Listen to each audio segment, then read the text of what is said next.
than I thought, so I had to go take care of something real quick, and then I had to go um, store and pick up some more cough drops and some more hot tea. I wanted to do a church, but we don't have enough cardboard for the church. We're completely out of cardboard. So I'm gonna work on some of the detail work I need to get done in all the houses. We definitely have enough cardboard for that. That's not some trash.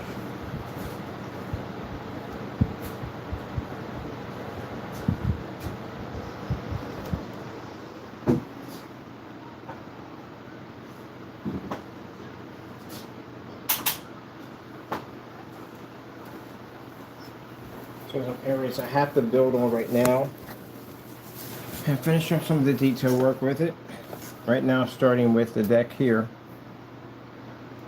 for the dock house. Needs some work. So let me see. We're going to start off from there. We have to put the deck in.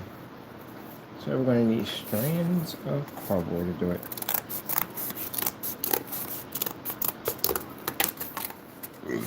Excuse me.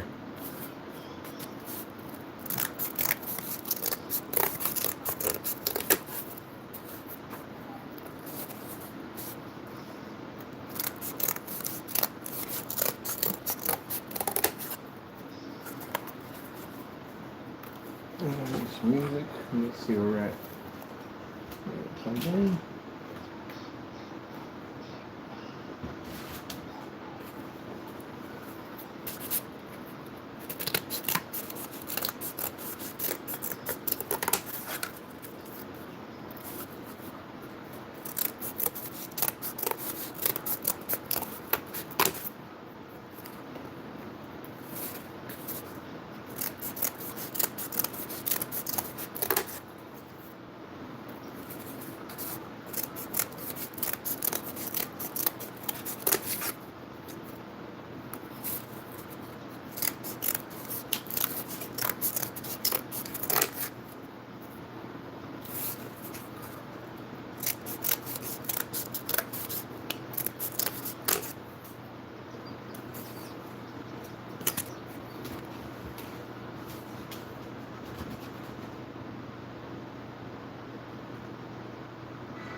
All right, let me see what we got going on right now here.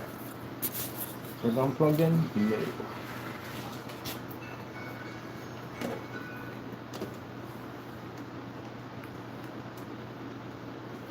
Get that charged up. I'm waiting for that to heat up. My cough drops out of here.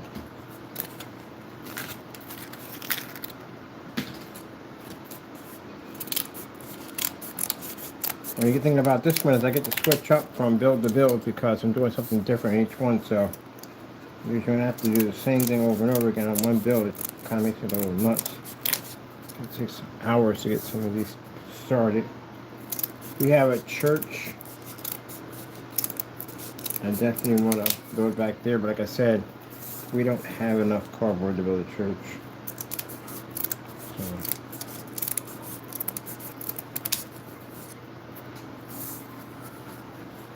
got an order coming in tomorrow, so we should have, no sorry, not Sunday, Monday, we should have enough cardboard to finish out the church.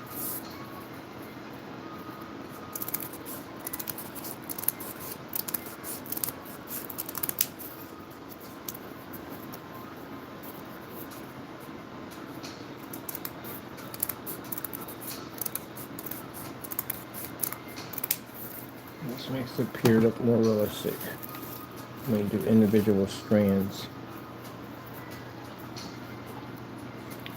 And we still have to put in the dock house, bottom needs detail, doorway needs detail, and we have to have a nice little walkway along here that has to be completed. We have to do the detail work for the front, the crane we have here. This requires a little detail work. Our storehouse over there is missing doors, windows, a chimney, a little peekaboo window right there. And then from here, I want to put the shingles coming across here on this one, put a little roof here, and I need to extend the deck here. I need to extend here. We need a little swing bridge here, a foot bridge here, another main bridge over there. And then we have some work we have to do over on our tavern on that side over there. So got a little of everything. Over here, where we had, this is where we're going to put our tower at. It's going to be on a slant. That's how I want to do it. Church is going to be right about there. I want the church to be the peekaboo right through here. And then over on the other end, we're going to put a little merchant area over there in the back area. Because we got all kinds of goods that are coming in here from different ships and stuff. And we're going to make a little marketplace right behind the back of there. And then we got little cobblestones we have to put in for the walkway, little hills, and trees, and all the other stuff that's needed for this. So it's going to be quite an interesting build. So I'm going to begin to start on the deck here, giving it a more realistic look to it.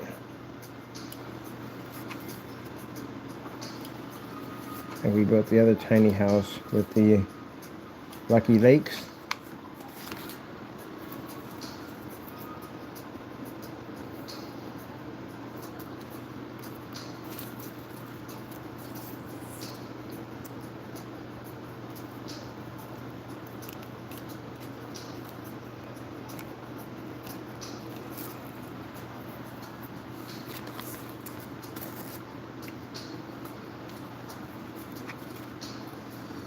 Cranes in the way.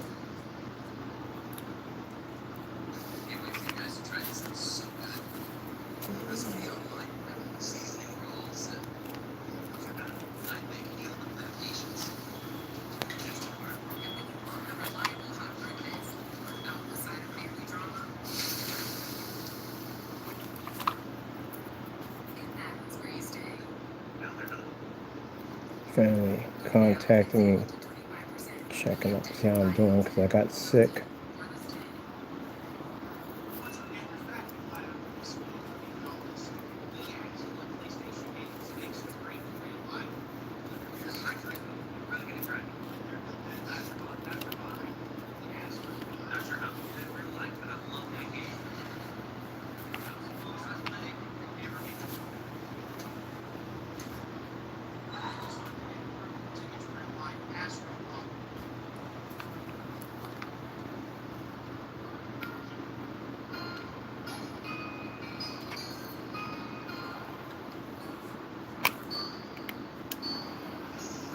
And in the area over where the church is going to be at and near the farmer's market, we are definitely going to do that all cobblestones over there. So that's going to be flat. The only two hills we have is on this side. That's basically about it.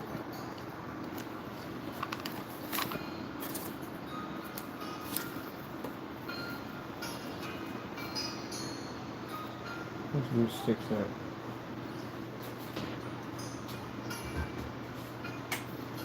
Found an extra bag I didn't know I had here of glue sticks.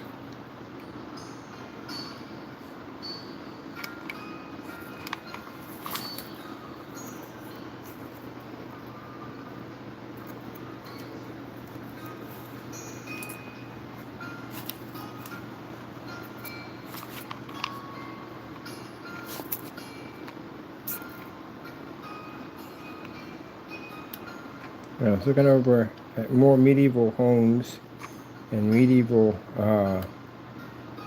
villages, and my stuff is on YouTube. Oh, sorry, Google. Are you popping up already?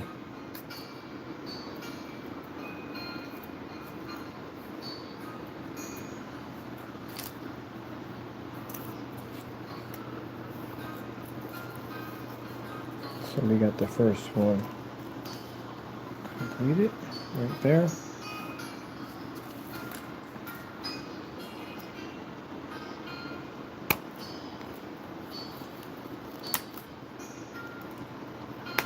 I'm kind of doing uneven because I don't want all of them to fit neatly.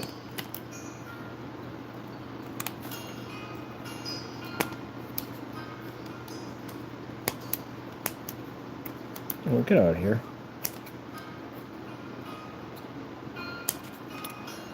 Give it more of a look to it.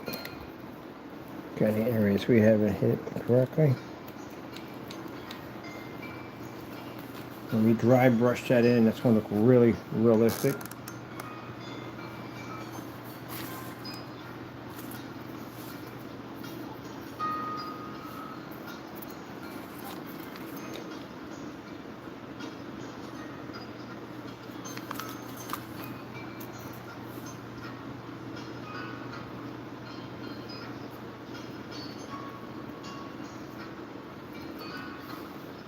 Oh wait, we have to do church, blacksmith, and then farmer's market. All right, we got the room for it. Gotta put on the blacksmith. We need one. And we have also too, as outside farmer's market, have another marketplace over here too also.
It's funny. Wide sheets of flat wood weren't even invented at this era. So everything had planks to it.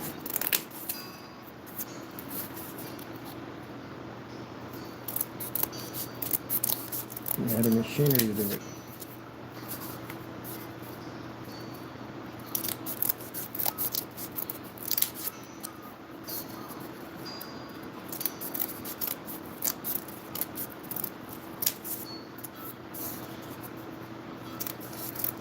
Everything was done one board at a time.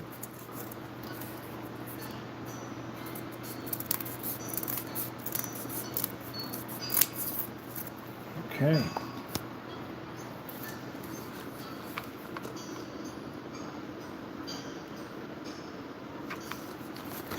I was looking up, like, why can't we just put one piece of board across and be done? And I look it up, I was like, wait a minute, it was a huge sheet of board, flat board. Was that invented? Did they have it at that time? So no, everything was done plank by plank. I was like, oh man, we gotta put it in plank by plank. Mother fish sticks. Yeah.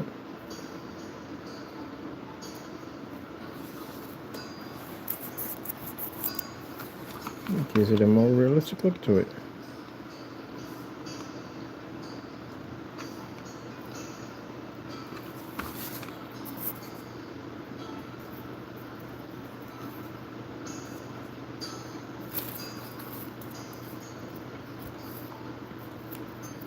Wait your turn.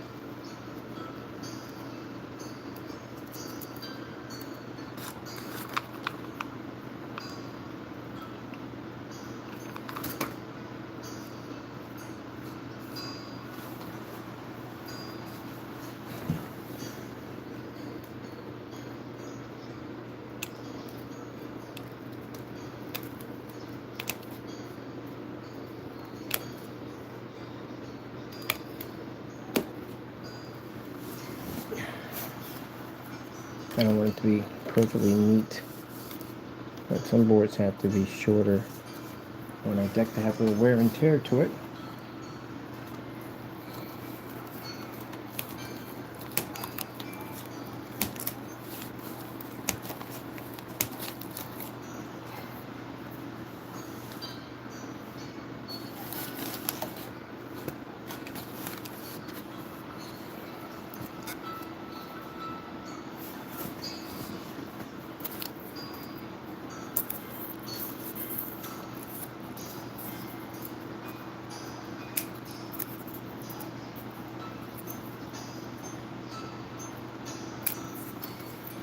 Oh, come on, where'd that go to? Is that you?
Too short to be there.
So the guy I buy the glue from is out. Just gotta order more. We went through them all. Order. Bought all from him.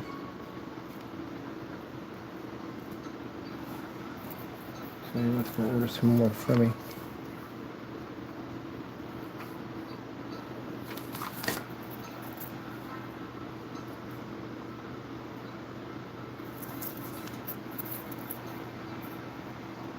There's a lot of glue sticks.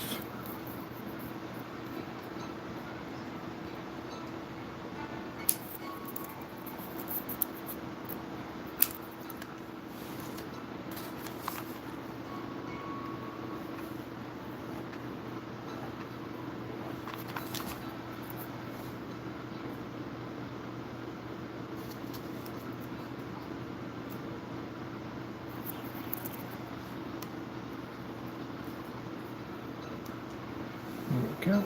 Section's done. Smaller section.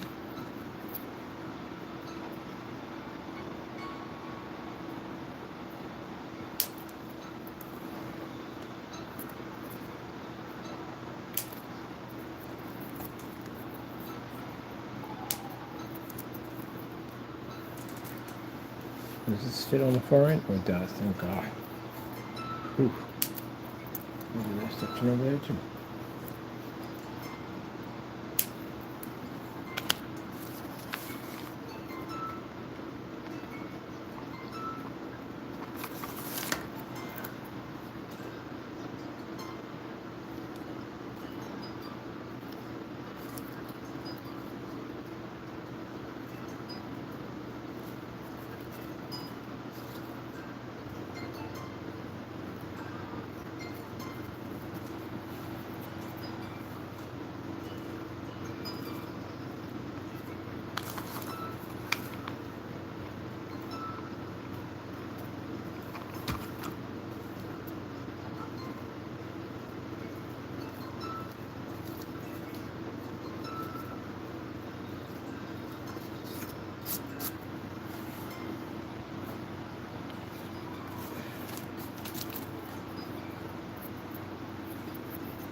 I've been watching some clip. I don't know what movie it was from, but I guess it were all the FBI agents hang out at the bar, and this guy was trying to pick up one of the agents.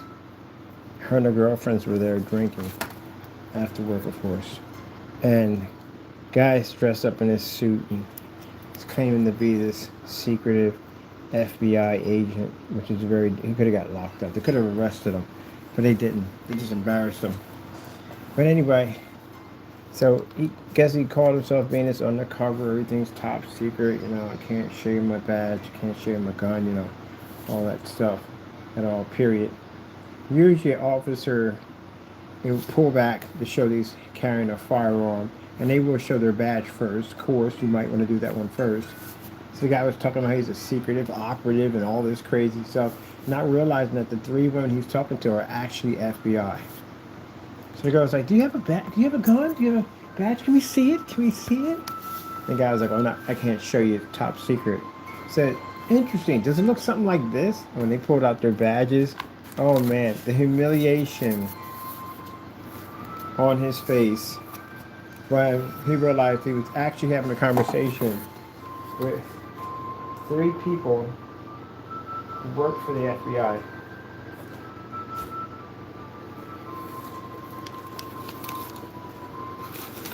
That's what I found funny about that. So you're going to the bar trying to pick up ladies, faking something that you're not. Got his feelings hurt. Got his feelings hurt. You never know who'd be at the bar drinking from the day. But they could have arrested him. They could have impersonating an agent would have got him in a lot of trouble. He won't come back to that bar again after all. If the ladies were there, I guarantee if there was a guy there, he would have said, you know what, we're cutting this short. You got to go. But you can't do that. Even if you don't show a badge or anything, you can't even tell anybody that you are an agent or a police officer or whatever. Go to jail for that. Impersonating. I watch those shows where the cop cams have, and you see guys with the same flashing lights. One guy said, I thought it was one of us that came past. And this guy had the lights. He had decal stickers. He had everything. And even when they went to go check his trunk, he had the body armor, weapons, all this stuff, handcuffs. And why would you even need all that to begin with if you're security? There are two types of security. There's armed security and non-armed security. So you don't need all that stuff. And of course, they got him for impersonating a police officer.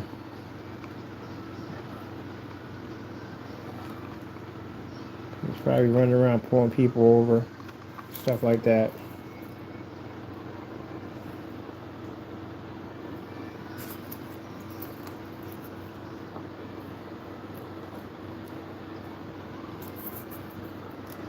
And that puts them at danger because, say he did something to somebody else, they're going to be very less to trust the real thing when it gets up on top of them and think that they could be fake. So I thought that was crazy. Anybody would go that far out to want to fake to be a police officer at the end of the day. Why don't you just do like most people? We'll join the academy. Let's go. They did.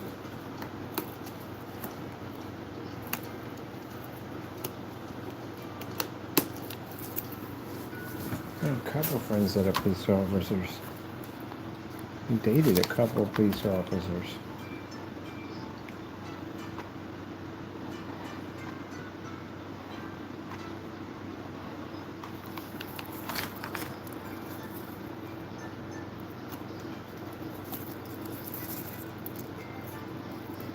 I still wouldn't want their job. Nah. I'm good.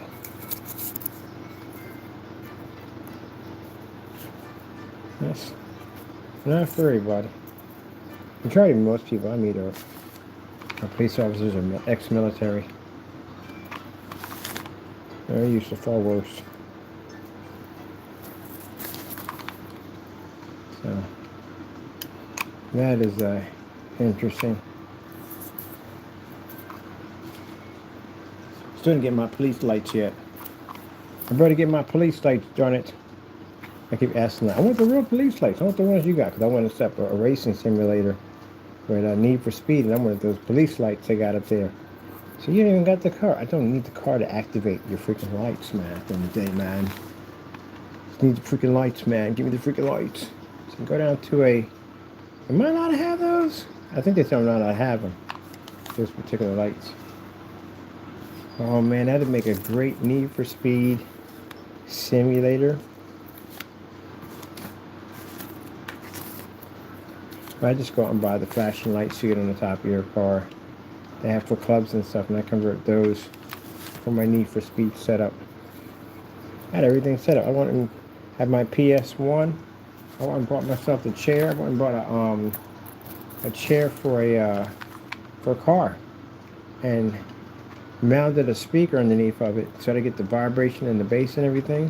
And I jump over something, and I had a little bracket system in the back that held the red light and the blue light. And racing steering wheel in the front, that was the best setup I had for Need for Speed 3. Getting the rest of our pier done. Pier has to be done strip by strip to get that completed.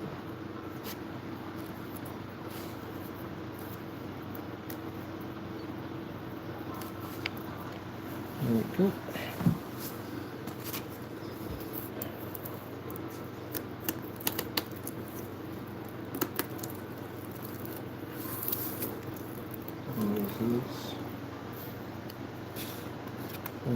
go. Look out.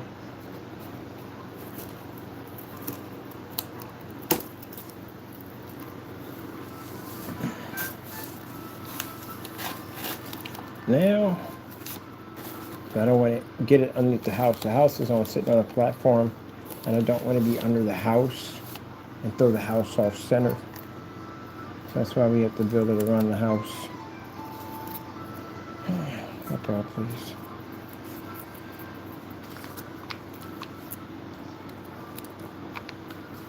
Oh, we got another little step there too. Sometimes I wonder, you just go too far with stuff, man. I'm not saying you want to be detour somewhere, Jeffrey Joe. Louise, we got another step there. All this has to be done in this.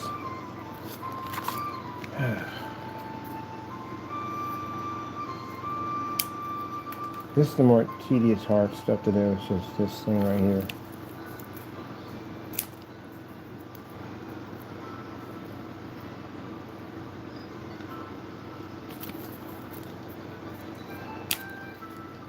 Oh, the way that one went in, that's a watch your step moment.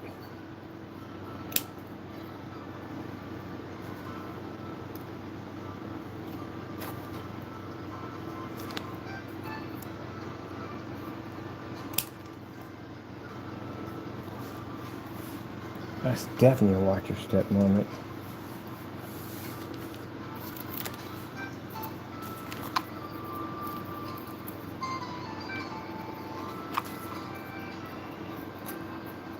I'm going to trim you off.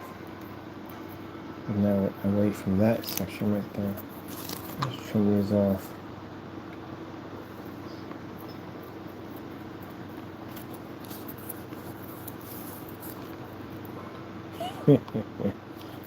It's funny.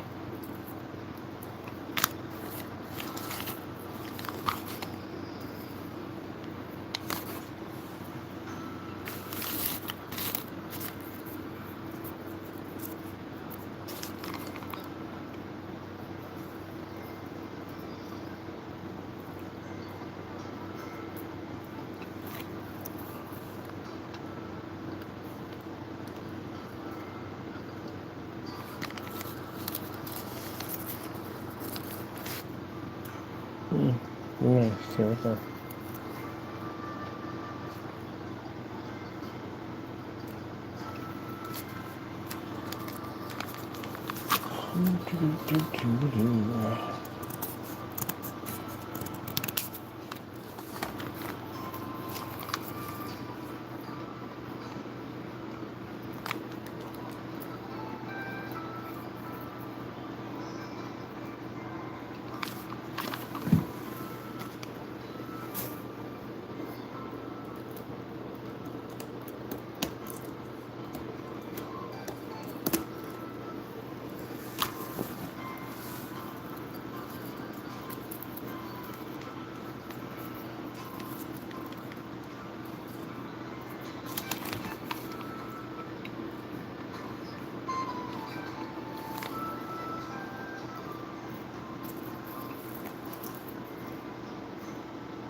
wanted to track down a pelican.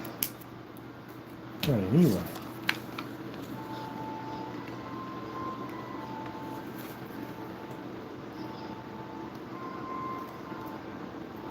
Oh, ow. Look, there's some medieval churches. Some of them are huge. We're building a basic, simple medieval church for a village.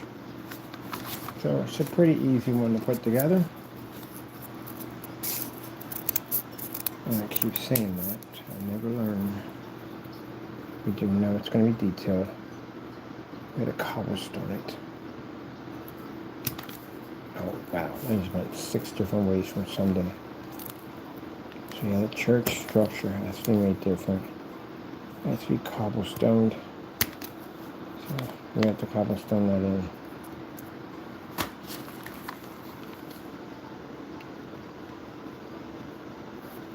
Keep thinking about Fable. I think more and more about Fable.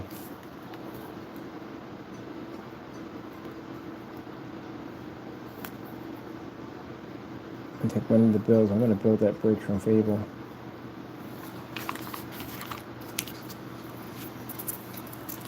I spent many days under that bridge, being chased by the police for doing things I shouldn't have done, like getting in a fight in a bar and jacking someone up. I had to run from the freaking law.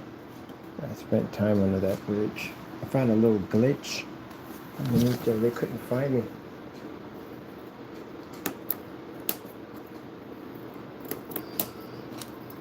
Oh, that came off nicely. Got a nice little deck right there. That came in nicely. I'm so happy with that. So happy with it. Happy, happy. Joy, joy.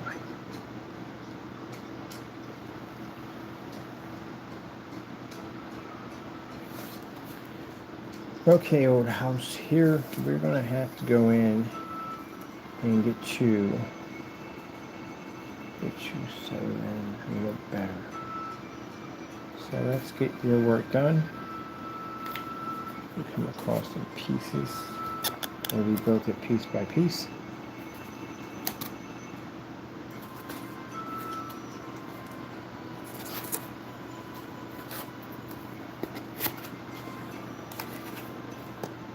So let's start working on your little tiny banisters.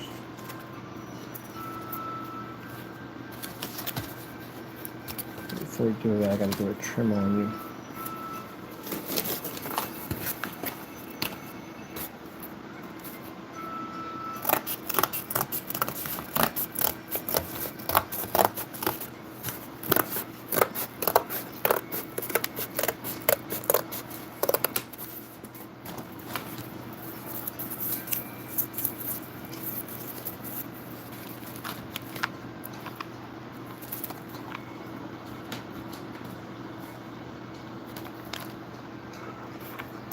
Oh, that stuff.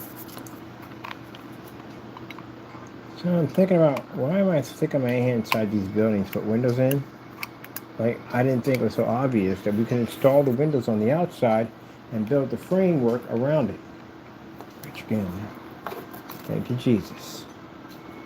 Giving us amazing ideas, because man, that makes my job so much easier.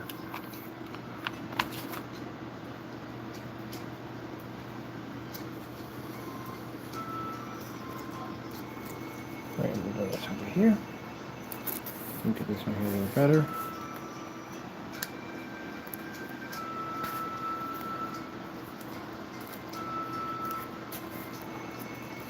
What can you build on top of where? And some old cell phones. Cyberpunk. That's what you do with old cell phones in Tupperware. Cyberpunk.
Let's see.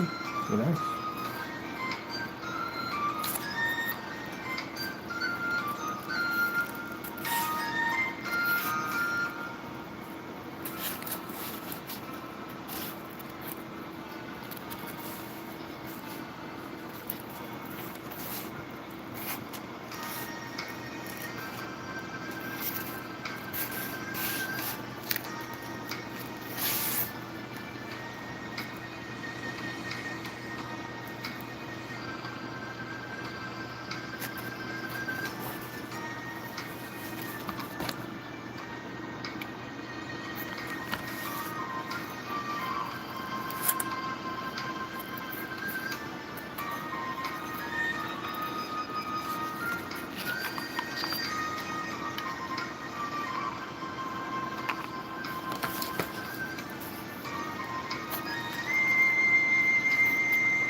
Now, I have some people saying, well, why don't you just 3D print it? Can't.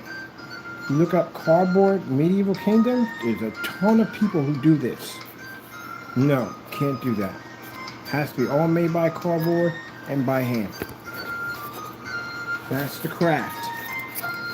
You don't cheat the art.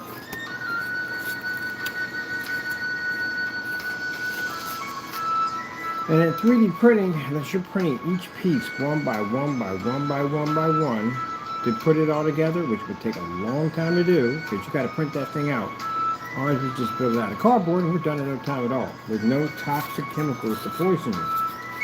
But again, yeah. But anyway, I prefer to build it by hand. That's like somebody building a wooden birdhouse and you're printing it out. It's not the same as actually building it.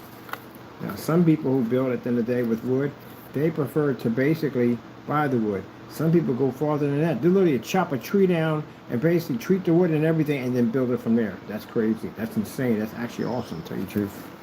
They go beyond the build. You got some people, when they build their PCs at the end of the day, they buy the case and all that. I don't buy cases. I build my own cases. But now I want to build me a cardboard one all from scratch, which is going beyond the build. Even the switch is going to be cardboard. How is that done? Ha ha! Yeah. It's an interesting theory how to do it. How to do cardboard switches.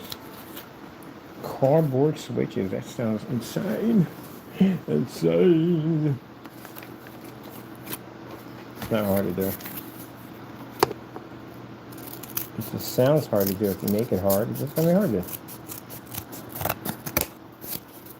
Let's put our trim in.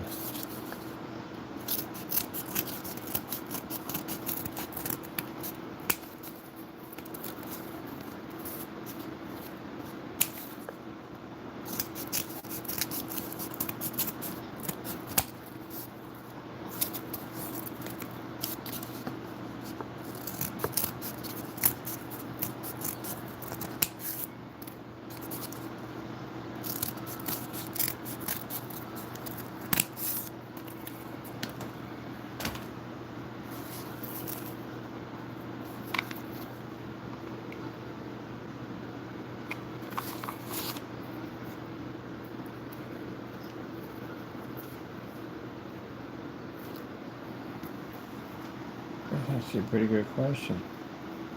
Disasters, like natural disasters. What did they do when they had earthquakes in the medieval? Or tornadoes? Which I'm curious. Now I gotta look all that up now. I didn't even think about that.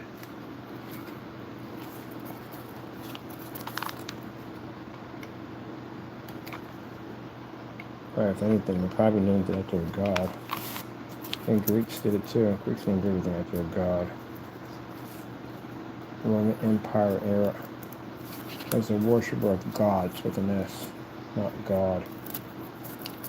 A lot of false gods.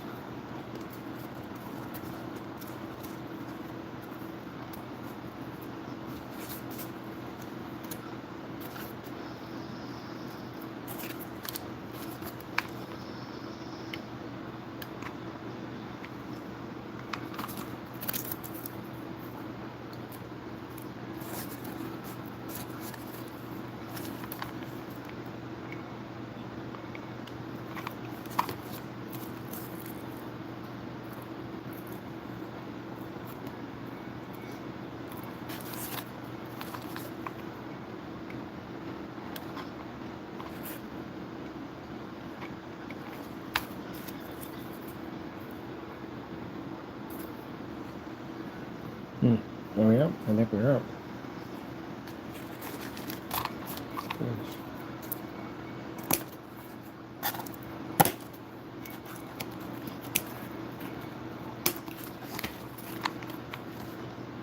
Oh, on this side of that. I'm gonna put you over here.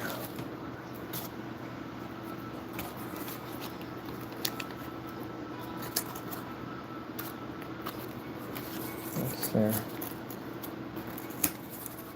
That's there. That's there. That's there. That's not there.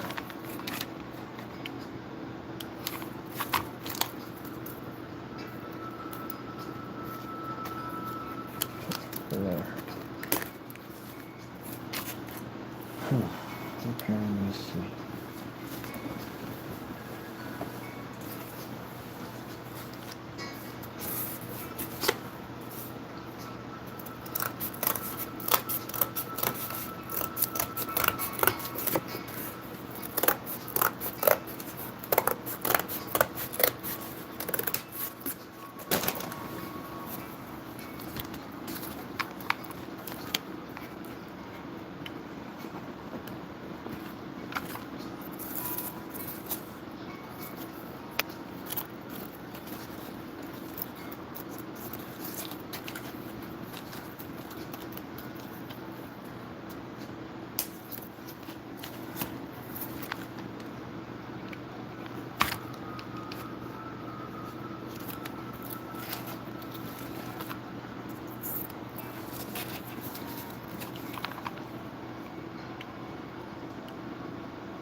We're gonna need some wagons with barrels of hay. Put that near the farmer's market.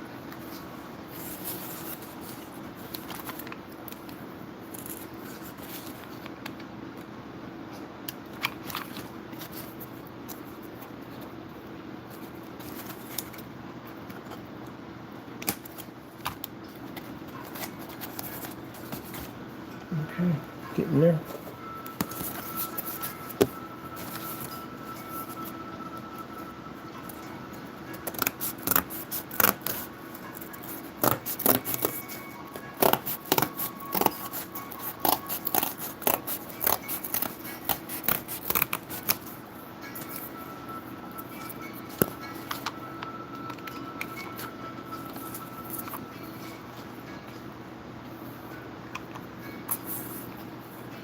So this is the dock house, medieval dock house for loading inventories for boats.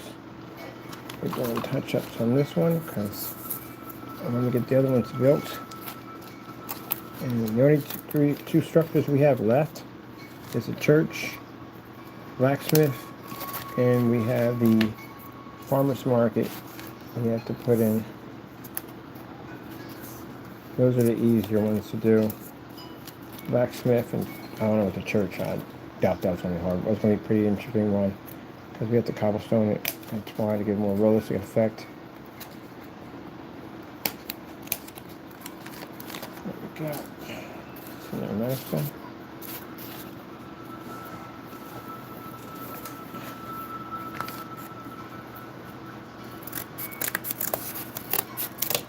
I'm planning to do one for kids. I'm gonna get the little kid scissors because we don't want to be using these. We don't give them any ideas. And we're gonna be doing with Elmer's glue because I don't want to be using this while I put stuff together. So that'd be dangerous for a kid to think that they can operate these things. I burn myself on these things all the time. But keep it safe. And we're gonna do shoebox builds. Try to build all kinds of cool stuff with Elmer's glue and shoe boxes. I have some shoe boxes that I ordered that are coming in. They're plain, so that way we're not using anyone else's logos or stuff like that.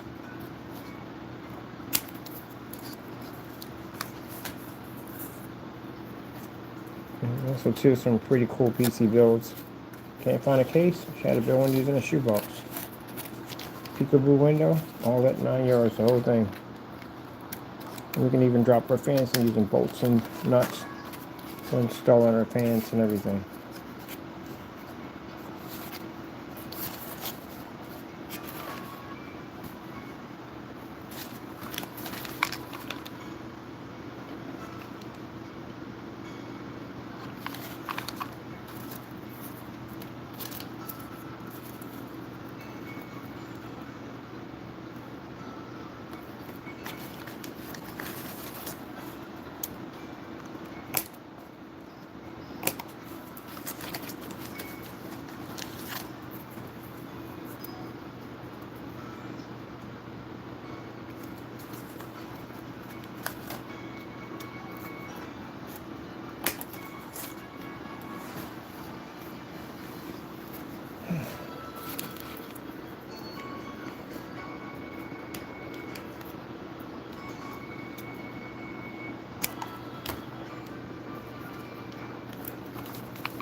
Al, how did you think he glued stuff to you?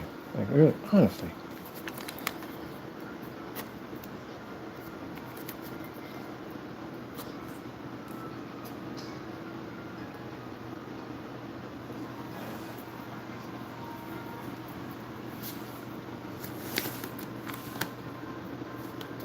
Really.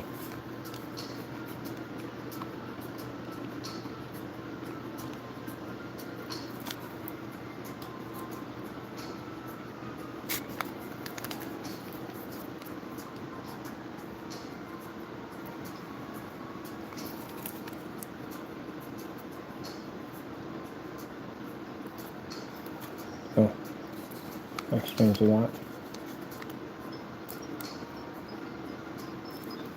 Oh, you're just going to be that one. At the end of the day, aren't you? Definitely going to be that one.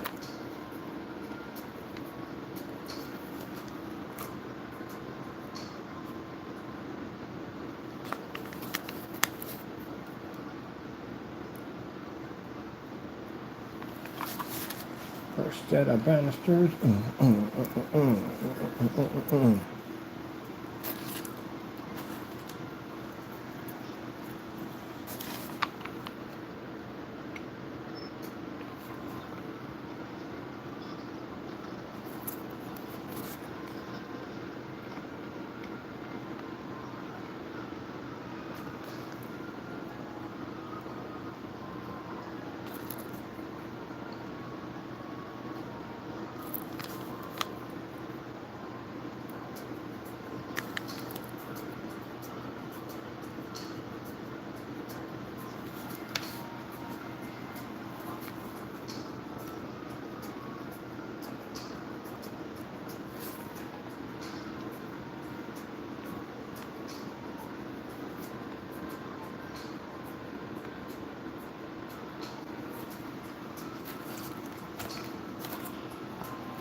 Philadelphia Art Museum had an amazing exhibit, medieval times. I requested multiple times up here if we could have one, but they haven't got one yet.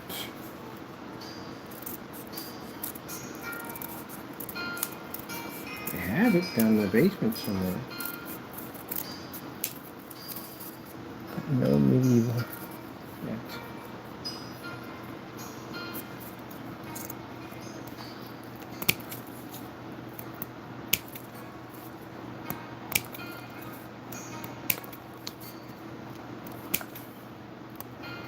One day, I'll show you how to build a catapult.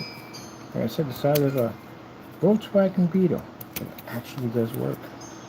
Make two different versions. You make the regular one with the bowl and the one with the slingshot. And accuracy too.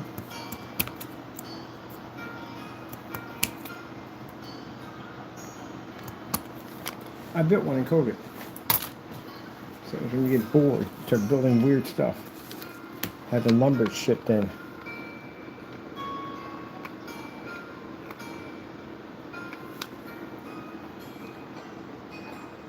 You probably say, how can you have it on camera? Because I wasn't supposed to have it there. I don't think my landlord would have been too happy with the fact I built a freaking catapult in the backyard. But I built it. I wanted to see if I could do it. Of course, the whole thing came apart and dismantled it as everything else we designed. I love when people sit there and go, what are you saying, we? It's just you. Nah, it's me, God, and a cat. It's the us. We did all the time. You got a partner? Yeah. Same with Jesus Christ. It's my partner.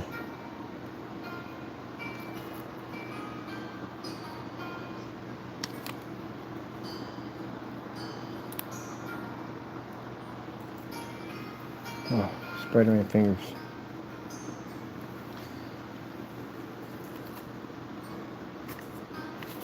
That's our building materials over here.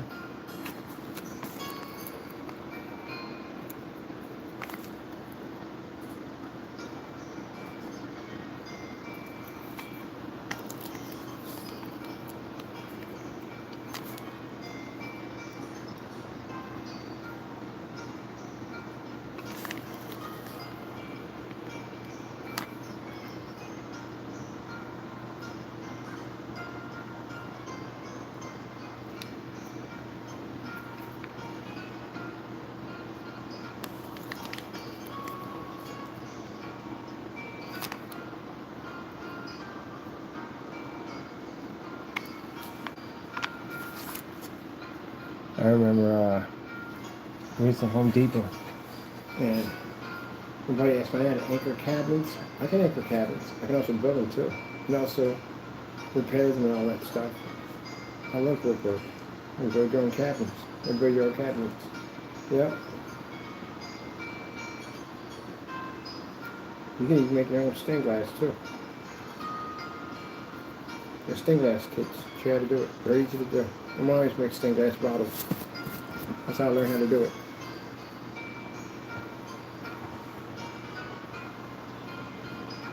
And most people would rather pay somebody to do the work for you.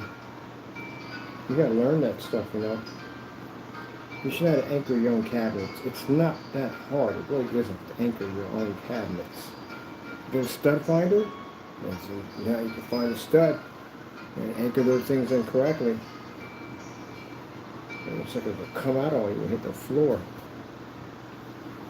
I like to build my cabinets looking like that. I don't think it's so hard. It's a box, people. Put a door on it. Back in the medieval days, it just made a box. Put some hinges on it, a door, and a latch, and they stuck it up on the wall, and that's it.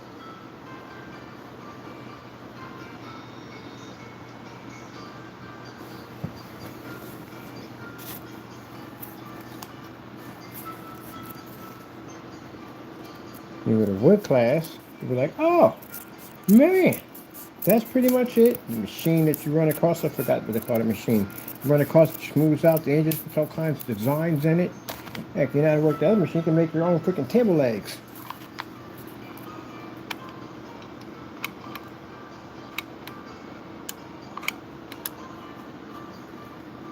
People used to use that tool for making baseball bats. Going to make your own baseball bat.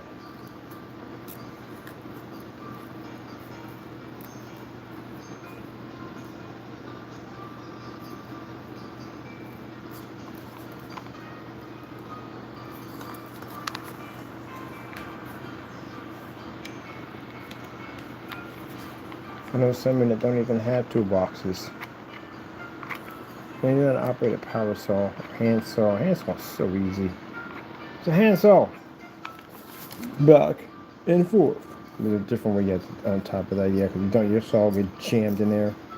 But anyway, yeah. It's not a drywall, all that stuff. Sand, spackle. Put in a backsplash, new sink, faucet, all that stuff. Put all new plumbing in. Should I do all that stuff, everything. One thing I'm messing around with is electricity. This is basically using, we're using a system where we're basically running through a battery system. Oh yeah, then, no problem. I can wire the house. But you're talking about raw electricity? Oh heck no. I'm going near that. But anyway, I'm going to be solar power in my place anyway, so yeah. I'm good on that part.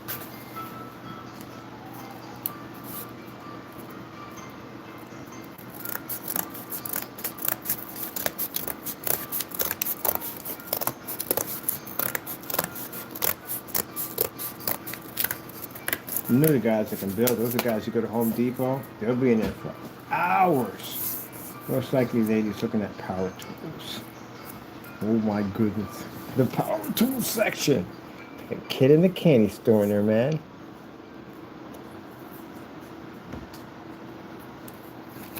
So we're gonna look at a few things. I'll be over by the power tools.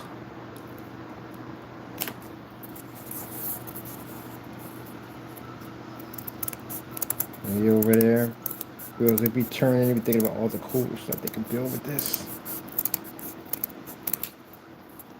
Gonna build my own entertainment cabinet. Hook it up.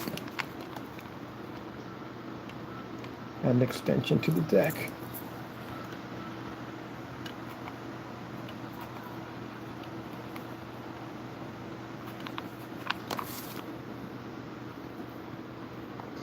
It cuts granite. It cuts what? It cuts granite too? Oh my goodness. New island for the freaking kitchen.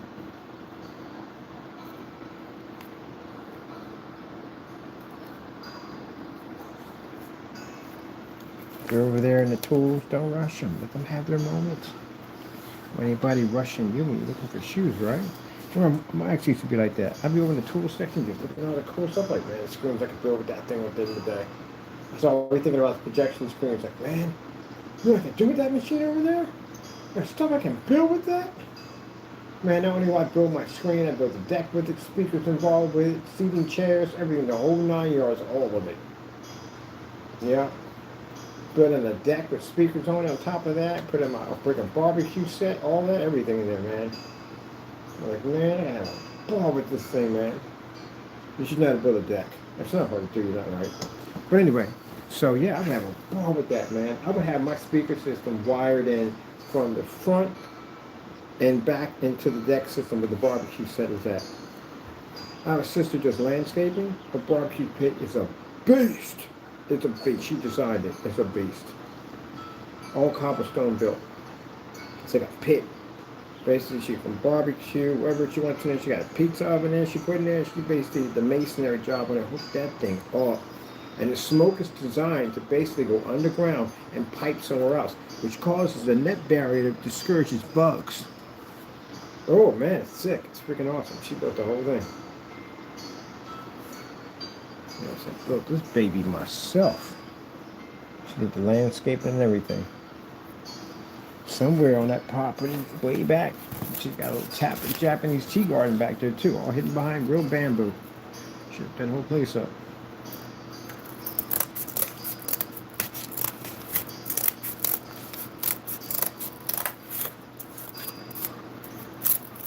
Yep.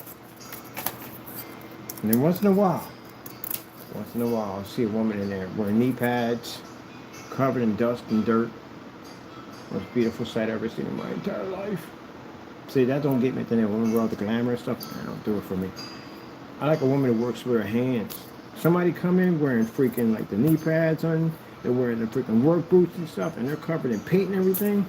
That is beautiful. That is absolutely beautiful. Somebody's covered in grease on their car working on an engine. That's beautiful. It's so beautiful. It is. It's awesome. Awesome. I see women doing construction work, working on buildings, wire, electricity. I don't care what it is. They're working with their hands. I like that. That's impressive. But all that, dress up, no. That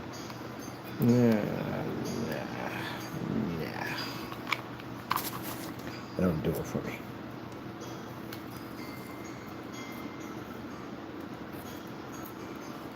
Especially when they got the hair and the work blonde. What you working on? I mean, tearing out this whole section of the house and rebuilding it from the inside and outside. And so when they explain the schematics and what they're putting together, we're like, oh man, you rebuilding this? Like, yep. You got a Facebook page. I gotta see the rest of this. That's impressive.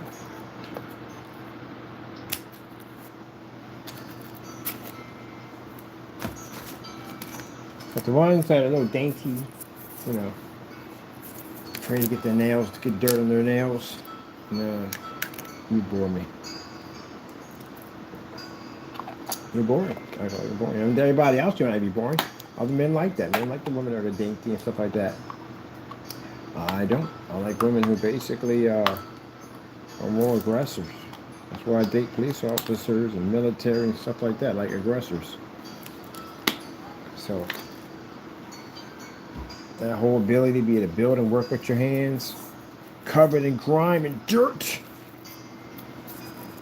Out there building, creating, and designing stuff, that's what I like.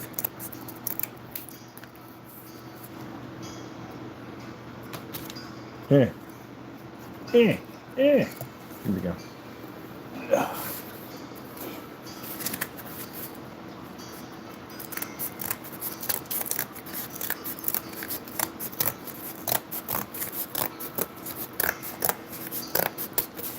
Someone's buried in a book all day long, basically working with their mind to create and design different things, to build and create. That's what I like. I don't like that whole dress up fancy stuff at the end of the day. It's not for me. Okay, we got it. Get off this.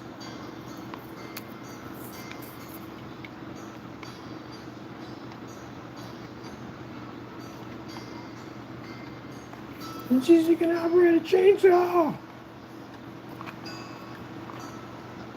Yeah, again, it's two different types of men. Because those women that walk in the Home Depot, the ones that do that work themselves at the end of the day, the ones you see that are basically geared up for that job at the end of the day, they don't play around. You see every man in there just be staring at them. Now, a woman going there, she all dressed up and everything, and so forth, they're like, yeah, I'll catch my eye at the end of the day. Covered in paint, plaster, sawdust. That's what I find interesting about Home Depot. Home Depot, if you go in there walking there, but like any other store, you wouldn't walk in that way. Any other store, you wouldn't be covered in mud, dirt, debris, whatever. You wouldn't walk in a store like that. But Home Depot, you walk in there, you look in there like honors, like, man, they're getting it in over there. When you walk in there with a suit on, they look at you like, look at this weekend warrior. Guy probably has a problem screwing in a light bulb. They in there making fun of me. One time I had to go in there, came back with business me, and I had to go pick up something for a demonstration, and I had a suit on, and I said, it was interesting. Like, if I came in any other day covered in dirt, you know what I mean, I'm basically looked up to, but I come here with a suit on, it's the other way around. It's like, hey buddy, you might want to use that particular screwdriver with that, just in case, you can't get it right. If you need some help, I can help you out with that. I'm like, no, I got this, I can do it myself. I come in on a day, one basically just covered in dirt, paint, everything. Man, I was like, I like Home Depot. That's what I like about Home Depot.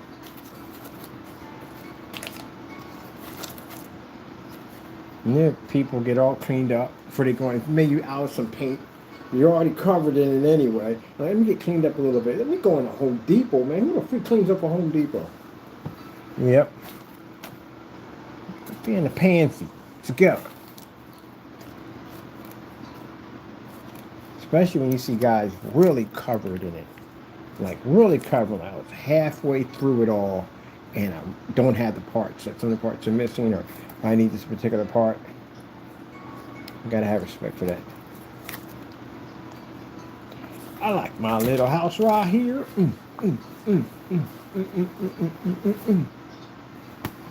All right. Putting it together. Putting it together. Ye, yea, they, thou, and sometimes why. All right, whatever. Let's get you back up here. You need a banister. If not, people are going to be falling off the side of the pier. Like, yeah! Put your banister in real quick. Where's Franklin? Over the banister. He just fell off a couple minutes ago. Can he swim like a fish? He can swim like a fish. I swear, my word, it's almost like the boy himself is like pot fish. Look at him, swimming in the water like a dolphin. Looking so magical. I love how people talked like that way back then. What happened to the language barrier? Literally.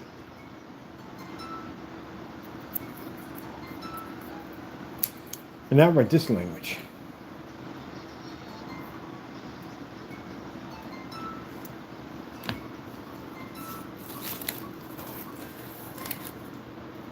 Language is this. I don't know, that abbreviation also people do now. People don't even write in cursive anymore. Did you know that? They don't teach kids cursive. When I was coming to school, you had to learn cursive. They don't teach kids cursive anymore. Ask your kids to write in cursive. They don't even know how to write in cursive. Let somebody teach them. If you know how to write in cursive, you need to teach your kids how to write in cursive. You really do. Good penmanship is everything. Teach them how to write in cursive. They should need to know how to do that. They don't teach them that anymore. I don't know why, but I had to learn how to write in cursive when I was a kid.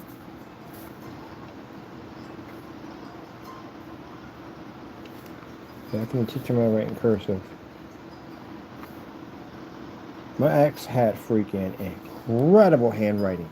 Oh, man, impressive. When I went to go write my name, she wrote like she was writing an Independence, like the giant hand. Like, what the freak is that? Man, I said, that is freaking beautiful penmanship. Beautiful penmanship. See, She might have did me dirty, but I got to give credit where credit is due. She had incredible penmanship. My mom was like that. My mom grew up in 1939. Of course, they had good penmanship back then because that's what they taught them. Penmanship was everything. Man, she was right there. Like what the? Really whip it out like. Man, next to my handwriting looked like. Man, yeah, she made my penmanship look like crap. And then I noticed my niece, she has autism. She got amazing penmanship. They were doing whole cursive and all fancy. Oh man, like where in the world are you guys coming off with this stuff, man? Fancy handwriting with those huge loops and curves and feather it off. Yeah. Now, my brother can write with the old-fashioned ink that you dip in with the feather. He can write with a feather. He can write Old English. He taught himself how to write Old English. Yeah. So every once in a while, he signs his name in Old English, which is crazy. And he does it with a feather and ink. Also do it with the old-fashioned inks. They fill up, they fill them all the way up. See on Tom and Jerry, they fill them back up. Those, he can write with those too. I was like, man, you guys being here with the penmanship. And they tell you to sign your name to a card, and everybody else's penmanship, like they just graduated from Yale, Princeton, or something. Then your handwriting look like you've been signing stuff to carving rocks all day. Yeah, made me look like a prehistoric man over here. But yeah, beautiful penmanship.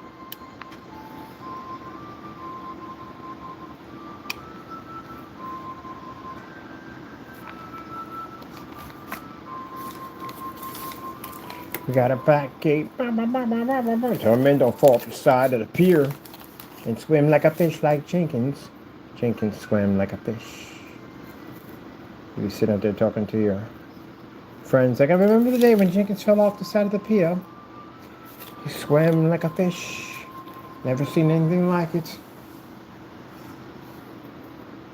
He swam like a fish, yes. Just like a fish. I do say... Just think the boy was part mermaid. I didn't know better myself.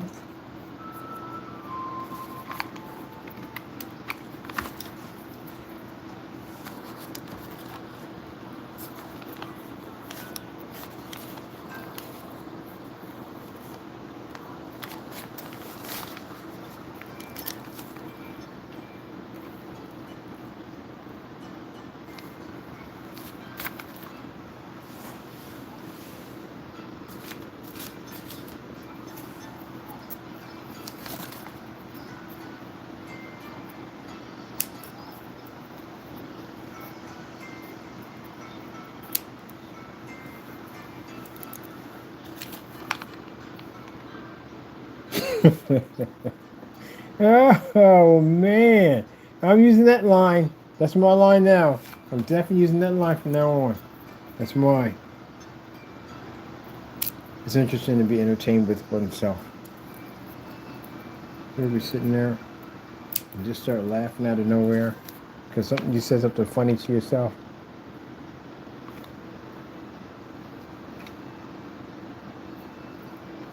See, got to be entertained with oneself.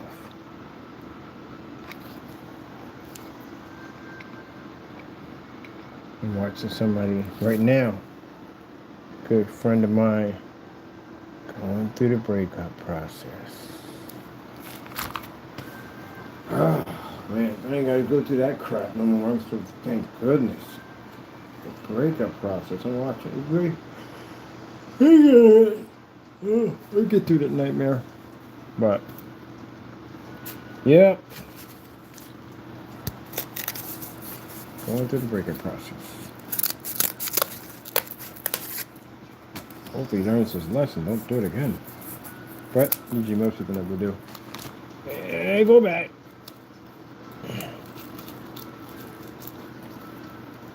This one's different.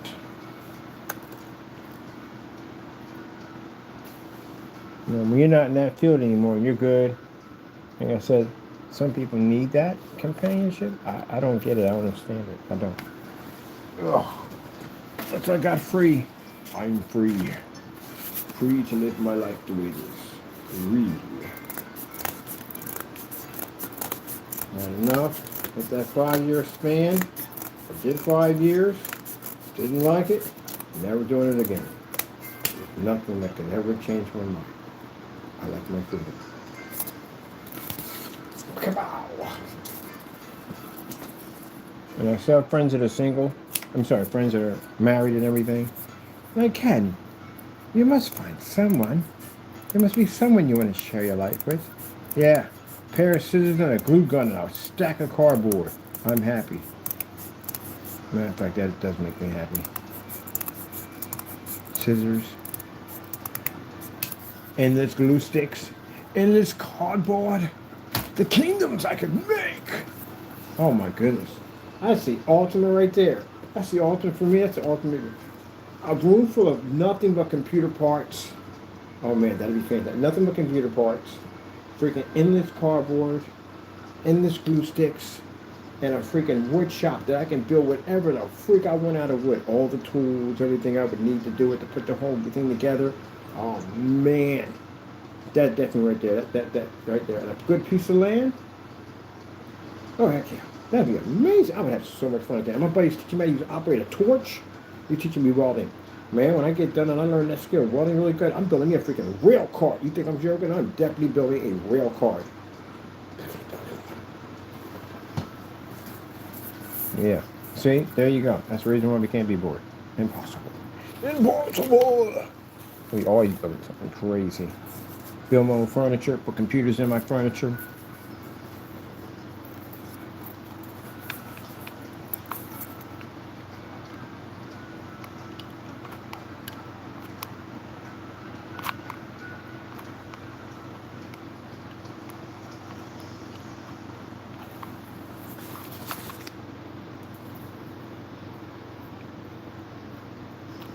We need a seagull.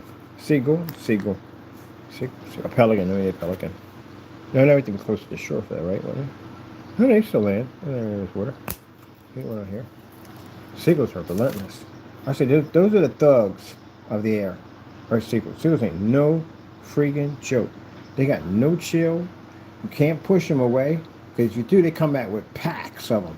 And the packs are relentless.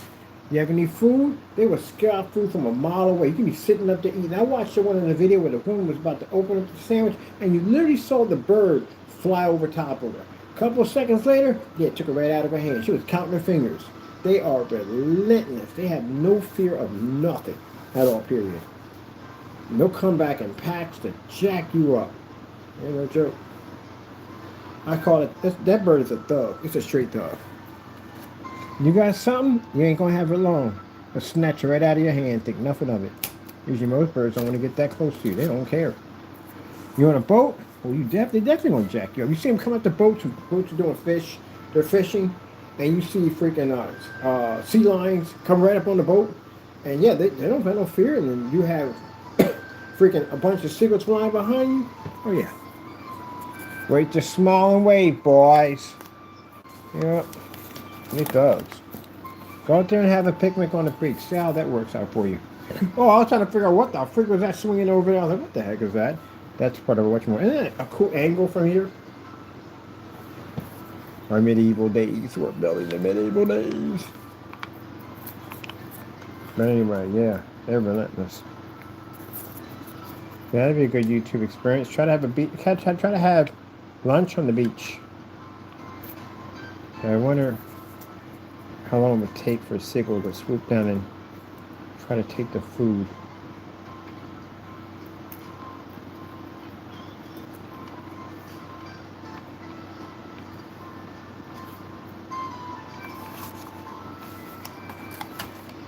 And geese are vicious animals, so they can be vicious. Turkeys, all of them. They will attack you on the spot, especially geese. Geese will definitely attack you on the spot. I read what it was, the penalty for hitting the geese. It's crazy. It's absolutely crazy for hitting the geese. I had to look it up one time. I see why that car stopped. When them geese were walking across the street, he stopped this car. All of them stopped.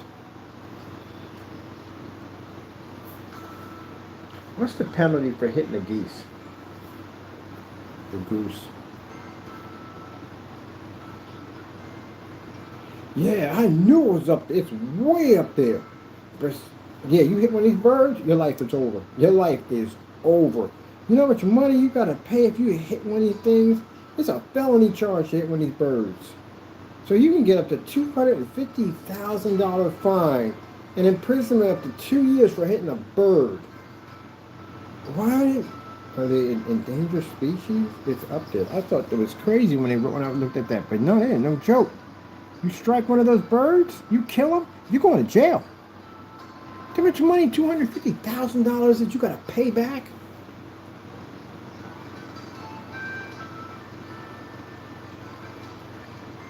That's geese.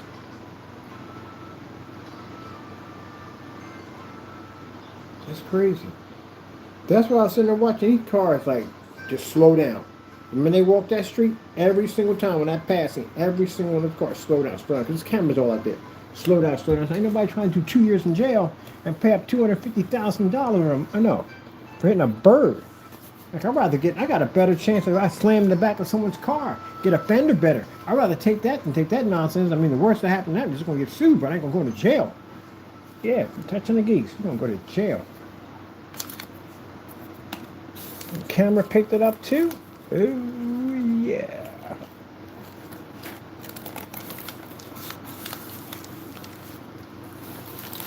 Yeah, I was wondering why the cars were pumping the brakes extra hard. You would too. $250,000 in 2 years in jail. Can you imagine you sitting up in jail because you hit a bird? What you in here for? Hit a bird. 2 years in here, man, for a bird. They must be on the dangerous list. Dangerous species or something there. Man, they ain't playing around with that one. So we gotta up here, where I used to do my videos at, they have geese that cross here all the time. You better not be hitting that corner 100 miles an hour. You smacking into one of those things, and there's cameras all up and down that strip, going to jail.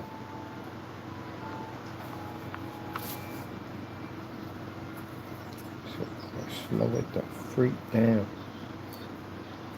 Find out the hard way. I didn't even see it. Well, too late for you. Go to jail.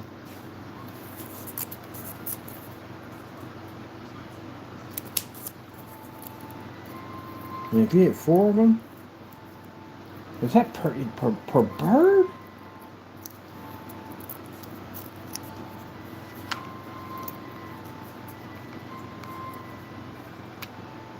Yeah, that's crazy. I'm glad I got it, because he would be doing too much. He'll be gunning across the street at 100 miles an hour. You know you can hit somebody, speeding up like that. So you deserve it. Because you could have hit a small child, you could hit anybody. Could have been hit dog, cat, somebody could have hit with it.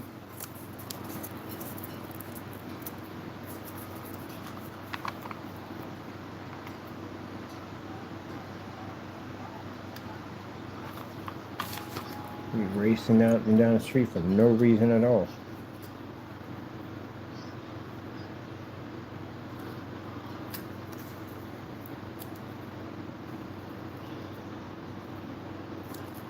Put our side brackets on. Our side brackets. So, I'm going to get my window done. I definitely want to get my window done. I'm going to be done with this one for a bit. I'm going to go work on my window. I got to go transfer to another one. I'm going to work on our window. And my window over there for my storehouse needs a window over there. And they've been putting in the call like, yo, when you carpenters are going to get over here and put this window in. Coming over right now. We just finished with the deck over here on the loading dock. Now we're going to be popping over there. Alright, so we're done with this. Let's go pop over here and see what this needs at the end of the day. Bring our carpenters over. Hoo-ah!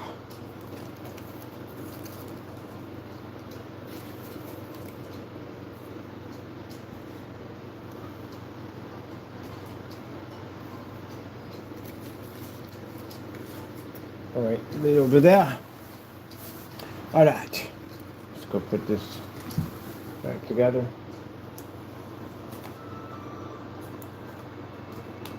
There we go. That's looking extra nice. It's got that whole scenery right there. I love that freaking deck. Oh, we forgot something.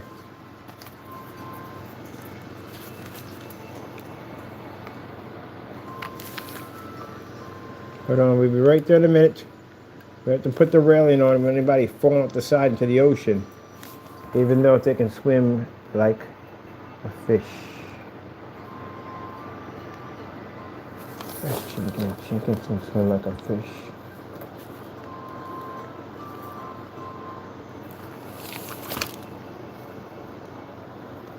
Oh, come on. You gotta make this even, Steven? Just make it even, Steven. Oh, mother freaking Gary's ghost. Alright, look, I gotta get this up here.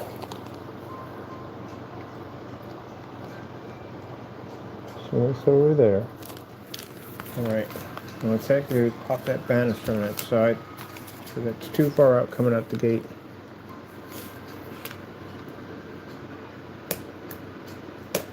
Alright, perfect. That's good. I'm happy with that.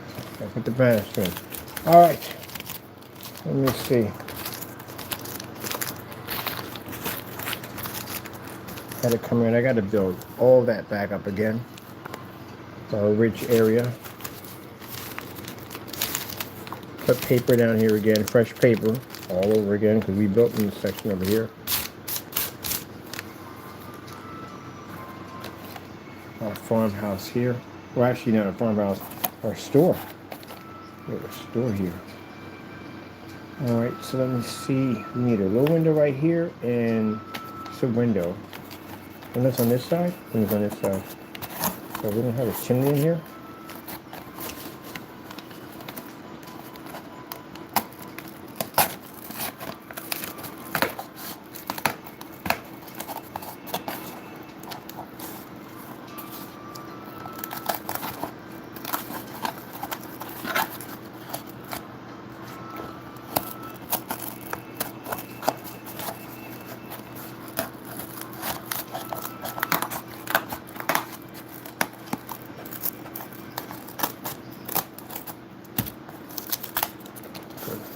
Chimney, window. Start your window first.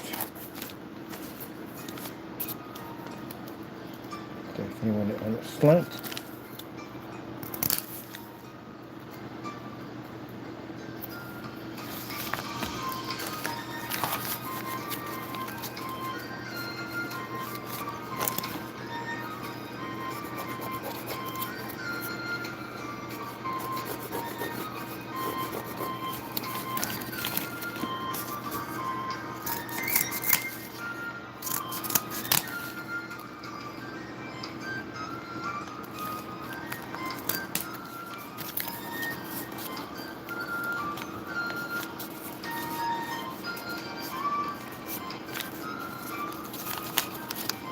Okay, that's over.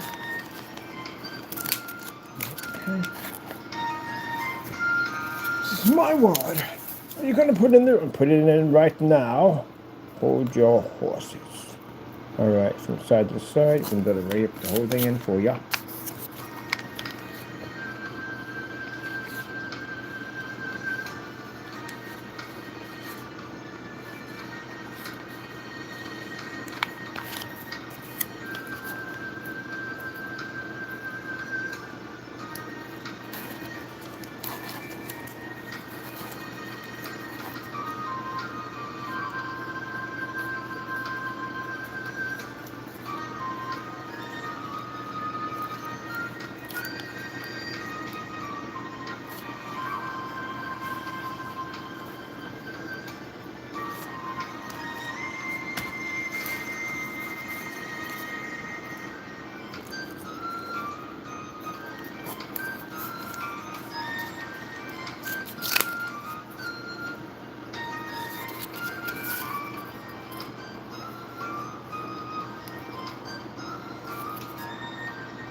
Yeah!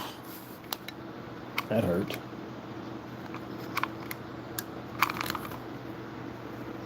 Alright.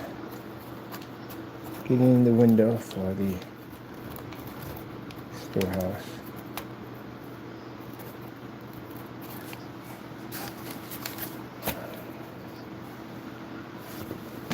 Oh.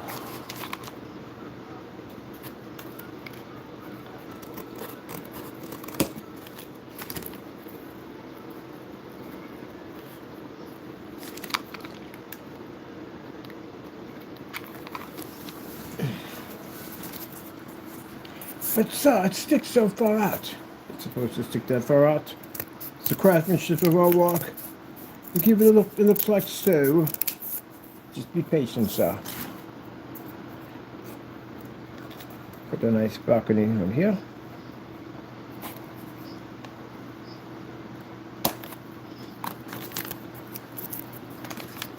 Give it that kind of shelf look window. A little. Make sure we're high up, so we're not anywhere near the windmill. Perfect. Windmill. Sorry about that. We give it a little bit style, my friend. Style.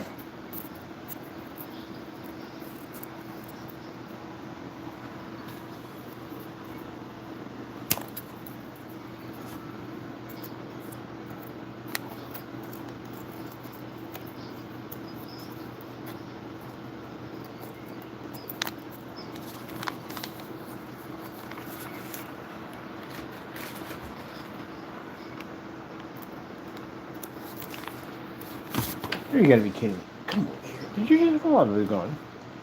Right here. I'm gonna have to get this done. Get back in there. Get back in there. How dare you?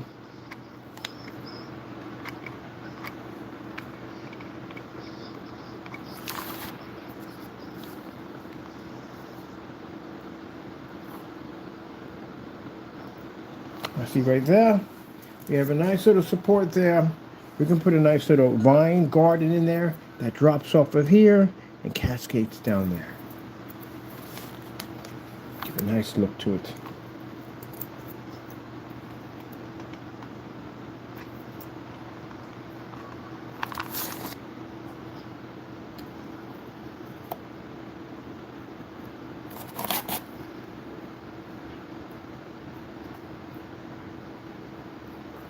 This is a beautiful design. Oh, I love it. I love it.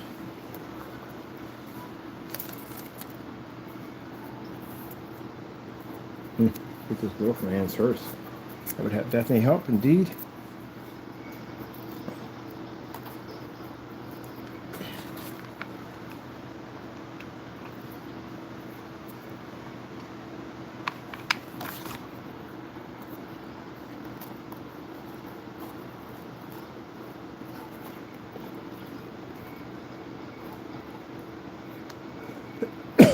Sorry about that, people. I do apologize for my tardiness. Oh, I love it. I love it. And when the cute little window, we're putting a cute little window. Store, little store, country store.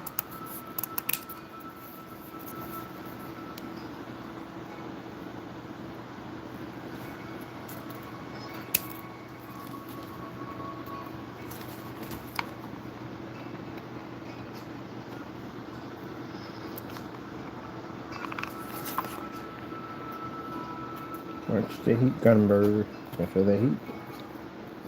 There we go. Ah, it's nice. I like that. Let's start working on our window here. I do like it. I do like it.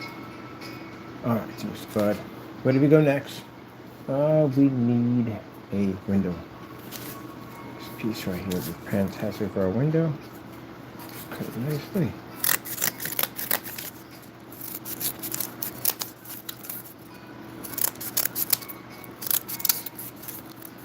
Here, here, here, here, here.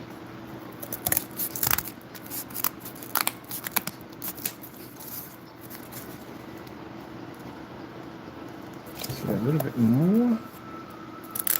So that's going to stand there. There we go.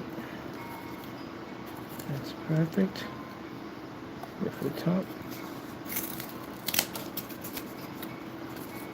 Right in there. Okay. Let me see. We're going to do square. We already have circle in the front. So let's do square here. Put a nice square window in there.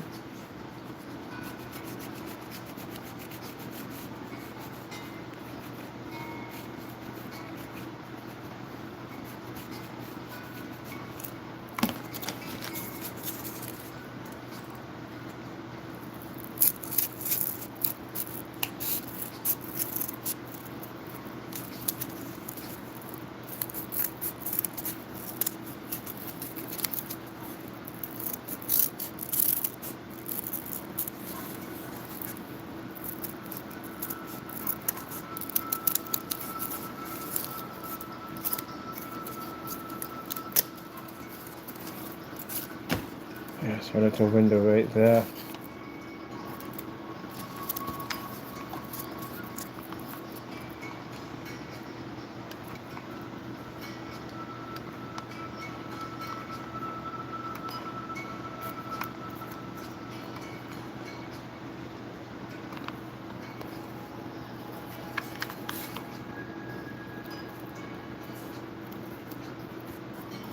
Okay, beautiful window installed right there.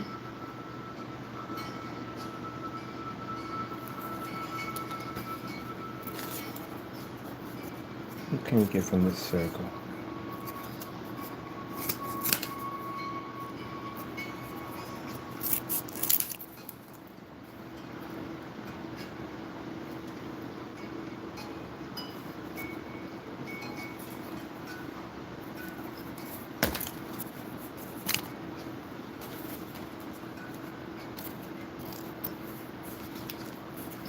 Let's do something different.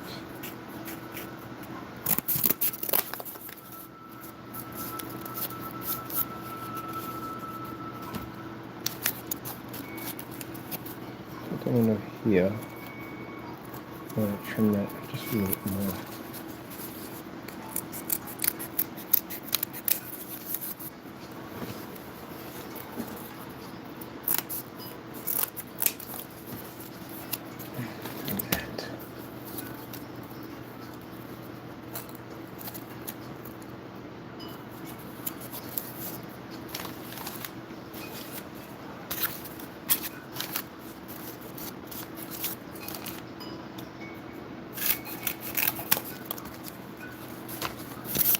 Bring the roof up, close nicely. We're doing a different type of side window. Bring it up nicely.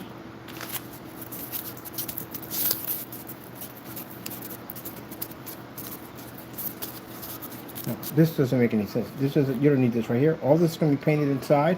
You push their lights up in there, and that causes the window to pop there.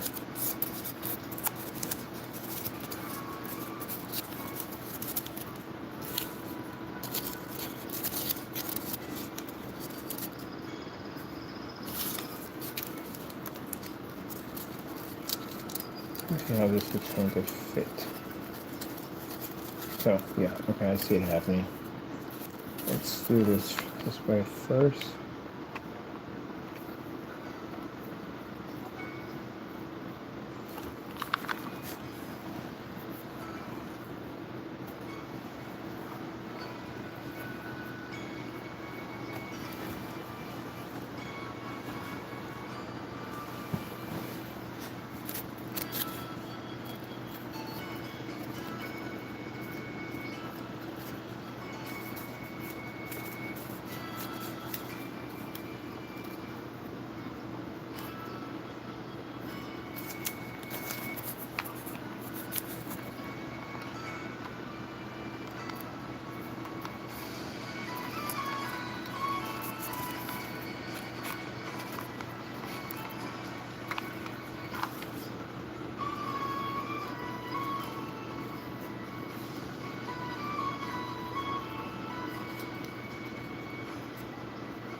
Gonna give it a kind of a beetle wing effect.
Oops, back here.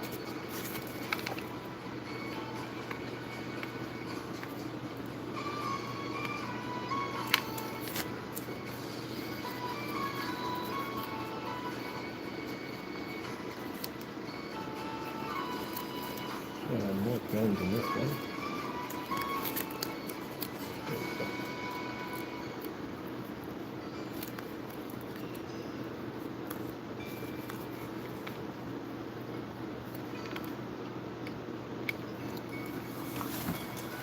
Okay, get you to dry there. Yeah, we could have did this a much easier way, but I'm going to do something different.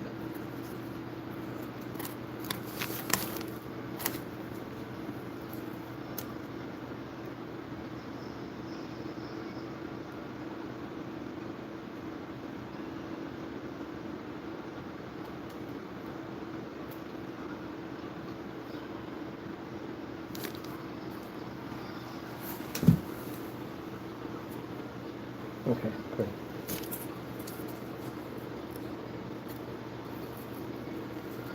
Oh, did you pop open? You did pop open. Let's try you again. Get you nice and heavy.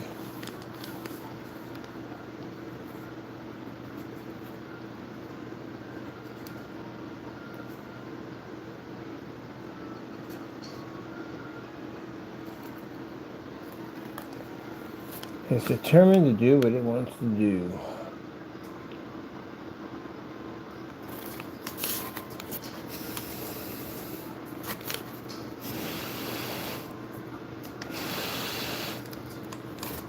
Stubborn one, are we not?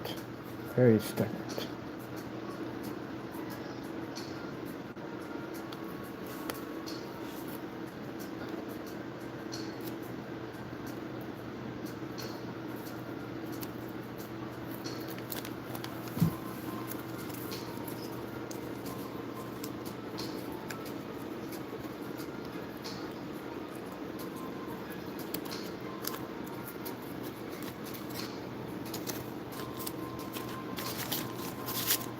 Water piece of nut. What do we got? Water pieces.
Okay.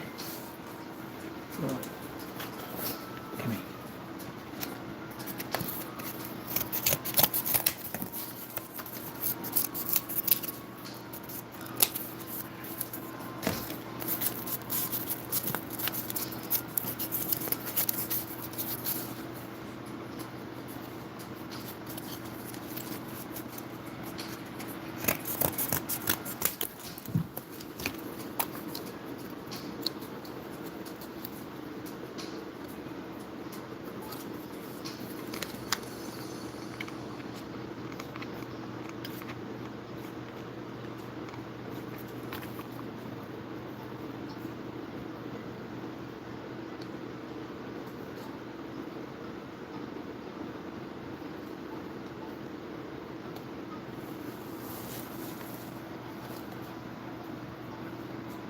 Get kind of a flower look to the top of it.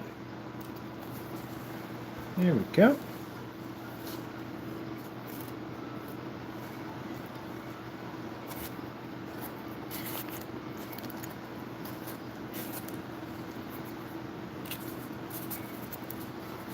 Now we need next.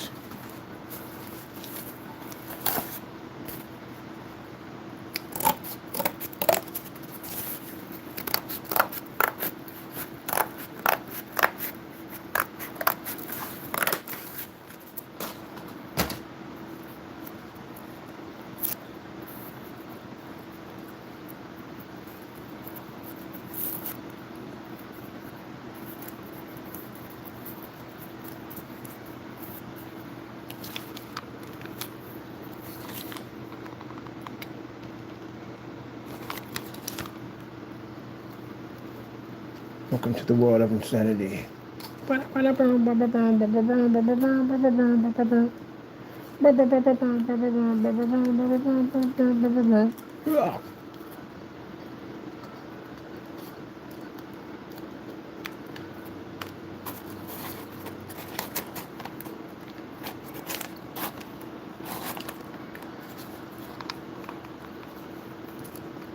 Trim job on here. All you can do is laugh about it, because it's going to be sheer madness. It's going to be freaking sheer madness.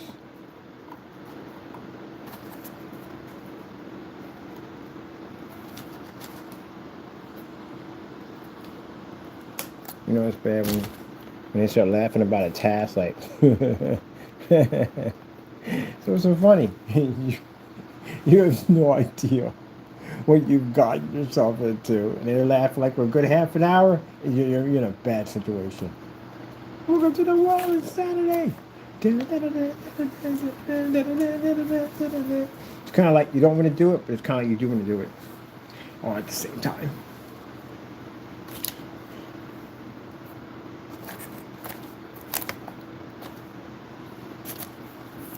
So why do you guys do it? We don't even know. We're bored. We don't even know.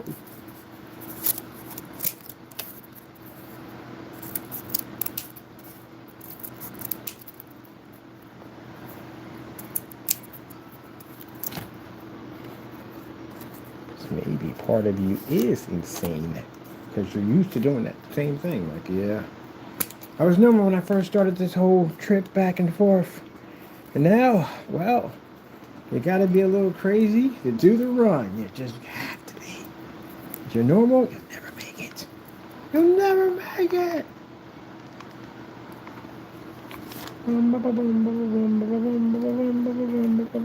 Ah. Yeah! You have to match each piece so it fits correctly. Could you do the detail windows at the end of the day? Man, it'd be some days I'd just be sitting back in the corner just... This is why I talk crazy on camera. This is why. Because some of these builds, man, the detail work on it is freaking crazy, man. You're like, why does he act like that on camera? Because, yeah. You sit here 4 or 5 hours. Mind you, we just did freaking like 4 hours on one of these, and now we're back in here. We're like 2 hours in already. 2 hours in. We always tell ourselves, it's going to be easy this time, bird. It's not going to be crazy. You lie. You know the crazy thing about it is that I'll sit back and try to do something else, but this whole village keeps calling me. Keeps calling me back. You gotta come back. You got so much to do.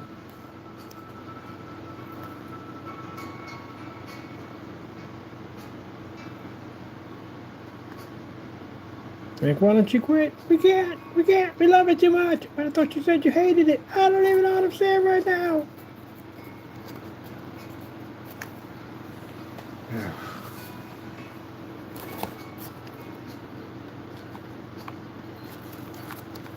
So how do you quit something that you love, but love something that you hate?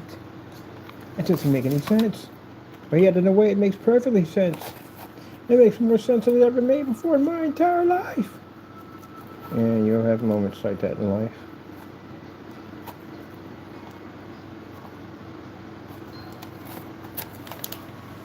Oh.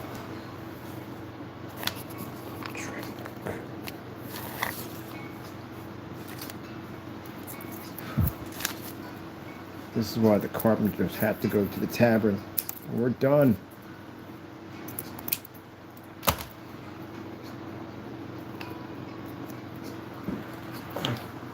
Where's Shelby at? Ah, Shelby got in a fight with an ogre.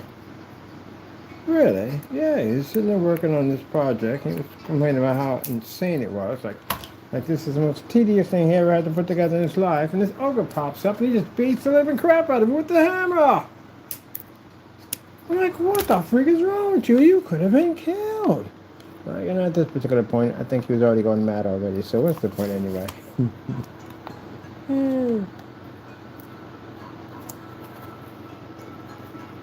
There was the ogre. It ran away, of course. I'm telling you, he's over there having a drink right now. What do you say? He's absolutely mad. I tell you, absolutely mad. I'm going to take this part right here. I want to fold this into the window work. It gives them more hobbit look to it. Nice trim work right there, I do say. Yeah.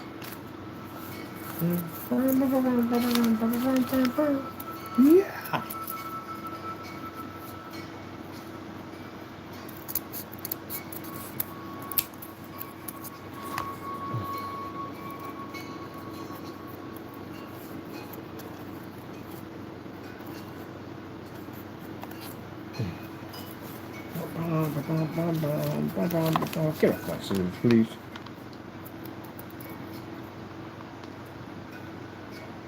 Yeah, we could have did this the easy way, but we chose to do it the hard way. Why? Why not? Every time you do something the hard way, you learn so much from doing it that way. I feel I learn things that way. Oh, I love it!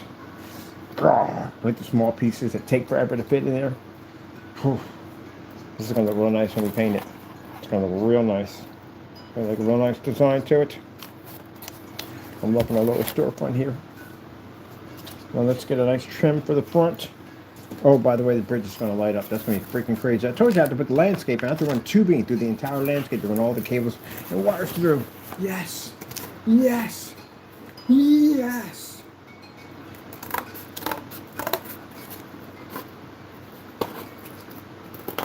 So this cold must have ended. Yeah, it's getting there.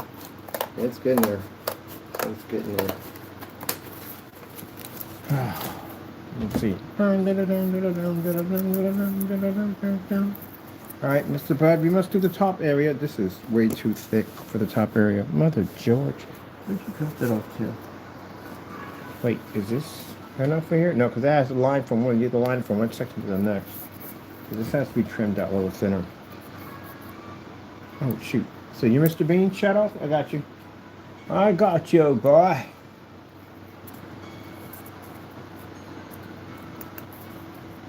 We must go thin in the trimming. It's the only way it must be done. All this work for one little window. Why not? Why not?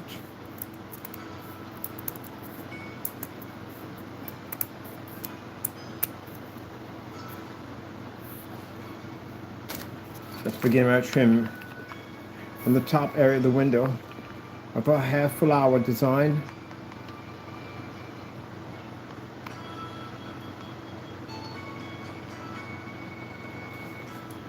We have to decorate this window. Mine, get the flowers to put in. They glow in the dark too.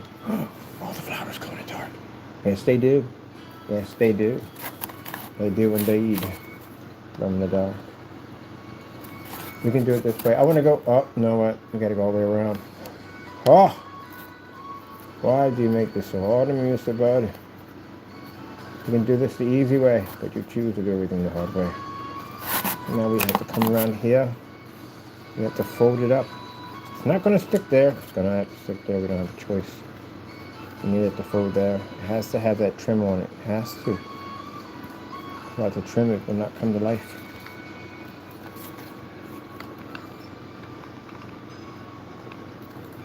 pain of getting burned with glue. Sacrifice for your art. Get in there. Well, don't fight me on this.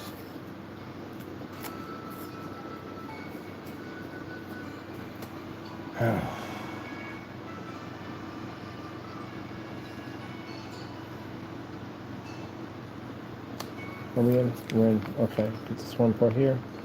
We have to curve it. That's to curve nicely here.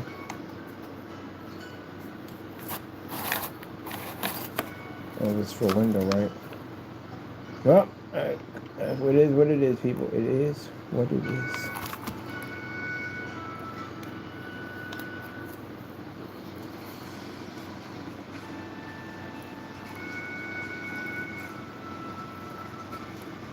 They're not even anywhere near close to detail. Not even anywhere near close. This is going to require lots of detail. Each one of these houses. Let's bring it to life. There's little people living here, by the way. Little elves and stuff living here.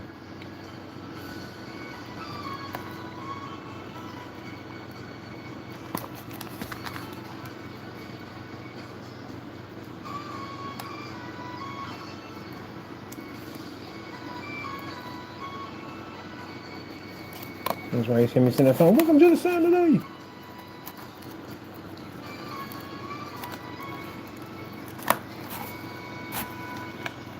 Oh, man. I'm glad I only got to put one. Oh, yeah, we got one underneath. We got two underneath them, but at least they're not as worse as this one. The side one is crazy. The side one is actually crazy to put in.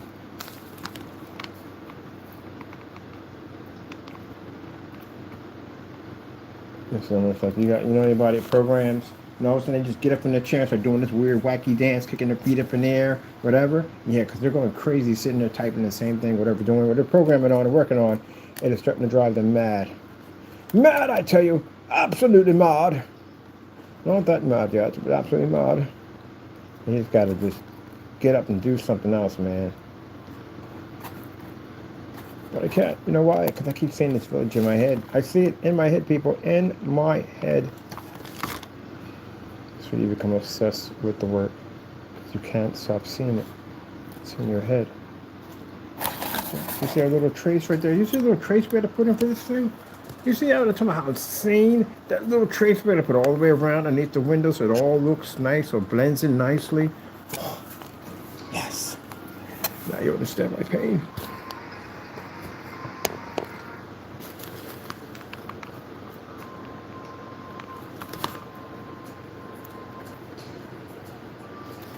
I have no idea how people put together those freaking miniature houses. How do you keep your patience sometimes? I do these houses, I'm losing my patience from time to time. I'm like, okay, we're about to lose it up in this dip. Up in this dip. Whew, man. That was a new way to put a freaking roof in. I'm trying to learn different ways of putting in roofs. Oh, no, we don't. We got to put one of those in. Oh, man, really? Okay, we'll put one in. We're going to put in a daffodil window. We're going to put one in. It's going to have a circle window with a flower blooming out of it. Oh, man, that means we're going to make the whole thing out of cardboard. All right, okay. We'll make it part of the village. All right, let's get all this done right here. This is going to be nice when we paint it all in. It's going to be very enchanted and everything. It's a huge case we're building around. So the entire world is going to be built around this thing. And all of it's going to glow in the dark. The ceiling's going to have black lighting and all that stuff hitting into it, so everything generates in here. So it's going to be quite insane when we get it done.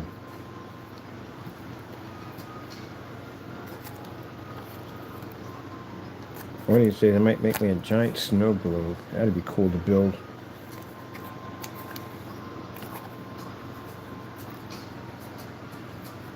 So I want to do something with it, kind of that overlap kind of metal or basically wood.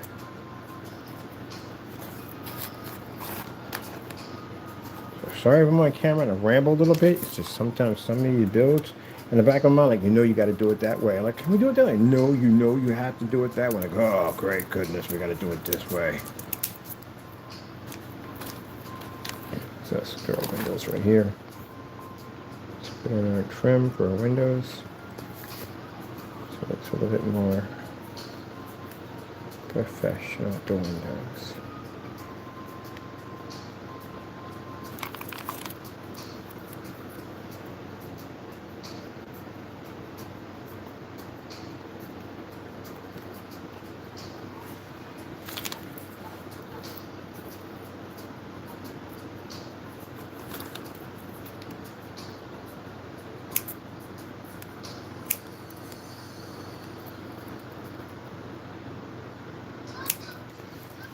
Oh, yeah, I just thought about that. We ever do a train, we're literally going to have to build everything out of cardboard.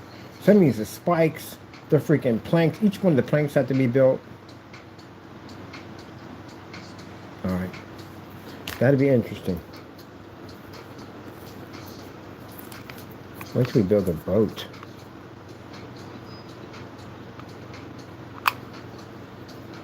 All right, bottom window here, here, and here. And we got to get a thin one over top that.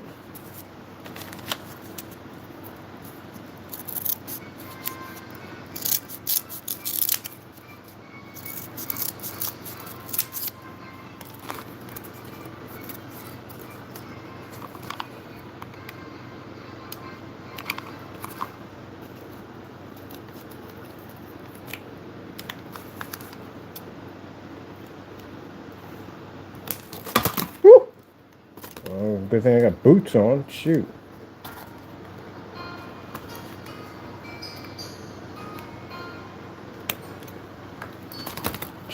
This is why Taco Bell is underneath me. You get burned with this thing.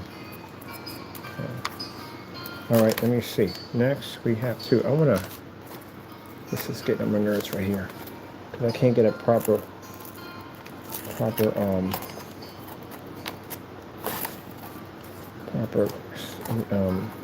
window in there.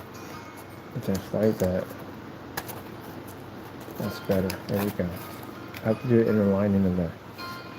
Hooah!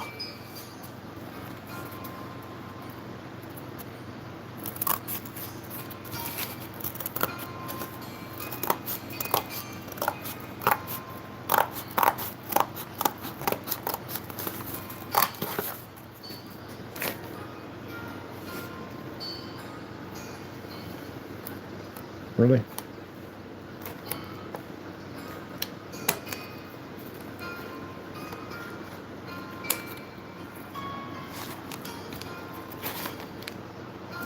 Like on your left. I said on your left.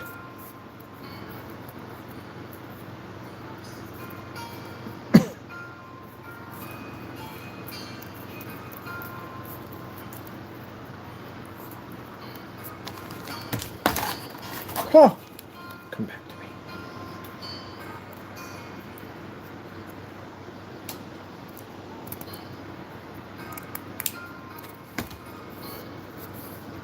All right.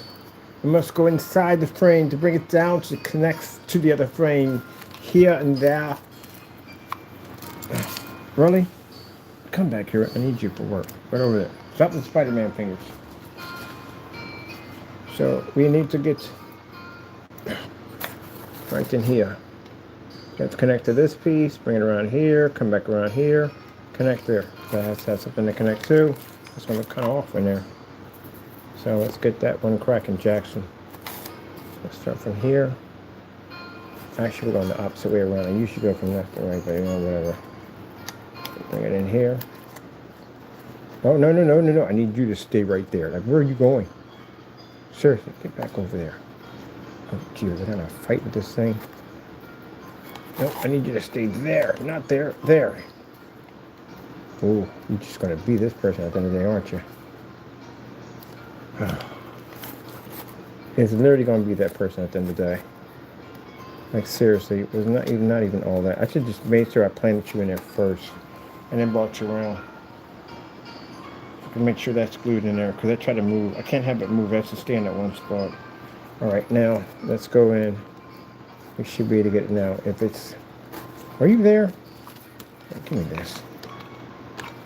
You don't want to stay in there, huh? I got your number, Jack. Now you're in there. All right, make sure that stays in there because that has to be connected to that. Swing back around here. lock to that. Then go around the window frame, lock to that.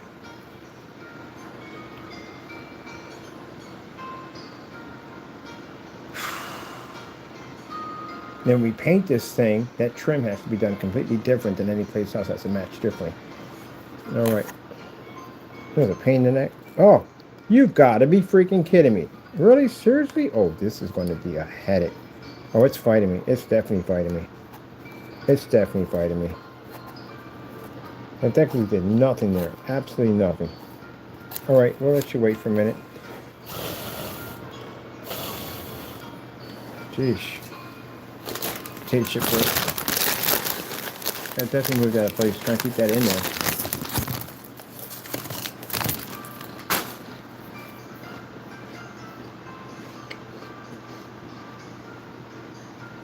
Oh, place. All the way around here. Headache. Are you in? Oh, you're in.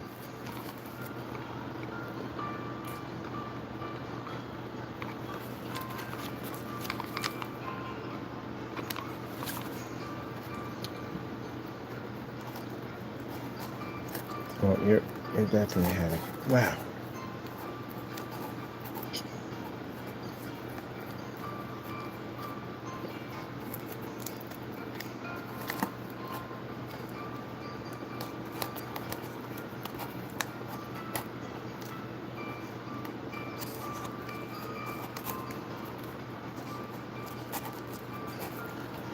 You became a whole jerk in that section. A whole freaking jerk.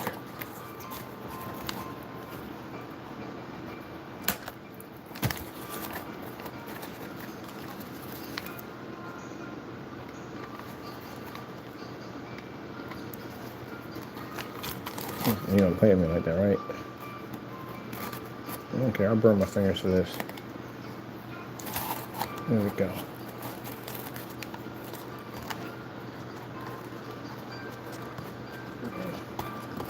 How in the world we get that section in? Looped all the way around it. I had to fight so hard to get that one little section in.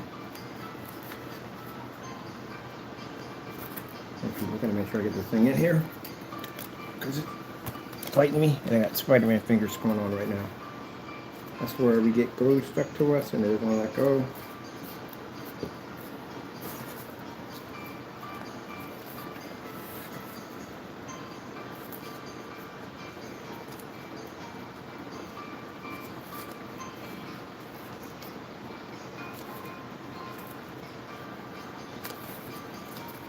This is not be a jerk. Why would we be a jerk about it?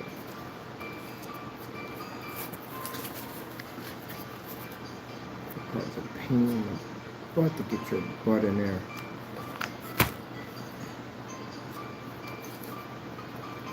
You keep it going, don't you?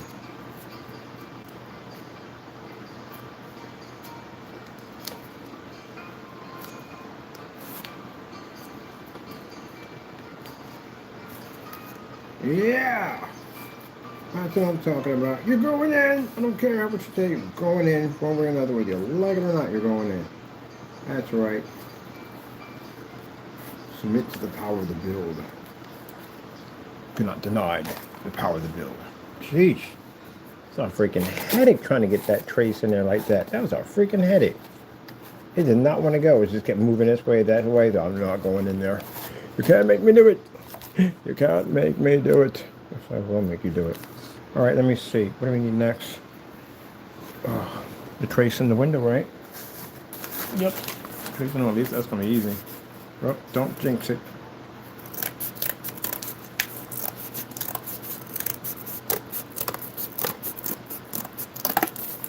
See, it's going to be easy, and it turns out to be a freaking nightmare for me. But it should be easy. Oh, stop saying that.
Yeah, that was pretty easy. I like that nightmare top.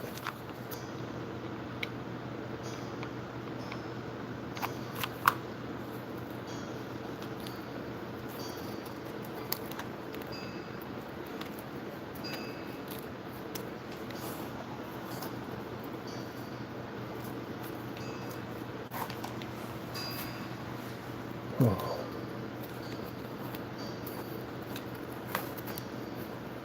Getting there, buddy.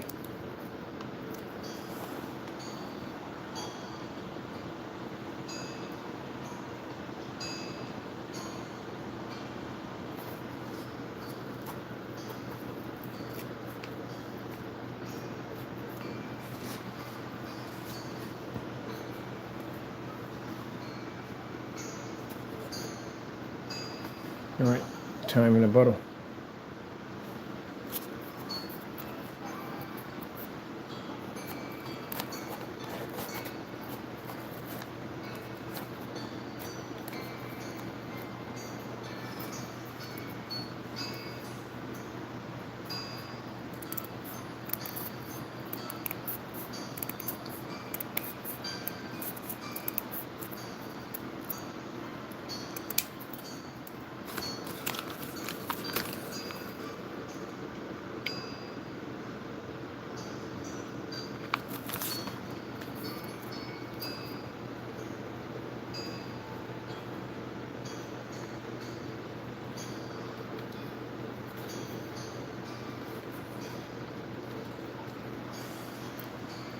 Crazy, ain't it? Right, for a window? Yeah. Look at the details, man.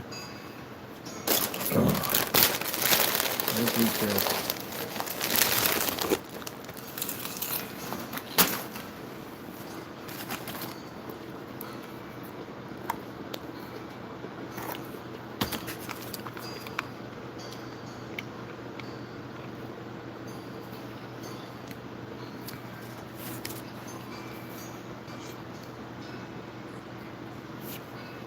Wait for that to dry up.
Oh, man.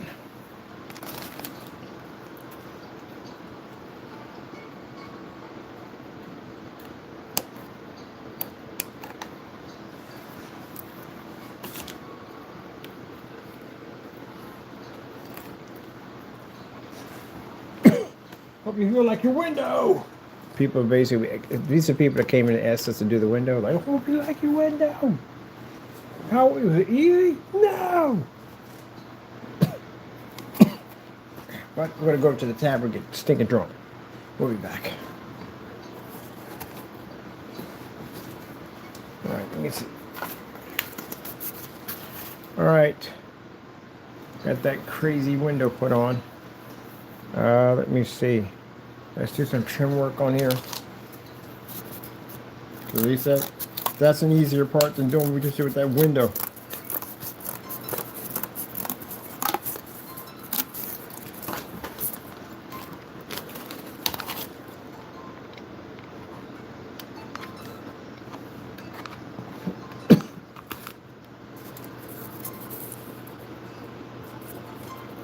Get there.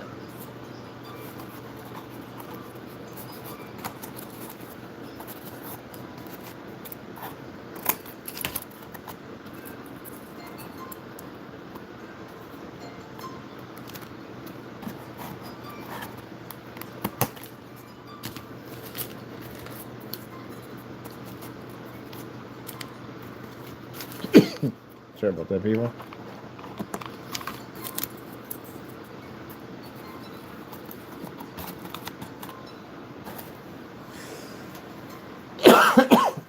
Drink something, Bert. Drink something. All right.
Before we do that, you forgot something. We did forget something.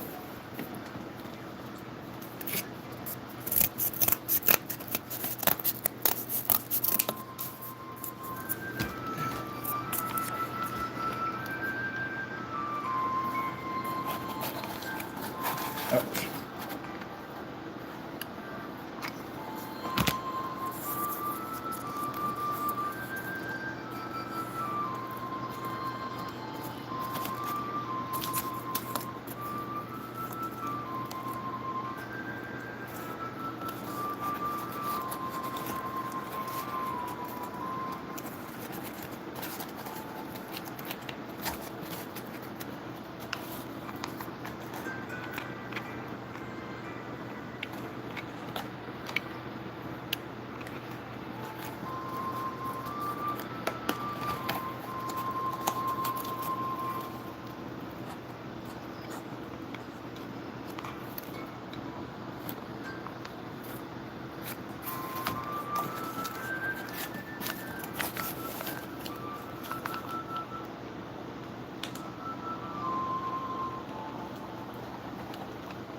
Where is that piece?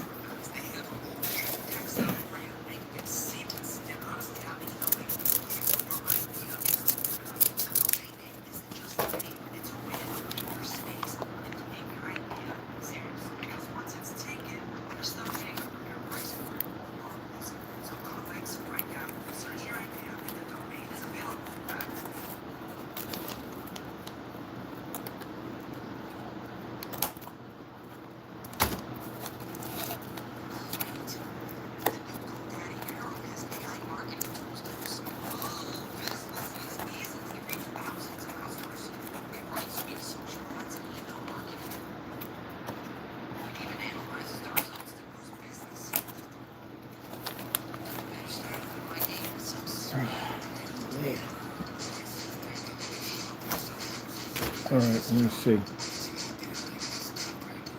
We'll put the whatchamacallit in there because it'd be much easier to do it that way.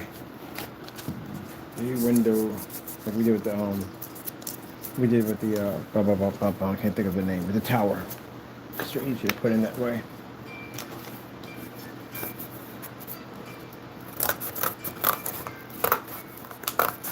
No arch doorways. Much easier to do this way.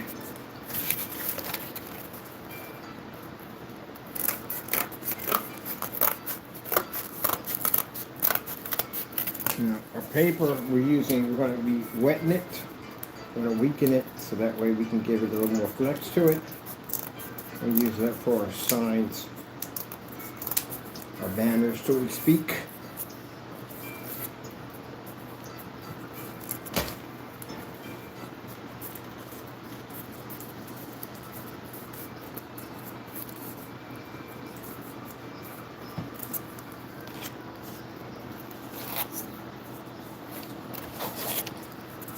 As for the chimney, I'm not putting a window on that side. We'll do a window situation. The window situation, my friend, a window situation. It would be much easier if I went the other way around it, but I wanted to do something completely different, so, you know. Will I ever do it again? Oh, heck yeah, definitely. And once you do it that first time, the second, third, fourth, fifth, day, whatever time you're going to do it, it actually gets kind of easy. I have to do this way because I have to get that to fit in there. This is the best way to do it.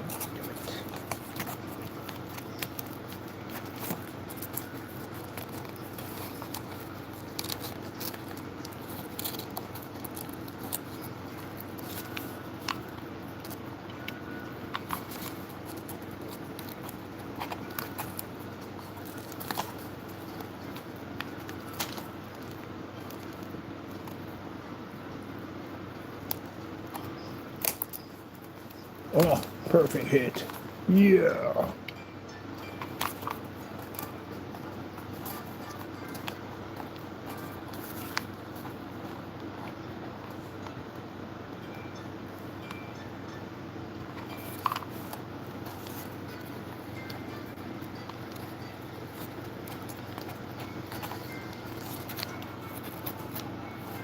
Gonna be lay flat. She wants to kick it up a little bit.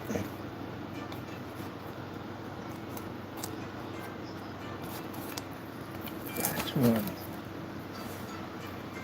Oh, doesn't they have an extended deck to it or something? It does have an extended deck to it, George. George! Alright, let's get that done. Oh wait, we cut out two of these. Alright, let's go for round two.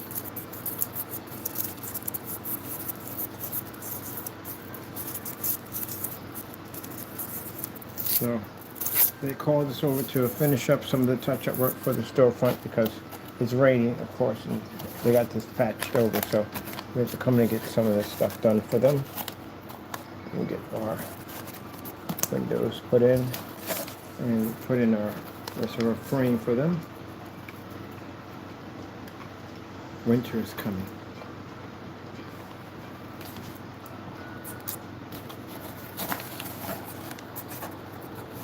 Should we do it this way? Because it'd be so much easier. Oh, heck no.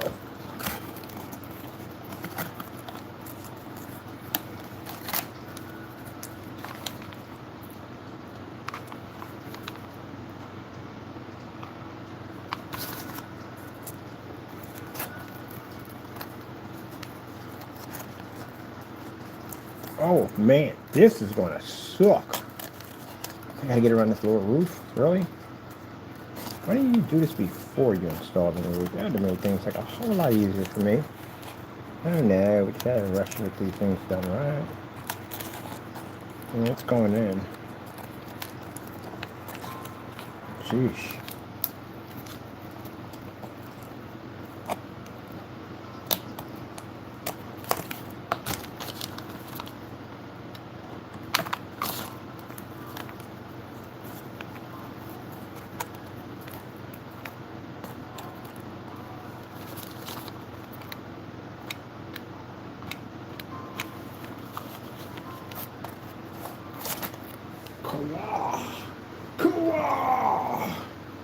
Man, this part right here where I had to put the roof in piece by piece by piece and put that ridge in, wrap it around it so they all fit.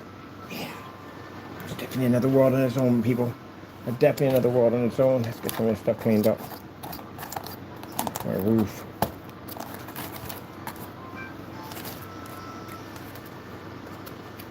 Alright, so we got the roof area put in, we put the little window in. We're definitely going to be putting a flower pot up there for some beautiful flowers. We gotta have beautiful flowers, people. Gotta have beautiful flowers. And people say, what about the glue drippings? The glue drippings actually is fantastic. It brings texture to it. We put in the caulking. We use caulking and we use a little bit of toilet paper and tap it, and it gives a stucco look to it. So all that texture comes out looking absolutely magnificent for what we need to do. That's texture to the build. So the glue spills work out perfectly. Over drips work out perfectly.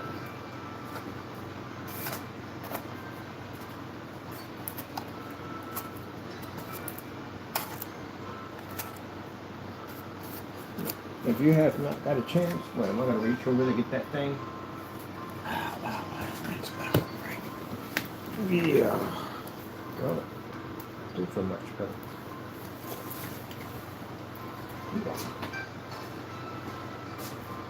I feel like George and Giant walking around right now.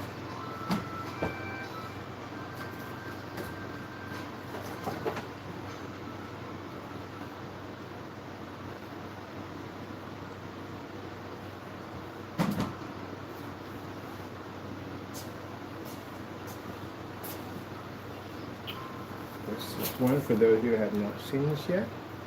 This is one that was built. This is what these little houses would turn into.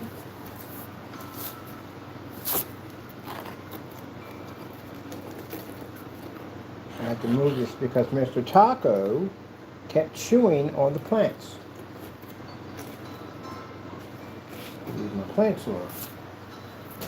So that's one of the builds right there. So the deck we did over there, it'll look like that when we're done with it. On the other builds, the first one we did. Chimney, little circle windows right here on the bottom, the plant lights. We're going to do the plants the same way because we want the plants to look really big. You'll see it look very small. And let me see.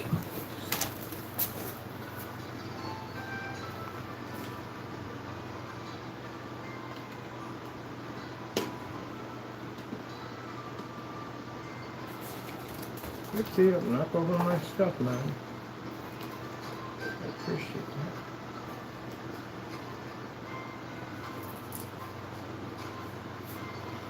that. So same Storytown lights we have in there is the same thing we're going to do for the entire village. And that's easy to be done. Basically, the inside is done in all black, and the outside is done, that plexiglass is done with a glow-in-the-dark paint. And that's what triggers off that effect. Gives a nice Storytown. Everything in there glows. So that's what it'll look like when we get done. All these houses we're putting together over here and assembling, the big ones behind us, that's what they're all going to look like when we're done. Like somebody actually lived there. We actually cracked the door open so that there's light coming from the door, and we gapped the door just a little bit underneath of it so light pushes underneath the door. Give it a real realistic effect. And then back here, course, that would be wrapped around that. Why not? Gives it a nice story time look to it. Beautiful, isn't it? Isn't it pretty cool? A little story time moon over there. So, when we're done, it'll look just like that. Oopsie. Losing you guys. There you go. Let's get Stan the man act right so we can get done. Finish the rest of this detail work. I still have a chimney to put in. And let's get this thing unplugged. I gotta put it up high over there because, like I said, Taco is obsessed with the plants. You can't get to these when we install them in. You won't really get access to these. Some weird stuff like that.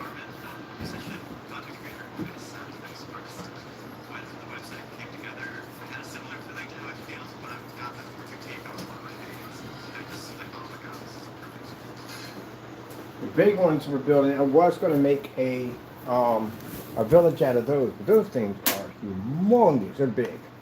So I'm just going to have them in my other shop, already done and set up, and just in different areas, on different desks and stuff like that. That's what I do with those. I might turn them into night lights, I don't know. They might turn them into night lights. Giant night lights or nights, or lamp, desk lamps. Go to dark lamps or something.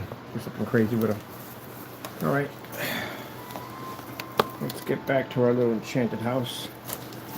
Over here, tighten up my stand, because Stan's having one of his little fits. Maybe he's tired. And I've got a stick on my screen. I don't even know how you even got over there. I need to come off my screen. Let's just get back to this over here. We have a chimney to build. We do have to trace out the moon. I was just turning into my other one. My other one came up like all this all over it. So let me see what we need to get enough trace for the moon. Technically, I might have the moon stick out a little bit. So let's see what we can do with that.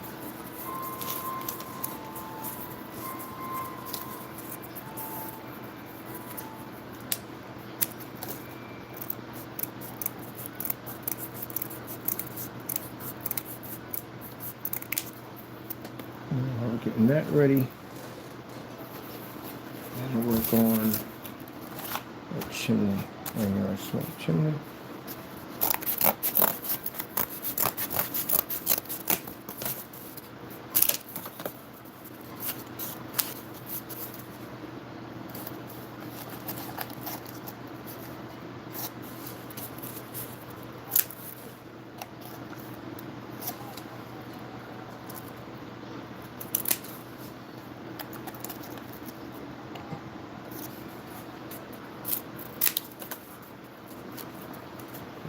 First part cut for the chimney.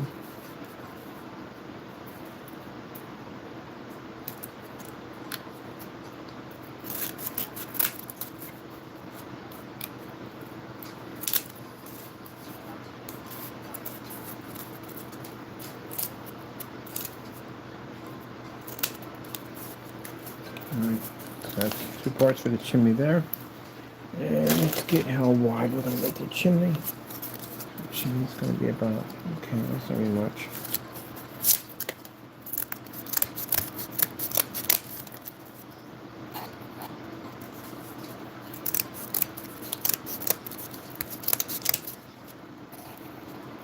Okay, that's perfect there. Same size as these.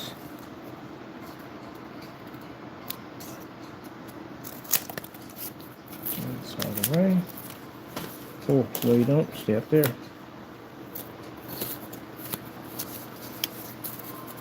Go to the chimney real fast.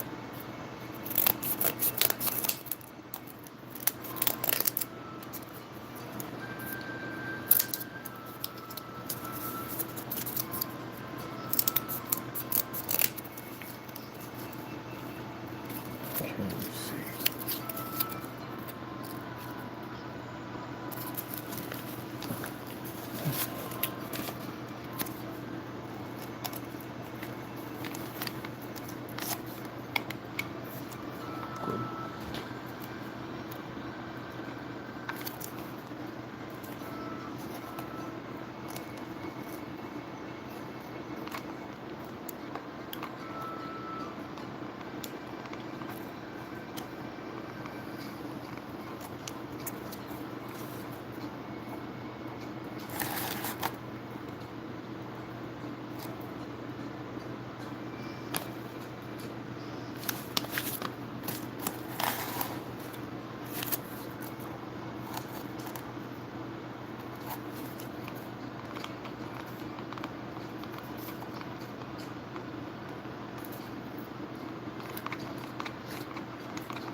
Yeah.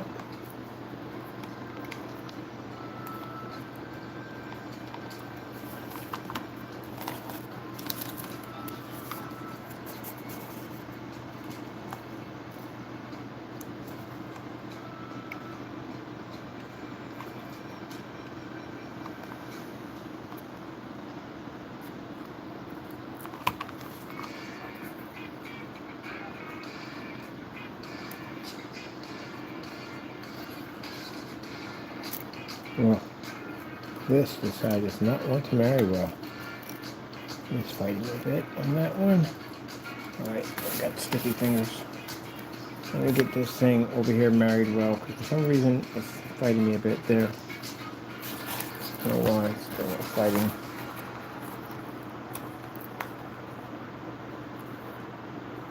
Enough glue there to get the job done. It's definitely fighting me.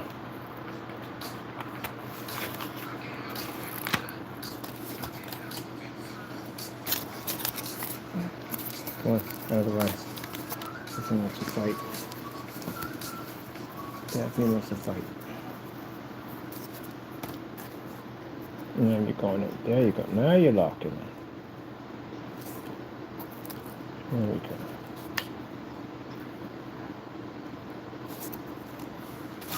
Let's try you again.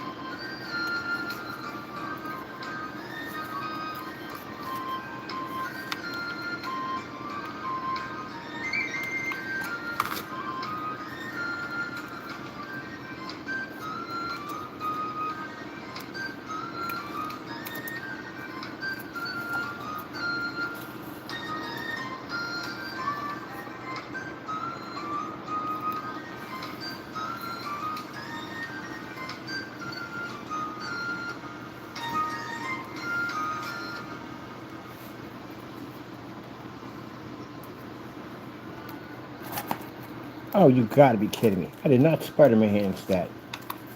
Apparently we did. Let's try it again.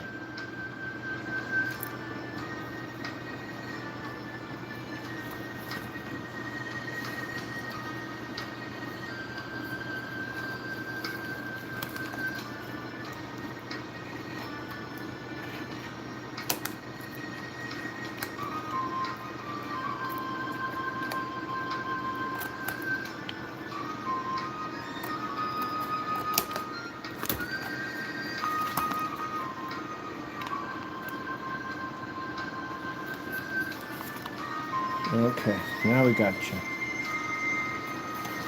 You're not going anywhere. Hopefully not.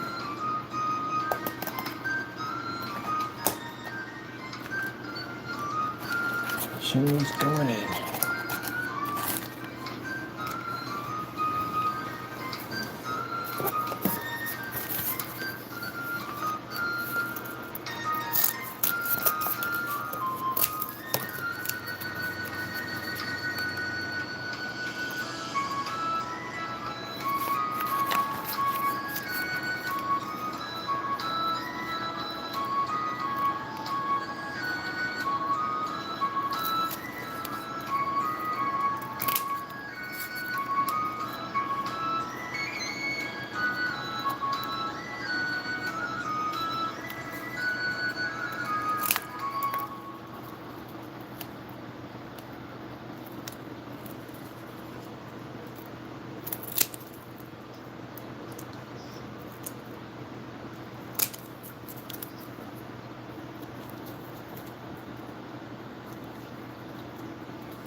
there.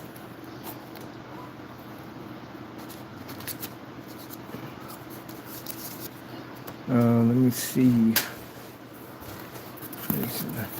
This I have here. What says? It just hurts to just drop off the floor. Drop off. No, drop off the floor. Well, fine. Drop off the table. All right.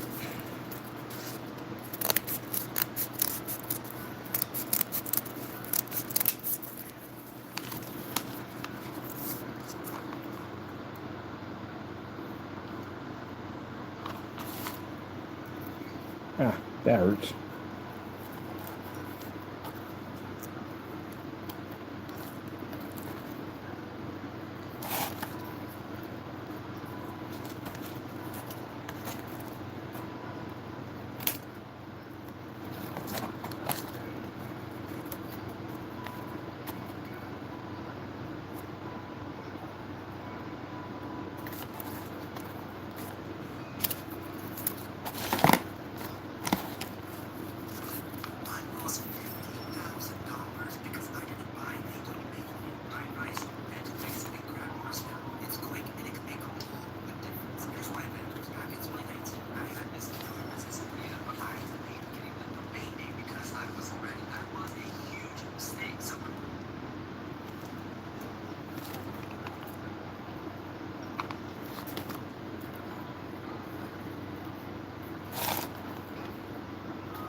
Battery pack.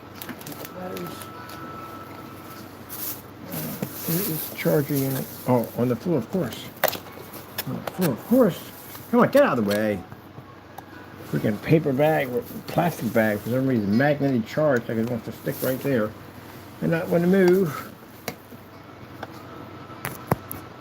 You know how it works. When you got a stand, everything and anything will stick to the stand. You don't know why, it just does. It will stick to a stand.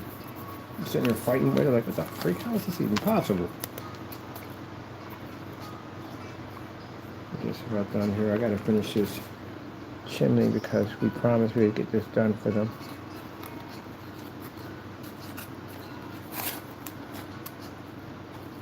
Finishing up the work.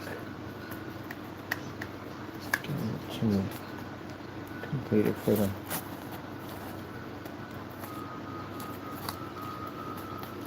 And we do cooking and heating.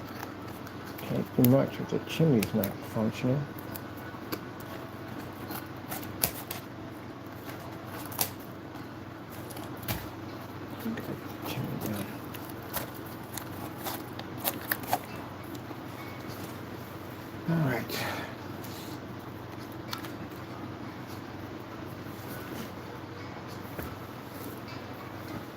Where is the... I'm looking for them. Oh, it's right here. Yes.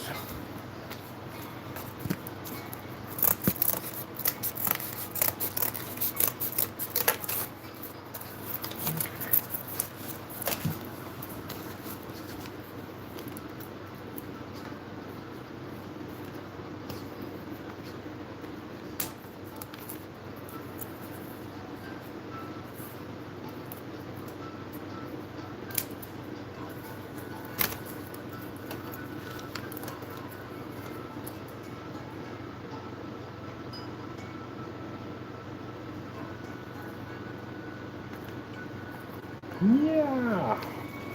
That hurt.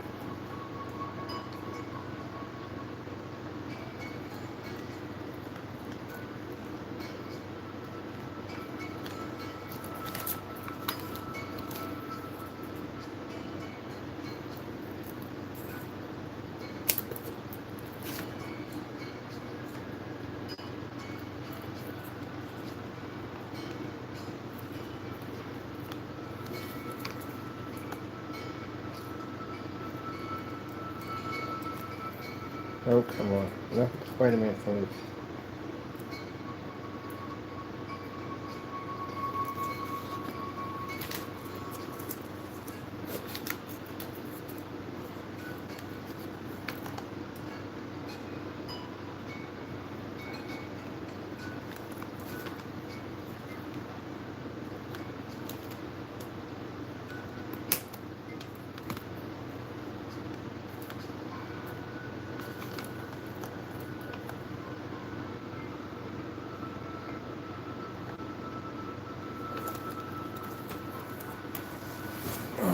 man.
Man, I'm telling you, the madness, people, the madness. All right, Moon. And we'll be back in tomorrow. No, I can't. I'm off Sunday. Gotta stay up on first. I'm off Monday. Come back in Monday. Yeah, I've got to go anyway. We're out. We're out. Ooh, man. I'm done.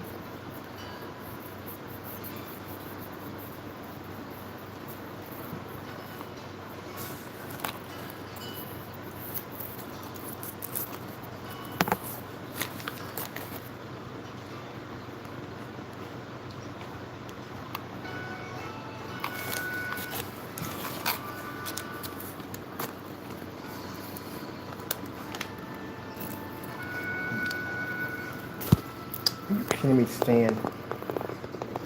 Get it together, please.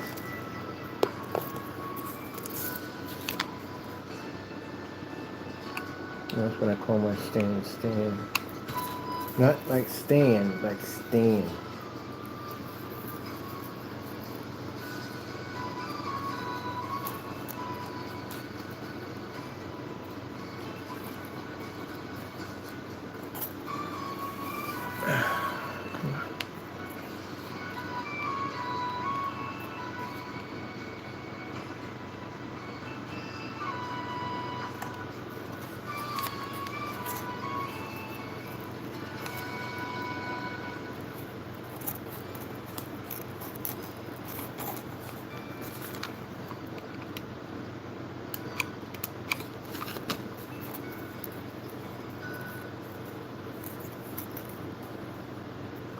Here's that.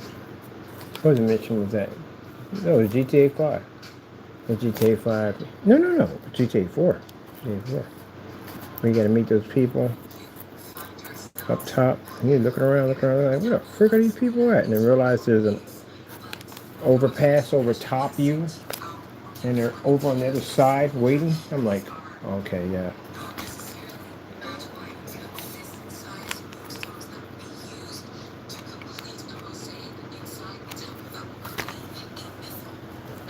Yeah. I think the info commercials now are these little videos in between. Those are new info commercials.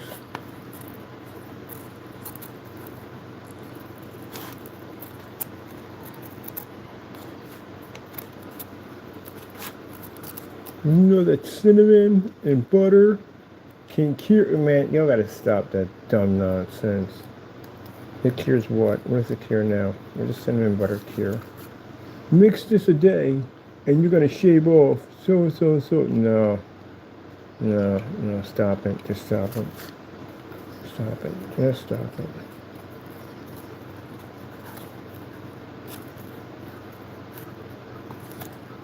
Guarantee your shave off. This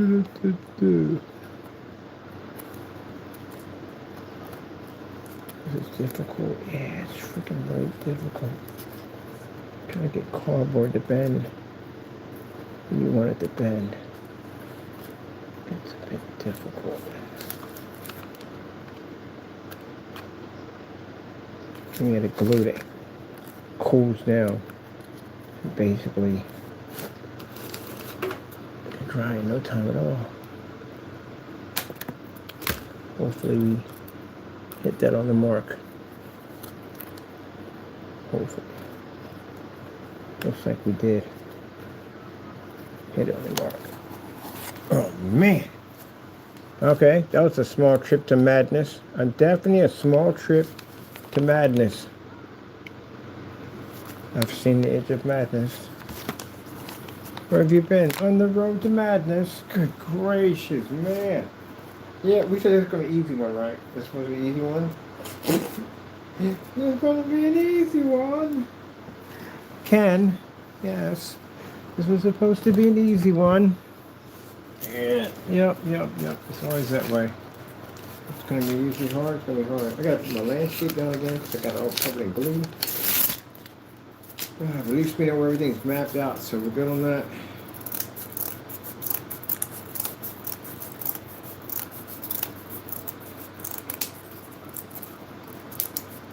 I don't know how people lay bricks. I don't know how y'all do that, man. It's gotta be back-breaking work every day. I'm doing this and it's killing me. I can't imagine laying all them bricks. I watched somebody build a house with bricks. I'm like, gee whiz Louise, how? That's some hard work, man. See, that's what I said. I respect all that at the end of the day. I respect it all. That's some hard work.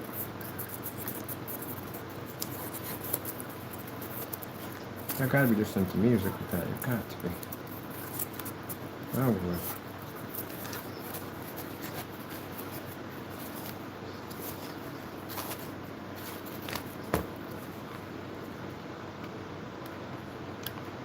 It's interesting thing because I'll bump into customers will contact me, and we have to talk like, yeah, I saw your video talking about bricklayers. Like, I used to be a bricklayer. Like, how you do this? I get a chance to answer all kinds of cool questions. Like, yeah, what's the most difficult thing you ever had to lay in bricks? Like, something spiral or something crazy like that. I get a chance to talk to them.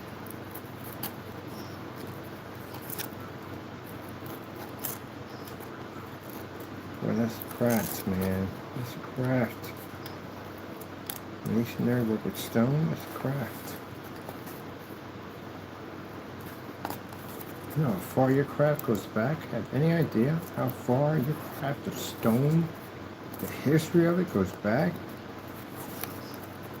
To the biblical age. You literally, your craft goes back to the biblical age.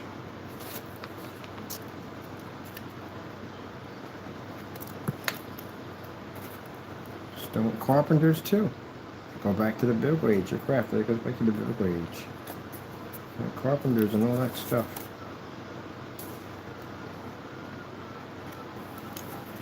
Yeah, all right, electricians, you come up sooner or later. But I guess the oldest would be fabrics. People sell clothes and stuff like that. But electricians and stuff like that, later on, you do pop up.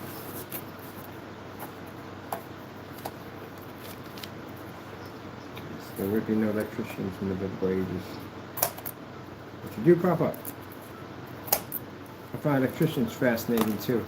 The fact that you understand electricity. You couldn't get me to go near that stuff with a 10-foot pole. Well, no, no, not doing it. Right, this guy came over, we did electrical work over there, and I was like, you ain't freaking out, man? Like, you know the power's off. Chain of phrase like some kind of like something, you know, stored up might shock you or let you, or turn something and explode in front of you. No, I'm cool with that thing, I'm good with it. Good gracious, man. I find that fascinating. Couldn't have me up thinking in a million years. You can't be afraid of heights because you got to climb up on ladders and all kinds of weird contraptions and stuff. I'm like, I don't know how you guys do it. But it's cool how you can control power. You understand what they do? They control power. They rechannel electricity. It's kind of like a superpower at the end of the day. They understand electricity. The power, the currency, the charge, all that.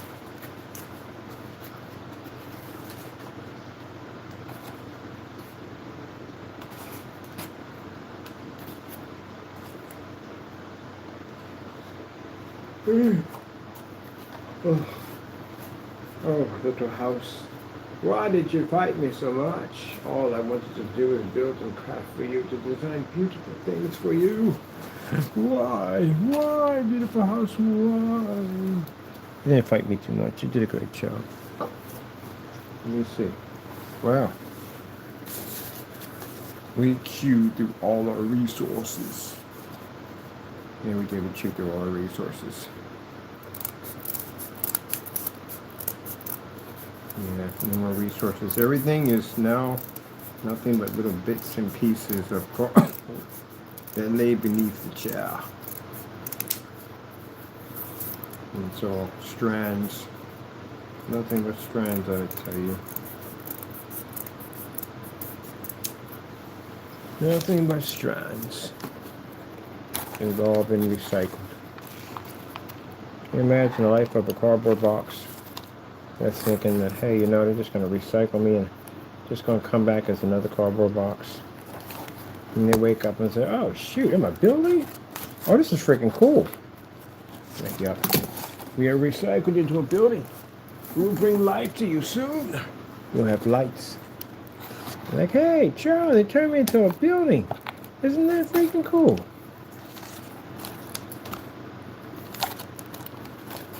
And there'll be many more sculptures before you, cardboard box. Many more!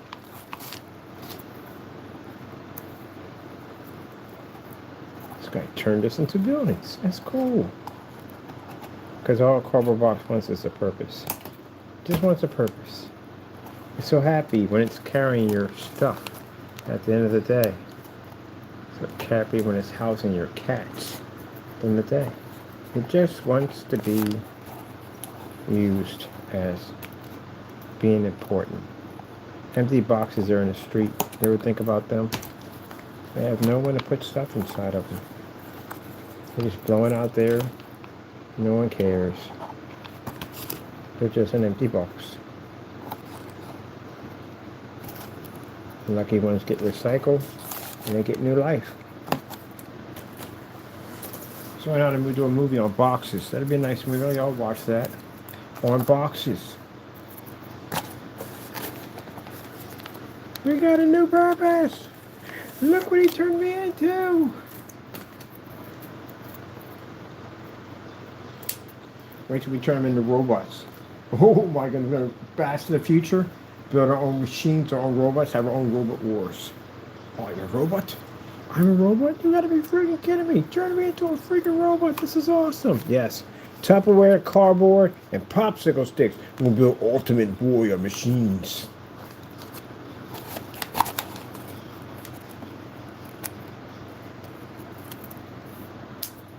Ultimate warrior machines. Yes.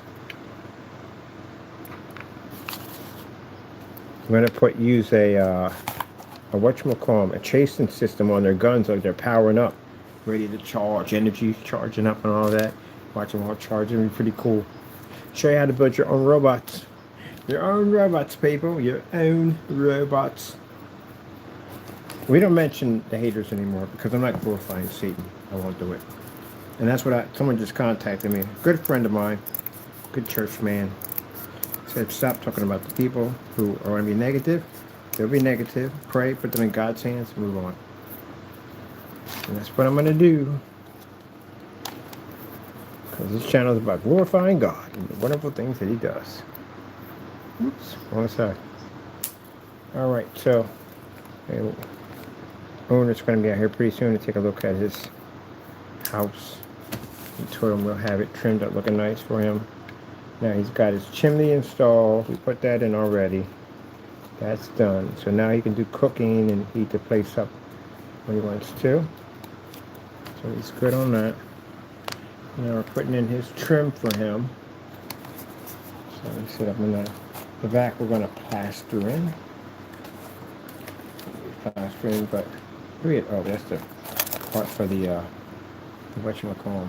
Wait. Are you going to put the no, you got to put the extension for that. We don't even have enough cardboard for an extension. Like, we literally do not have it. What's this right here? That's not going to work. Let me see. Come with me and you'll see. Imagination.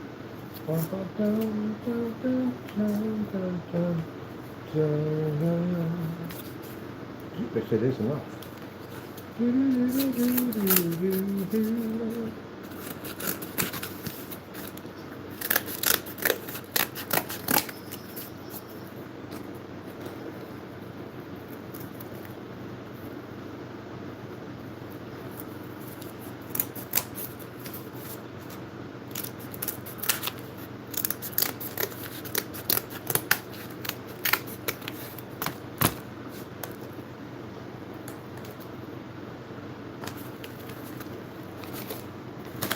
Let's go.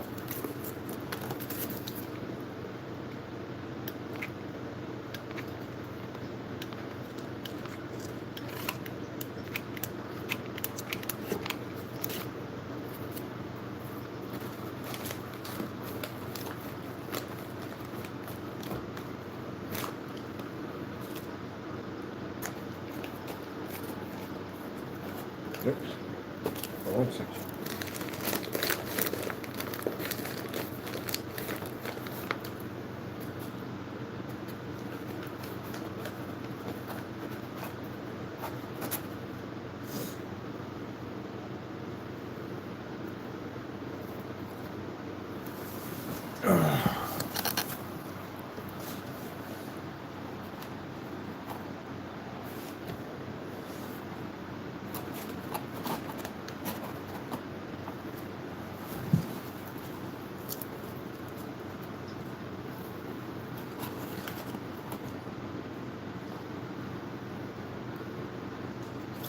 I forgot this is being picked up. This is going to be picked up a little bit because this is laying back down a little bit, so this is going to be up a little bit.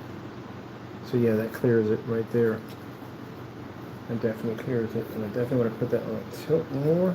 So this coming up will definitely clear that. Okay, perfect.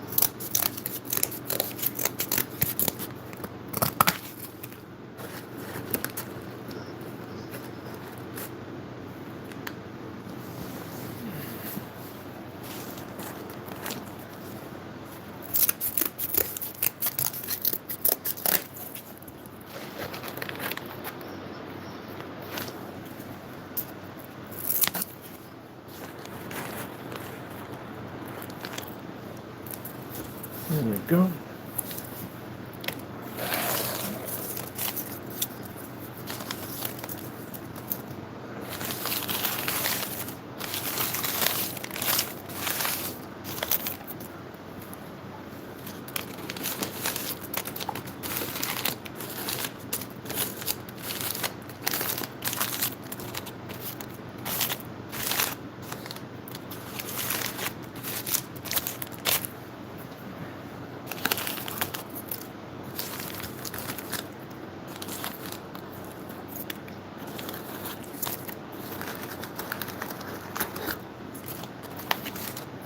Simple everywhere. Jeez.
Sorry about that.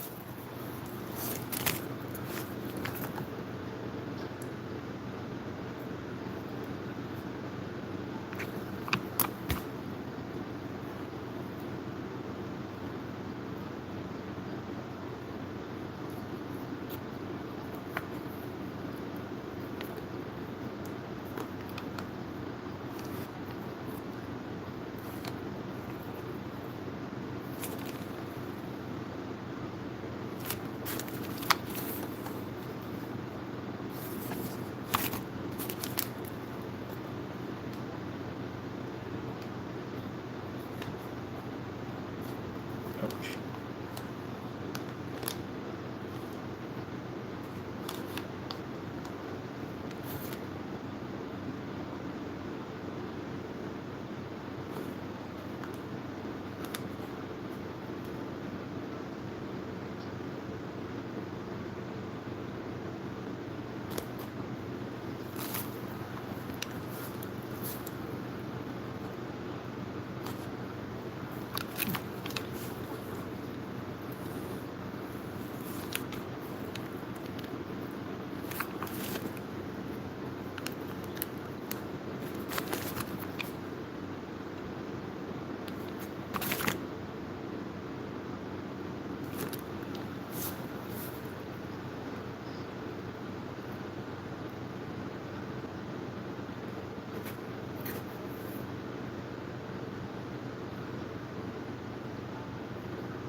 Blinded by the light.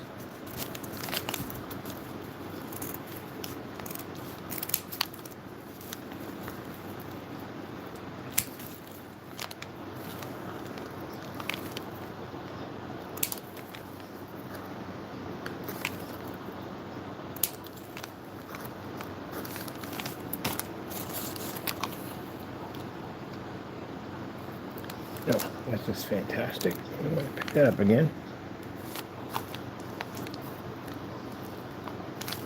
Ouch.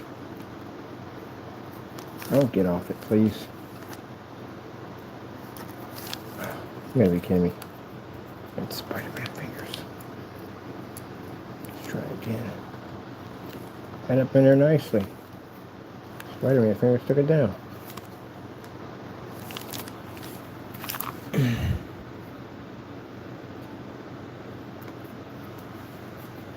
Nope, that's not gonna do it. Looks like it's supporting it. There we go, it's better.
Oh, that is straight.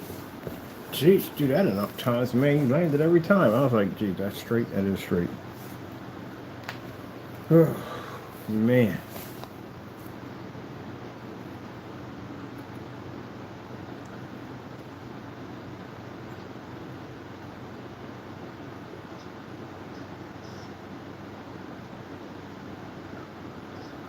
Welcome to the world of insanity. Bum, bum, bum, bum, bum, bum. Crazy builds. Ugh. And it's funny, you know what? Let me sit back and watching other people build medieval castles and stuff like that. As I'm actually building one myself, I like to watch other people build and start putting their stuff together. It's fun to watch them do their cool stuff too.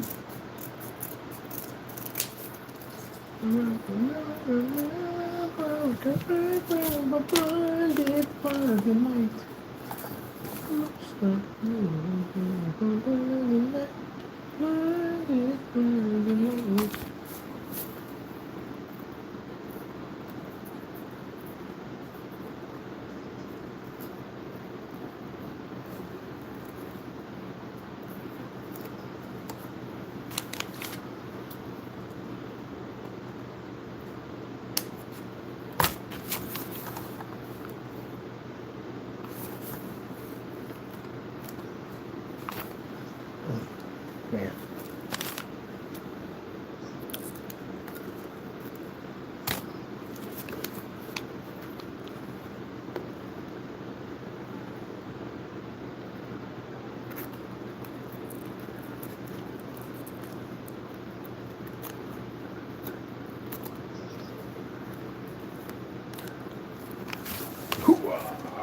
Man, wait till you start building your own. Some of your already build their own drones. A lot of people build their own drones. That's a lot of parts. RC cars, a ton of parts. With the gas, with the electric. Just a whole lot of parts. Put it all together.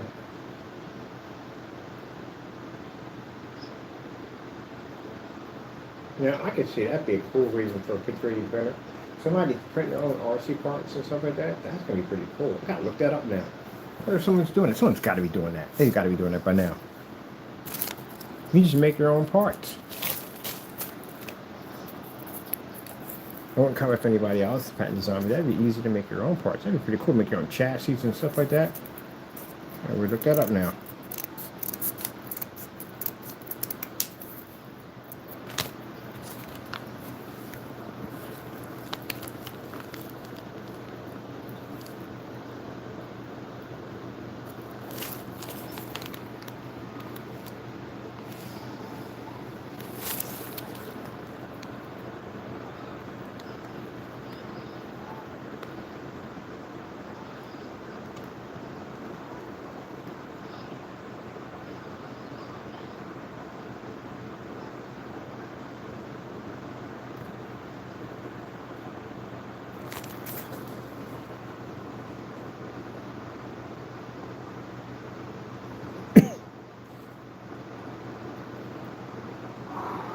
Wow.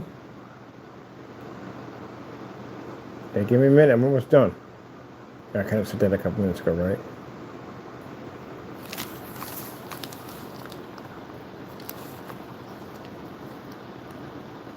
Ouch, ouch, ouch. Pinky burn, pinky. Yeah, the pinky burn. His fingers didn't burn.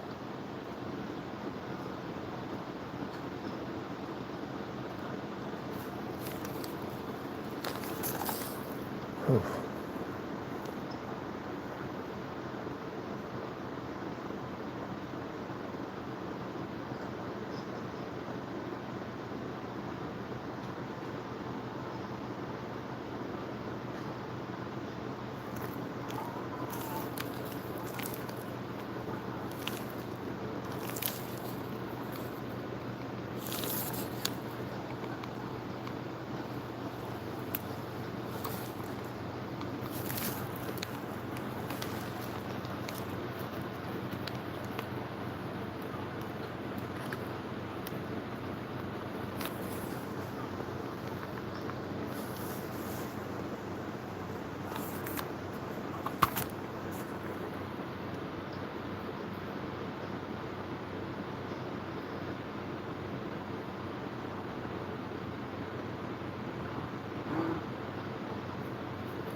Yeah, real. Now, for those you wondering, like, how do they get from there to there? We're putting in a swing bridge on this side. Just gonna be a swing bridge here from there to come down here, across the footbridge. You know what? I can basically put a set of staircase down here if I want to, right here if I want to. There's just multiple options I can go with. I want to do the swing bridge to tell you the truth, but I might just do both. I might do a walkway coming down there, and then do a swing bridge in there. So I'm gonna do it that way instead. Ain't that right, Charcoal Boy? Charcoal Boy! Charcoal Boy! Charcoal Boy! Taco Denario. Taco Denario, you live in a stereo? You live in a stereo, Taco Denario? Taco Denario lives in a stereo. So man, you don't get out here with that dumb nonsense. I can jack you up. You live in a stereo, Taco Denario?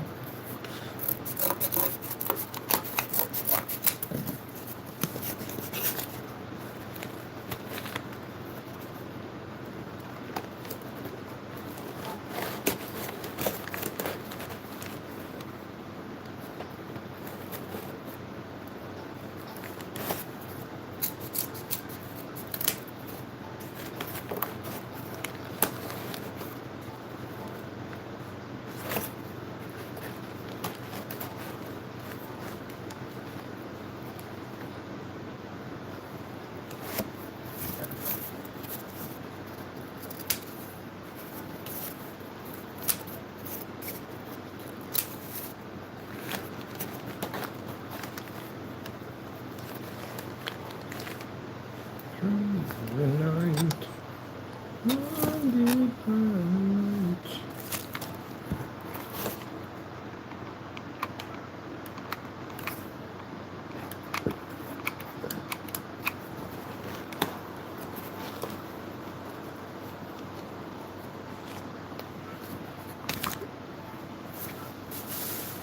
you smell cardboard?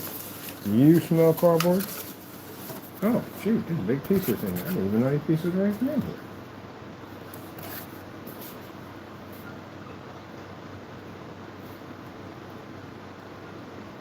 Do we have this? Is this?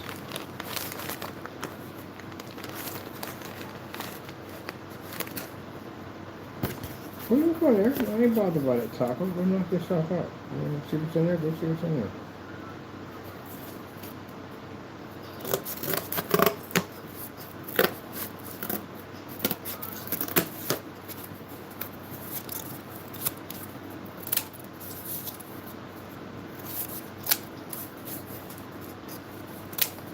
What's in there? What's in there?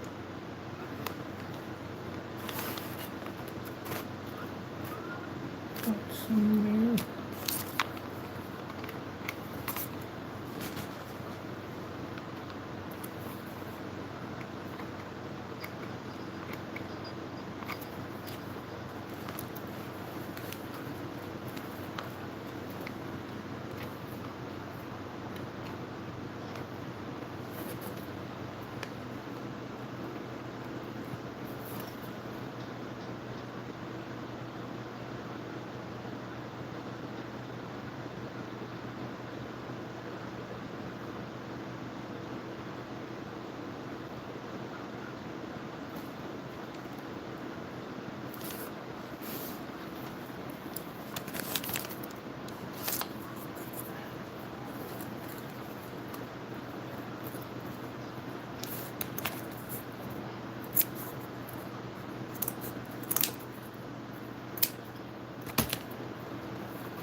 supposed to be stopping, but now I'm in pain, but I'm having fun.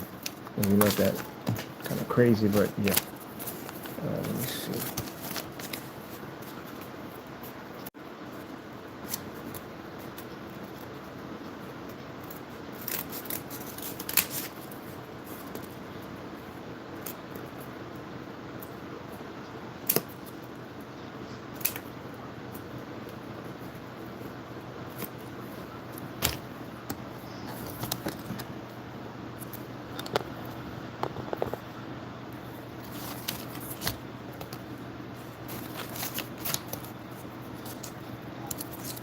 Get out of here.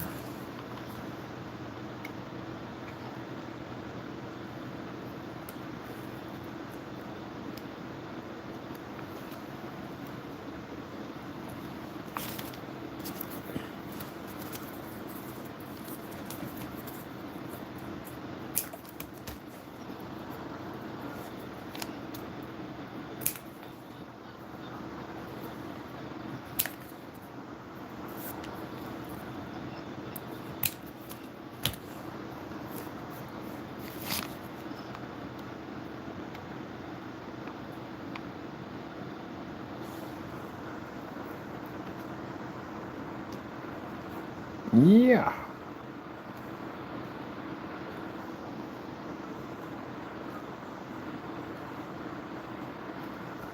All right, that's good.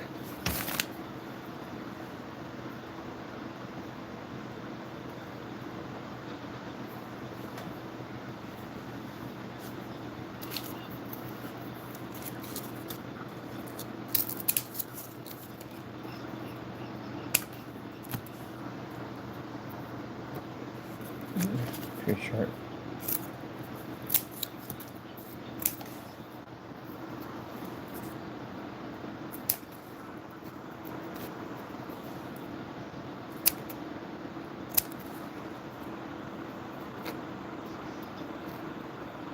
That's an interesting piece. I'll get in there.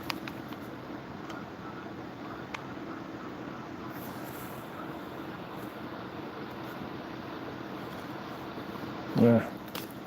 Too short. Interesting height in there. We'll get one to fit.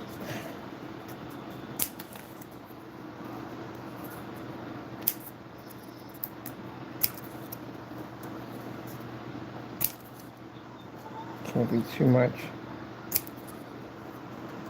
Can't be too much. There we go. Got one to fit smaller.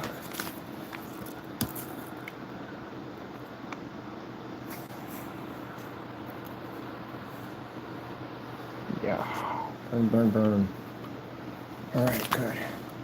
You said once you cut a bunch in that way, you can't do it. They all fit differently because of what's going on in there. Fits differently. All fits differently. Whew.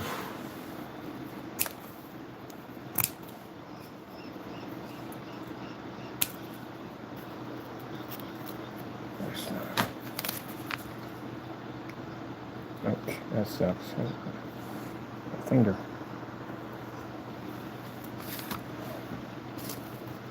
And with this, we have to build a set of stairs that are going to come down here and then down here. So this is a support system.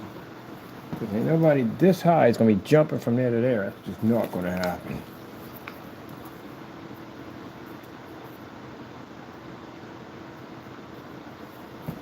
We need one there.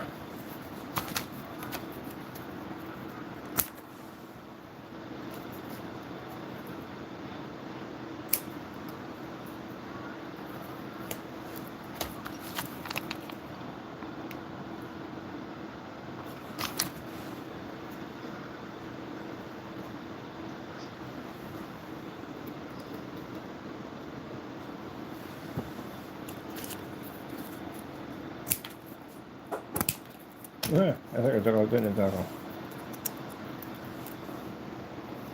many hours we got in here? 3 hours on the bill. Jeez. Crazy people. Crazy! 3 hours on the bill. I was just about to get off, go to the tavern, get something to drink. And people over here with runs the water mill. It's like, hey, look, buddy, we need our whatchamacallit to put in transportation to go from here to there. It's a pain in the butt. If we can fix this today, we're like, okay, whatever. We are the town carpenter, so.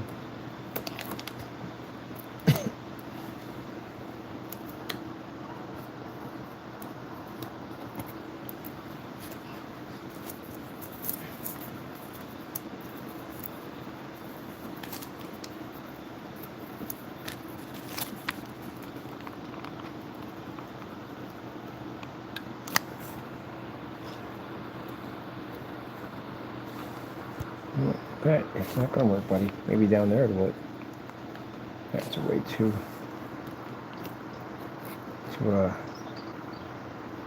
thick to be on there. Not gonna work. It's gonna throw off our detail work. We do it that way. Here, it'll work perfectly fine.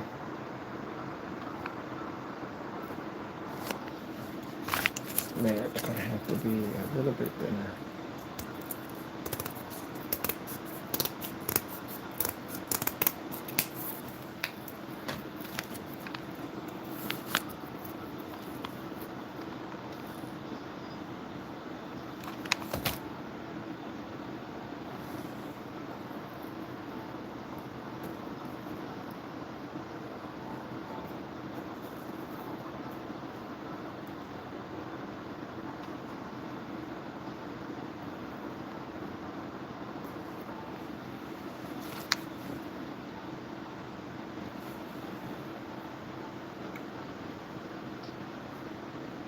Ouch, ouch, ouch.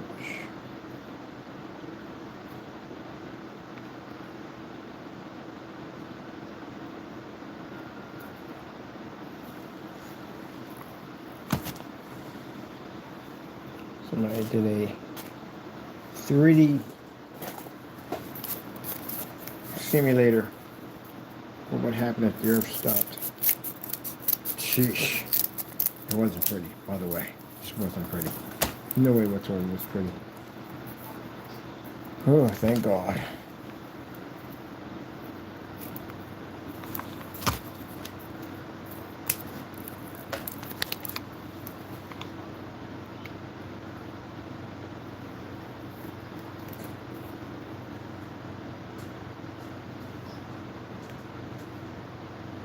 This is why we don't have a proper floor screen. Because you scratch it up. That's why we're going to get the new one. You can scratch that up if you want. So I'm taking the new one out. And it is scratching sound like, scratching up the floor. The floor screen. Oh, thank you. We have these laying around. Thank you, thank you, thank you.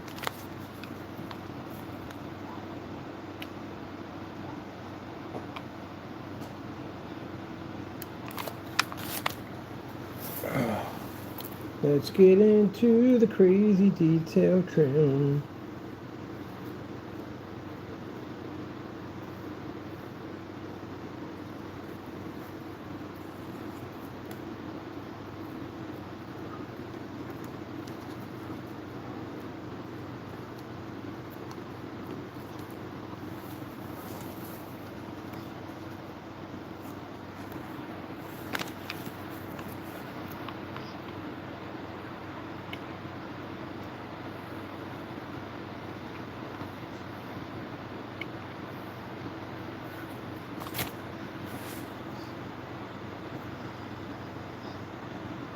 I know people do model trains. Probably saying, stop fussing. You already did the stuff I got to build. I've seen y'all stuff. It's berserk. It's absolutely crazy. Y'all do some crazy stuff. I've seen y'all stuff. It's insanely crazy. I'm like, how? There's a guy who builds all his props. I'm like, wow. How are we doing this? Oh, it's so tiny. Oh, it's so tiny how they do it. It's crazy. Trust me, much respect.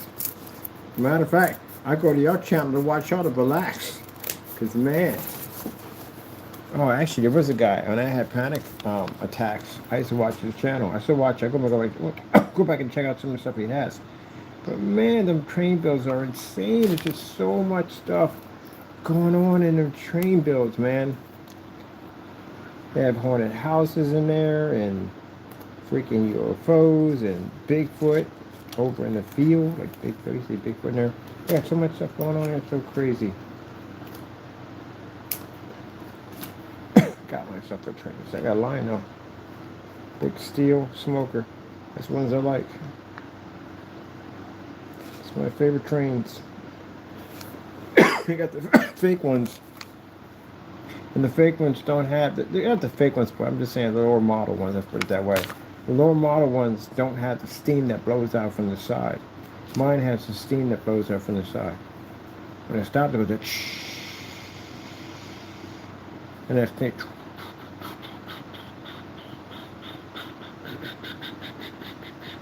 Man, it's all electric, man.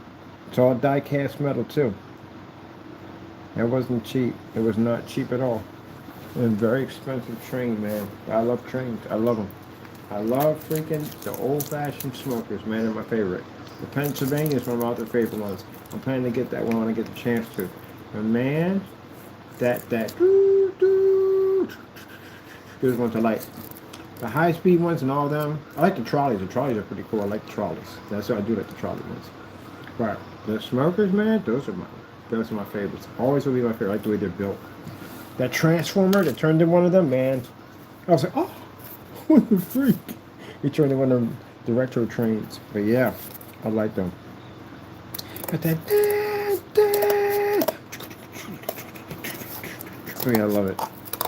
Those are the ones I like. But I had to get the one with the steam, and you can't just. You have to maintenance those things. They have to be cleaned and oiled and all that stuff. Yeah, it requires maintenance. I saw somebody who built one. He built one, and it took charcoal.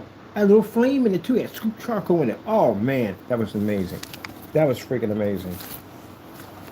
He actually built one. Yeah.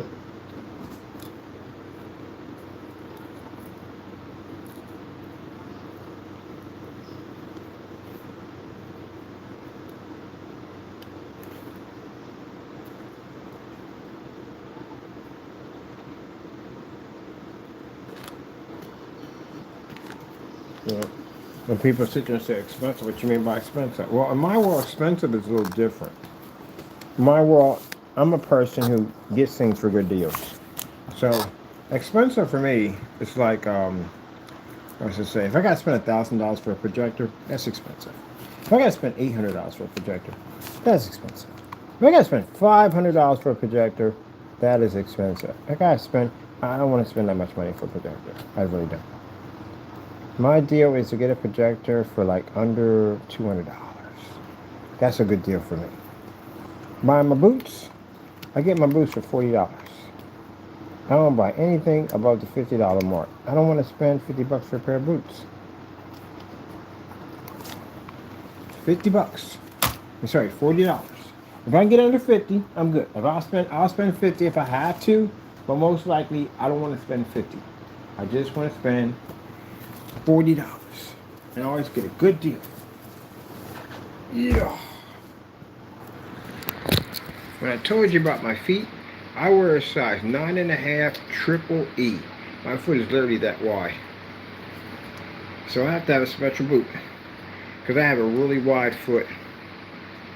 But these are 9.5 triple E's. Kind of hard to get triple E's, especially when you're over at I shop a lot at Amazon. I used to go to Payless to get all my stuff, which was fantastic. Payless always had my size, but Payless has went out of business, so now I gotta find another place. Timberlands, I can't wear them. Timberlands hurt my feet like crazy. The butters and all them, the beef and broccoli, all of them, they hurt my feet. The only ones I have that I can actually wear from Timberland are the 40 Belows, and the 40 Belows cost way too much money. When I was a young buck, I bought them. Now the motor, I won't buy it. It's a $200 boot, so no, I won't buy them. But these right here, these things are the best ones yet I've got. They're comfortable, sturdy. They're designed to take in a ton of cold. Oh man, these things are so freaking warm. And then on top of that, they got the web tongue so no water gets into them. Man, they're fantastic. I freaking love these boots right here. Definitely love them. $40 on Amazon. And no, I didn't get them on Black Friday. This was the original price for 40 bucks. And these things are freaking comfortable. One of the things I like about it, see that big foot part right there, the top, right there? The problem I have with boots, I scuff them up. I always scuff my boots up pretty bad. This is scuff resistance. I freaking love that. Freaking love these things, man. And man, they are so freaking comfortable. It's gonna take a while for me to burn that sole down for a bit. Yep, definitely worth the money. Yeah! Ugh. Yep. So I have a wide foot. So basically for me, to find boots in my size, 9.5 triple E, yeah, kind of hard to get boots in my size.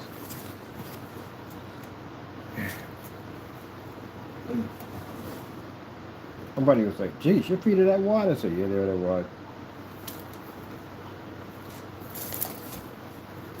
I'm just glad I'm 9.5. I'm not glad like my people in my family. Some people got, I see, my sister's son's wearing 11. He's wearing 11, close to be getting to be at 12. You know how expensive that gets? The bigger your feet get, the more money you have to spend. They always pay, you got to charge you that little extra for that little bit of fabric. A little extra, they'll charge you for it up to the roof. And I had a buddy of mine, he was 6'2", he was so upset, he never have his size. He always got my size, 9.5, but the only problem, I gotta get him in triple E's. So usually triple E's I can't find, I gotta go to the base house to get them. But Pumas, always wide. I can wear Pumas all the time, or track sneakers where they expand, whatever. But other than that, nope. But any of that, he was good. He couldn't stand it because when we buy clothes, he always spend extra. Why I got to pay extra? Because you're tall, dude. You're freaking tall. You got to pay that extra cost, buddy. Sorry, you got to pay that extra cost. Maybe said tall people problems. I got tall people problems. I got to pay extra for everything. Or can I get? Why don't they never have them in my size? Yeah. Always get that all the time. I'm sorry, buddy. We don't got them in your size. We ain't got them in your size. Trying to get Air Jordans. He used to wear a size. Who was wearing? Dell was wearing freaking 15s. He wore 15s. Yeah. Good luck finding some Air Jordans in the size 15 at a local sneaker store. Nope. When we go to Foot Locker, they're like, nope. You got to special order those. And worse than that, one of my son's kids, well, now he's an adult now, was a 22. You know the size of a 22 sneaker, how big that thing is? Oh man, we had a family reunion one time. We tripped over one of his sneakers. We're like, good God, look at the size of this thing. I can murder a man with this. Yeah, it's a big boot, man. 22s. He wears 22s. He's 6'7". He wears 22s. I'm like, gee. Where's Louise? I'd be cracking up. I'd be like, so how do you remove the house? Because there's ceiling fans and all kinds of stuff in the way. I'm like, man, I know you had to clip one of these fans over here. So you had that one over here. I struck the doorway coming in one time. I was like, geez, you just gotta make a note that it's there waiting for you. I was crying. See. That's the thing about it. Most people want to be tall. And tall people will tell you don't want to be tall. Because they come with tall people problems. So no matter what size you are, you're always going to have problems. Don't make a difference. And people think people that are tall at the end of the day got it good. I have a lot of friends that are tall. And they'll tell you, nope. No. They feel like it's a curse, that they back problems. You know why? Because the countertops, the kitchens ain't made for them. They got to constantly bend over all the time. You got to worry about objects in the air, like I said, ceiling fans, lights, all that stuff. Getting in cars, oh my goodness, man. Yeah, they always got to have the front seat because you can't put them in the back seat. They'll cramp up in the back seat. Knee problems, they have knee problems, yep. Back problems, they have back problems. I can see where they get it from. Because again, you have to bend over. The world ain't made for them. The world is not made for them at all, period. Get on the stuff and take your head off, depending on how tall you are. Them bars that we hold on to, yeah, that's a guillotine for these guys at the end of the day. I mean, at least you can see over top all the stuff, like the countertops and all that stuff's pretty cool. But yeah, shower time, they're not joking. My buddy's not joking. He showed me when he got in the shower head comes to the top part of his chest. You don't even touch his face. How the freak? Got to manage somehow. The mirrors are not even this height. He got to sit down when he shaves because when he stands up, he can't see the mirror. So they had to go in and put a tall mirror in there for him. Yeah, this is a whole bunch of problems. He said every time I go in the kitchen, it's back problems. I got to bend over every time I go to do something. I'm fixing, I'm cooking, whatever. I'm bent over all the time. Yeah. They got to get that custom made, and custom made ain't cheap. Custom made is very expensive to get custom made countertops and all that stuff. That costs a lot of money. Yeah, unless you're an NBA superstar or you basically make that money, then that's the only way you're going to be to live comfortable. Other than that, that's how it got to be. Beds, fetal position. A lot of them sleep fetal position. My sister's husband is 6'4". He sleeps fetal position every single time. I said, you can never stretch your feet. I said, if I do, they go over the side. Yeah, tall people problem. Clothes cost more, everything costs more. Everything. Knee problems, back problems, all that stuff. So, everybody got problems either way. You know what I mean? Except for I'm 5'11". Thank God I wasn't going 6 feet. I'm so happy about that.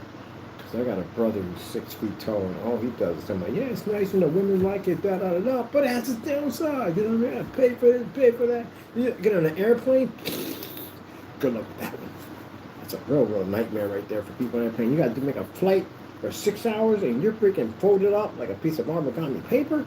Yeah, nope. Long road trips?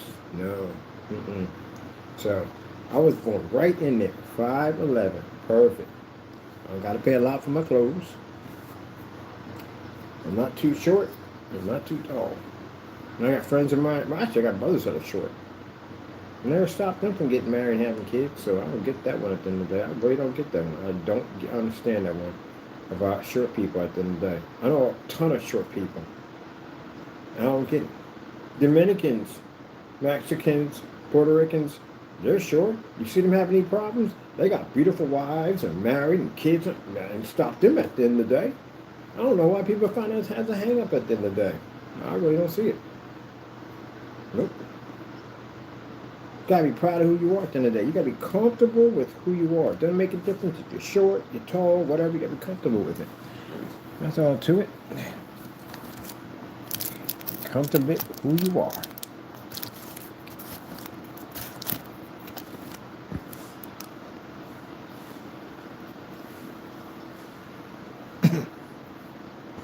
Majority, most people I know are short of married.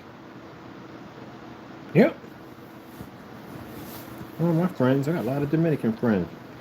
Most of my Dominican, I don't even met one. Let me start to think about that. How many tall Dominican friends do I even know? No. I'm taller than all of them. Never stopped them from doing anything at the end of the day. They all got beautiful wives, are married, happy, all that good stuff. Yeah. But you find it interesting because Mexican women, Dominican women, even Vietnamese are not very tall either. They don't basically discriminate against the size of a man. They never do. They don't. Because their men are short. Once in a while, has somebody really tall, but other than that, no, they don't. But other races have that issue. I have no idea what's wrong with y'all. You have that issue. I can't date a man. That's what I find funny. A man can't date a woman tall. I don't get that one. How come you can't date a woman taller than you? What's the problem with that? You're insecure. That's your problem at the end of the day. That wouldn't be her problem. That's your problem. And that wouldn't be vice versa, whatever. That's not their problem. That is your problem at the end of the day. Why would it be embarrassing to date someone taller than you? I don't get that one. I dated women way taller than me. It bothered me one bit. What do I care? I mean, how would that embarrass me in public? But all men are great tall. We're not all tall. Not everybody's tall. So how would that be embarrassing to them? And then you got some women out there who want to date short men. What is wrong with you? There's something wrong with you at the end of the day. Definitely something wrong. You're superficial. That's what you are. Superficial. You know what happens to superficial people? They basically end up in a camp or something. A bunch of cats. Life passes them by. Nothing to show for it. You never have it. Superficial. Yeah, superficial people are never happy people. They say they're happy, but deep down inside, when they go home, they're freaking crying in the mirror on Facebook, crying about something. Why? Why can't I find someone to love me? Because you're too freaking picky at the end of the day. You won't settle for anybody. You think you're better than everybody else. That's why. And then when you do find somebody just like you, he gets rid of you for somebody else because he's superficial just like you. And you get hurt by that, like, but he was perfect. He was just for me. Yeah, he found somebody better than you. He's superficial, just like you. You married karma. Welcome to the world of karma. You just married karma. Yeah, that's pretty much. So superficial people will find superficial people. This is why you find women, like really knock dead gorgeous women, and they'll be with a guy at the end of the day that, just average dude. You think he should be some chisel jaw dude, you know what I mean, abs on, stuff like that. They're not, most of them are not even interested in guys like that. You know why? Because they're superficial. That a guy will cheat on them in a hot second. They already know it from the door. They're replaceable. But usually if they date somebody within a lower ranking area, that's a person that would basically, wouldn't cheat on him. He just wouldn't, because at the end of the day, you know what I mean? I'm surprised he's with her. Like, man, I can't believe I got a woman this beautiful at the end of the day. And she won't, because at the end of the day, she realizes she got somebody who appreciates her for her and won't replace her. Just like that, because they're superficial. Yep. I met many people like that. Look at the wife, look at the guy, look at the guy, look at the wife, like, I see. I see how this works. Interesting. Awesome. Yep. Fake people can't be with fake people.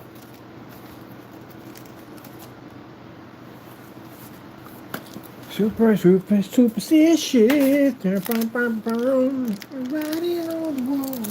But all in all, in my world in the day, all people are crazy. They're all crazy. All of y'all crazy. I said, no, we're not. Yeah, you're crazy. You're definitely crazy. Why? You play the love game. You're nuts at the end of the day. Y'all crazy. I watch this all day long, my peoples. One minute they hate each other, next minute they love each other. One minute they hate each other, next minute they love each other. One minute they hate each other, they love each other. You guys are psychotic. Make up your mind at the end of the day. You hate this person, you love this person. They're like back and forth. I just watch this thing. I do all this. He did the same thing. I did the same thing. It's psychotic, man. Some of y'all freaking going through each other's phones and stuff and seeing who they talking to, and man, you driving up to their job and sitting in the parking lot, you know what I mean? Just watching them when they go up, make sure they're coming out with it. You reach that plateau, you are nuts. No, right? You're crazy. Psychotic behaviors, man. And all this because you're in love with somebody? Gee whiz Louise. Yeah. Ain't no madness worth that at the end of the day. Then 1 minute y'all talk about breaking up. I can't be with that person anymore. I hate that person's guts. And next minute, I love him so much. I can't. That's psychotic behavior. You know that, right? That's what's close to multiple personality complex. So like you got a couple people living up in there. And I explain the same thing to my friends. I'm like, look, you guys are nuts. I understand. I went down that road myself. I did. I've actually learned from that experience. Never do that one ever again. But it's just crazy. Just watching people's moods swing back and forth. It could be a perfect day, sunny outside. Everything could be going your way. And the minute someone texts you and say, hey, look, I want to end this thing, your entire life just implodes all around you. Now it's rainy outside and whatever's going on, but it's the worst day. The food don't taste right. It changes your taste. That's what I found interesting in my last relationship about the human heart, how interesting it is.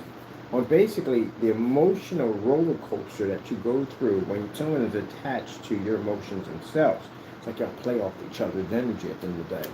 But how the brain affects, with the heart, everything in your life.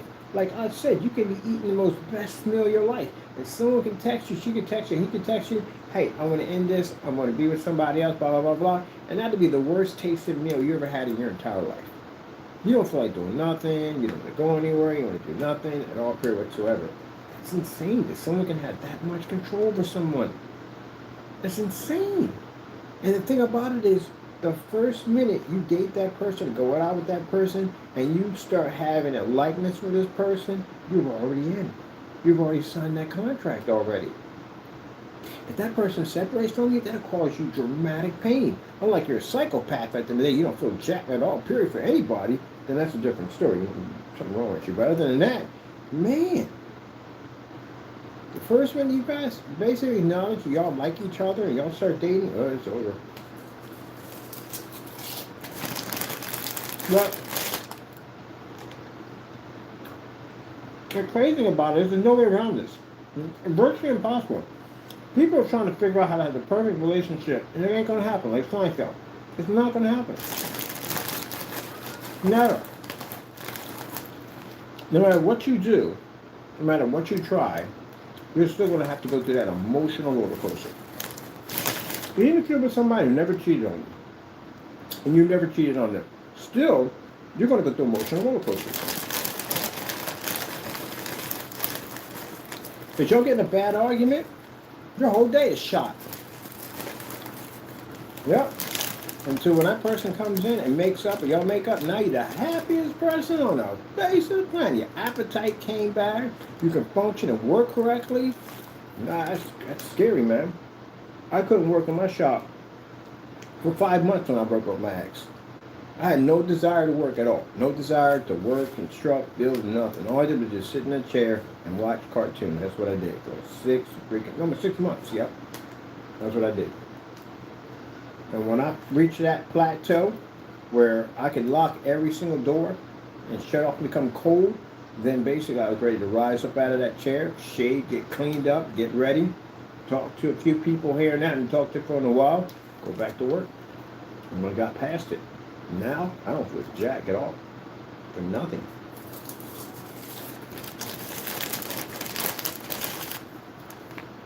Nothing wrong.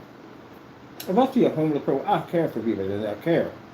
But to go on that road and lock my heart into a relationship for someone to have control of my emotions, oh, no. Forget that. When I meet women, I enjoy destroying any hope of any possibility of any relationship, of anything sparking off. I enjoy destroying it. I don't even start anything with you. I just say, yeah, here's the thing from the door. All I need is a friend, that's it. You can't call me every day. You can't come see me every day. It's more like a, hey, how you doing? That's basically about it. Once in a blue moon, we may go out to dinner. I don't know, that might be a month time, I don't know. But that's basically about it. I tell it like it is. So nobody have no imaginary hope on anything. Shut that thing down from the door. First, man, you start showing any kind of emotion or whatever, I cut you off and block every bridge. Yeah. I can't do it, man. I can't deal with that crap again. Emotional roller coaster, man, is psychotic. And people can sit there and say, oh, I have the best relationship. You can have the best relationship in the world. But again, if you and that person get in an argument that day, your whole day is shot. You already know from the door how you're going to feel when you come into work. And then you got to come home to that negative energy on top of that. If you haven't resolved that issue, you got to come home to it. So that's another thing I realized. The place that I paid for, my place was paid for at the end of the day. To have my peace of mind, I couldn't enjoy any part of that house whatsoever. Nothing. I couldn't even play my game system. I couldn't do jack. And I was more upset how that person was controlling my emotions on how what that person said to me. You can't even be happy within your own place at the end of the day with that one. That's why some people, when they come home, they just sit in the driveway.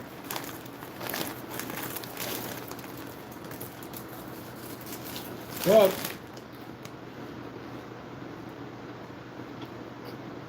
the more time you put into it, the harder it is to cut off. No. Am I saying that being in a relationship is a bad thing? No, it's not. It's just that you're involved in a psychotic roller coaster ride. Some of y'all can't get off. Go on there. That ride never stops. It never runs out of power. You can't get off. Some of you won't even be the hand of the impact when you crash. You're embedded too long. So you're going to go through that up and down emotional roller coaster, and whatever craziness that person brings into the mix of the relationship, whatever craziness you bring in there, you got to deal with that freaking nonsense. You have no idea, man. When I was in that 5-year relationship, I dealt with some of the most psychotic nonsense I've ever seen in my entire life from a woman. I have no idea sometimes why in the world, and I'm sorry, women, at the end of the day, this offends you in any way. This is my personal experience, and no offense towards you, but I have no idea what the freak goes on in people's minds at the end of the day. And then I gotta deal with that psychotic behavior, which disrupts my world at the end of the day, which takes away my happiness. I'm never doing that crap ever again.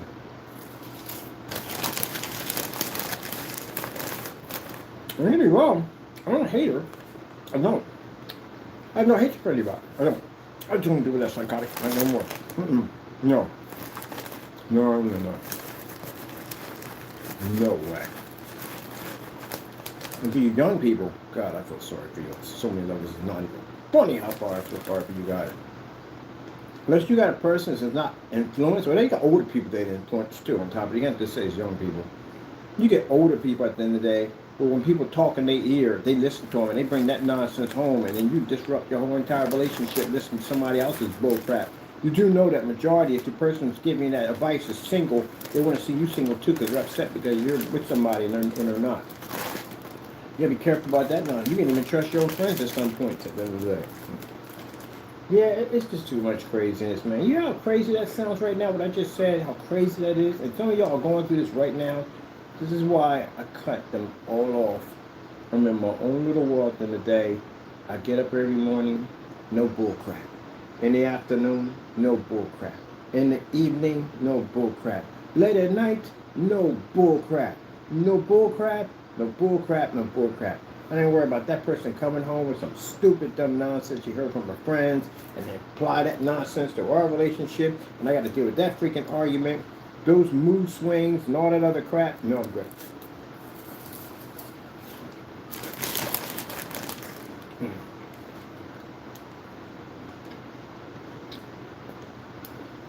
No, I'm good. So when I see a woman today, I don't care what you make. I don't care how amazing your body is. I just see the craziness. That's all I see. I see the pain and misery you're going to cause me at the end of the day. How you're going to take away my peace of mind. How you're going to take away my insanity. That's what I see. And I put up as many walls as I possibly can to block you out. Now, don't get me wrong.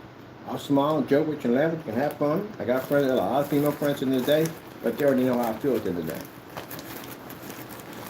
I like my solitude. Happy in my solitude. Yeah.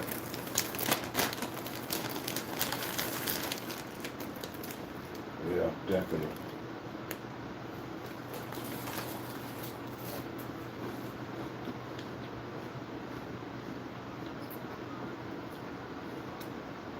I met women this way too. Women that put up some ungrateful man at the end of the day. Unbelievable. These are people that finally reach a level of true happiness. Now, people can sit there and say, I'm in a relationship, I'm happy. I believe you're happy. But for how long? That's the question. How long are you going to be happy? You can be happy today, you're happy tomorrow, and the next day you can be miserable as I don't know what. You can't be happy every single day. That's virtually impossible. It doesn't work that way. So that comes with the territory. Yeah, that territory I just don't want anymore. I'm done.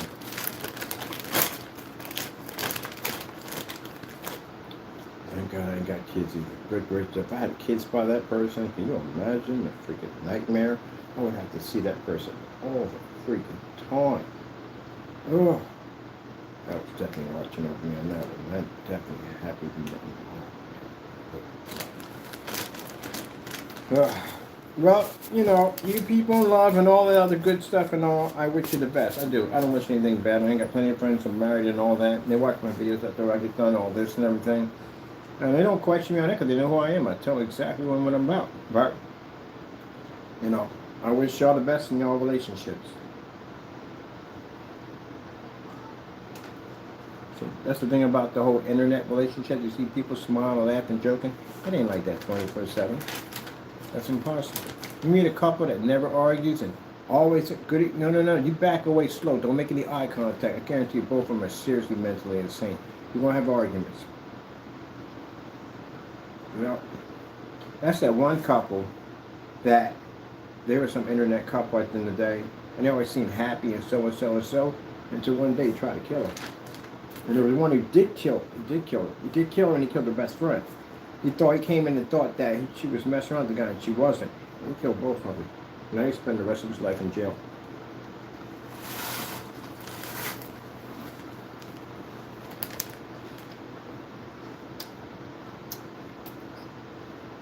At that particular point, I'm gonna walk away.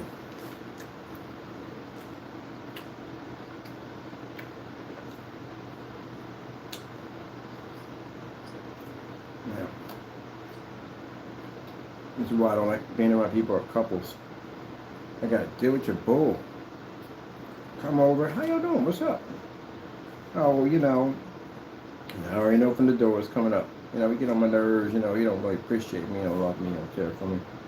All I do is this, that, and the other. And I'm sitting in the back of my mind going, that's messed up. I mean, hope you two work it out. I'm friends with both of them.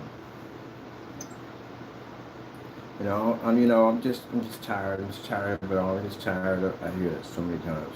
And next week they be like, oh yeah, my boo down there working on something right now, so and so and so. He make me so happy. And I'm like, oh, crazy. Definitely. Crazy.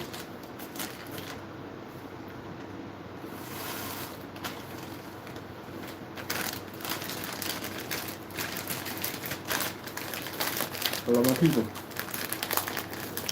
Go crazy. I got another friend of mine who's a divorce attorney. She won't get married, ever. Oh. You think you know your friend, your wife? At the end of the day, she has seen some destructive stuff, man. She says she'll never get married, ever. She don't want kids. She won't get married, nothing. At all, period. There was a guy who got arrested right there, the defamation, whatever it was anyway. He got arrested right there by cops. He put a hit on his wife. He didn't realize that the person he hired was an undercover. And they came right in and they got him and arrested him. You start snatching people's kids away, and you start basically taking people's stuff and all that stuff, and people lose their mind.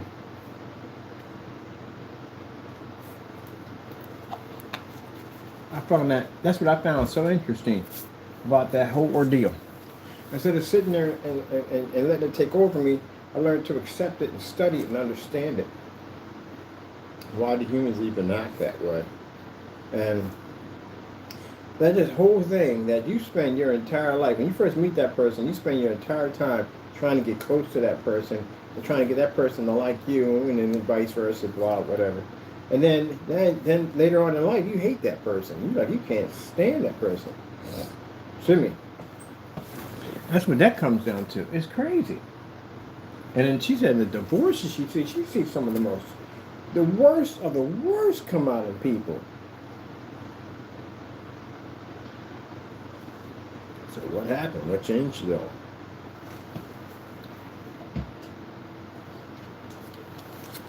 Sometimes it's just a downward spiral. It could be one person's fault, it could be the other person's fault, it could be both people's fault. And then if you try to work on it, it could be that person's fault, and they don't want to do anything about it, but just keep on spiraling downward. Sooner or later, you're going to have to cut that parachute and let them go. Unless you can get one of those toxic relationships, nobody wants that crap. I don't even want to be around those people.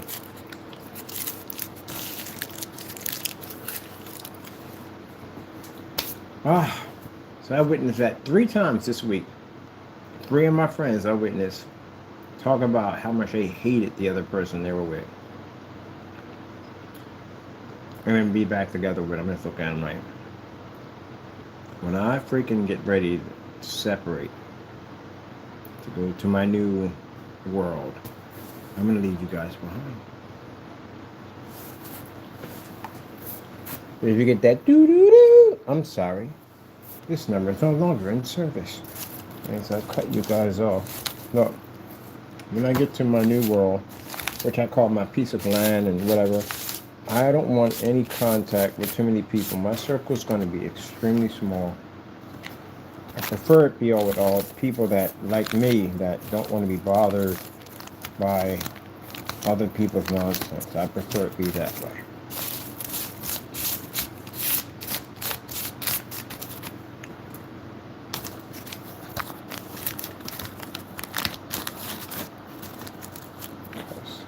I don't. People go through it. I don't know. I guess what it is, it is. You fall in love with somebody, that's the way it's going to be. You can't stop it. It's going to happen either way. Well, I guess you can. Once you reach the level of you can't do other people's crap anymore, you reach that level, you're done. That's how that stops. You finally reach the level of you can't take any more crap from any other people, no more, and that's it. You had your fill. You're done. That's how that one works for me. And that's probably works for a lot of people that way. You're done. Does it make a difference how much, like I said, that person makes at the end of the day, what they do, and you don't care. You're done.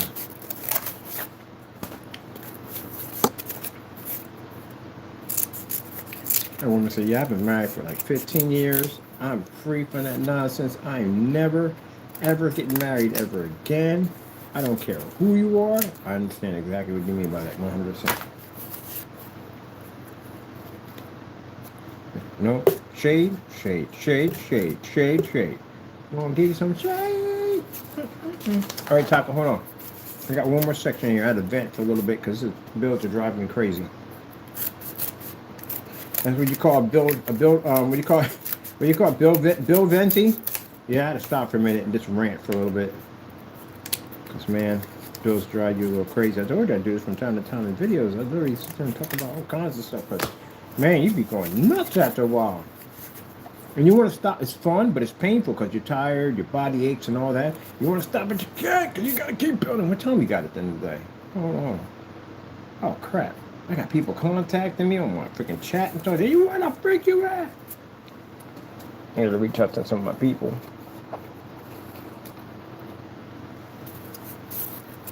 I love my people. I love all my peoples. I love them all. There's some days I can't deal with you. I need to be in my own world.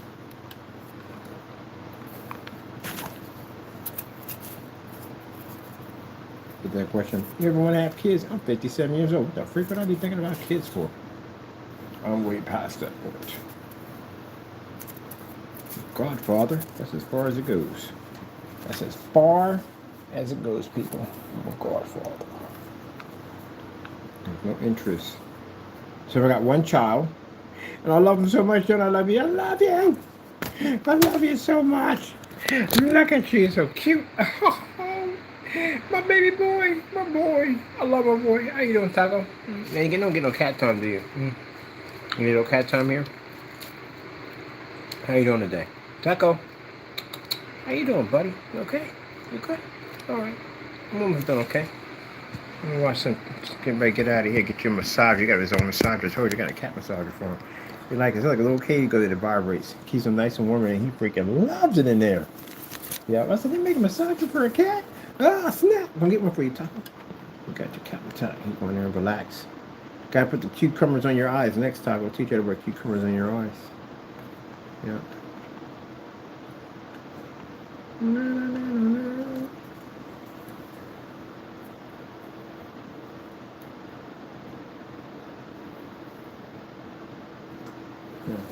People sit there and go, oh, but you sound like you hate, but I don't hate relationships. I'm more power to you at the end of the day. I just feel at the end of the day that for me it's a waste of time. It's a waste of time for me. I just don't get that whole emotional roller coaster. I did that crap for 5 freaking years. Never doing that crap ever again, as long as I live. I finally got off that roller coaster. I'm never getting back on it again. I don't care how the tickets are. I'm never getting on that crap ever again. The fact that I can do this and my phone doesn't ring makes me so happy.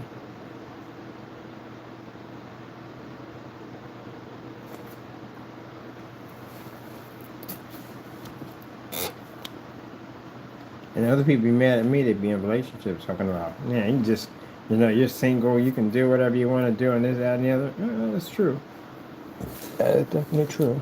I don't have that issue at all. Nobody gonna tell me what I can't do. I'm doing what I do. I'm good. I gotta be home at a certain time and all that other nonsense, which I'm home either way because I don't really want to be out late and they're not there for me anyway. And I can talk to whoever I want to talk to. or getting no side-eye nonsense and getting mad and screaming and yelling and cursing and whatever went on in your head at the day where you thought that was supposed to be. Yeah, deal with none of that bull jealousy crap. Oh, heck no, I'm dealing with that crap. And then the one part I will never understand as long as I live on this freaking planet and any other planet. What you staring at, Chief? Oh, you good. We're coming in to clean up. That's what they're doing. I will never understand this as long as I live. Not ever.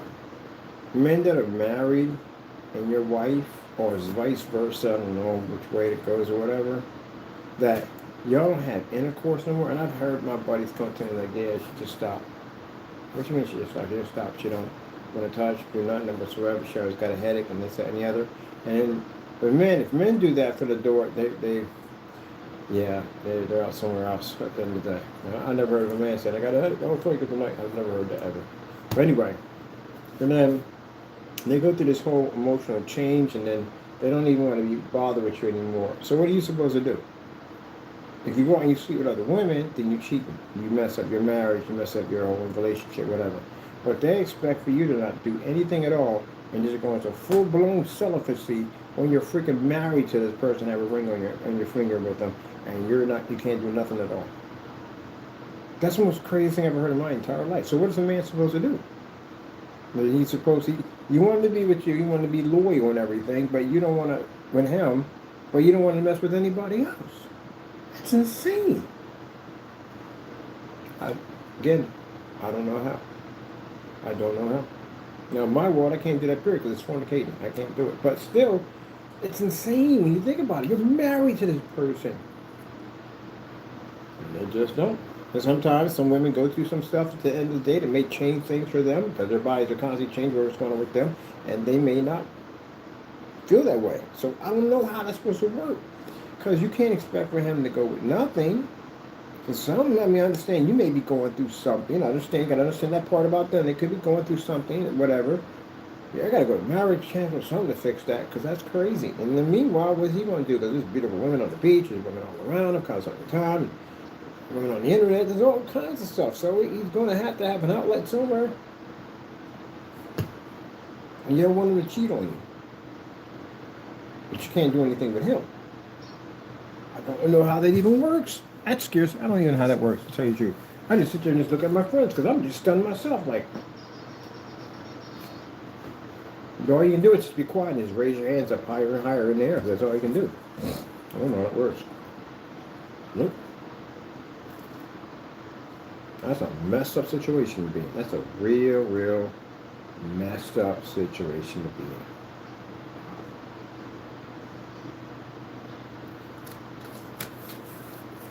Can't say much about that one. I'm just saying. I said married people. I ain't talking about people not married, because y'all fornicating. Y'all standing from the door. So, yeah. But married people. So I guess you got to go to, I don't know, work on a psychiatrist. I'm not a psychiatrist. I have no idea how to that one at the end of the day. That baffled me at the end of the day. I'm like, And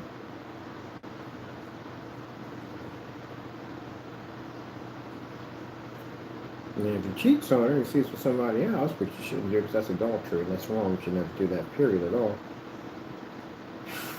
That's a tough one to be in.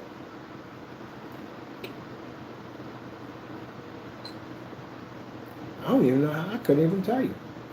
Can't even call it, can't even tell you. And then, by Christian law, you can't be with anybody else because that's fornicating. And if you divorce that person, you still can't be with anybody because they're still living. Because under biblical law, somebody got to pass away before you can actually remarry. So I don't know, man. See, this is the reason why the craziness and all that stuff, I'm done. I'm actually done with it all. I'm done. Yep. That craziness, I am done with it all. That's why I prefer to be left alone and be by myself. That's why. It's just all that craziness that comes with relationships. I can't be bothered with it no more. I'm done. Going there with my Lionel giant train set. Giant taco and giant train set. chill out and watch cartoons and all that cool stuff. Be in my own freaking world. At the end of the day, me left a freaking alone. You gotta deal with none of that bull crap, none of that nonsense. Jump on my game system, play anytime I want to. Especially when I watch those videos where the man can't even play his game system at the end of the day. And you hear that doo-doo go off on your machine, like, no, you can't play that. I'm like, oh, you gotta be kidding me.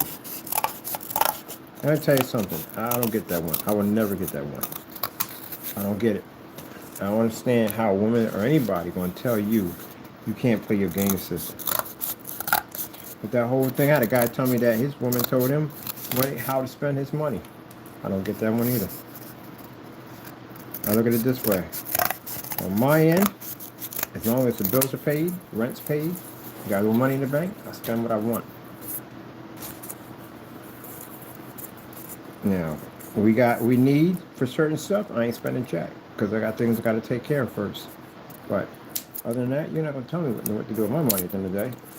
You're going to tell me that I can't buy something. Everything's paid off, everything's done, we're good, right? Okay, whatever, we'll get this helmet.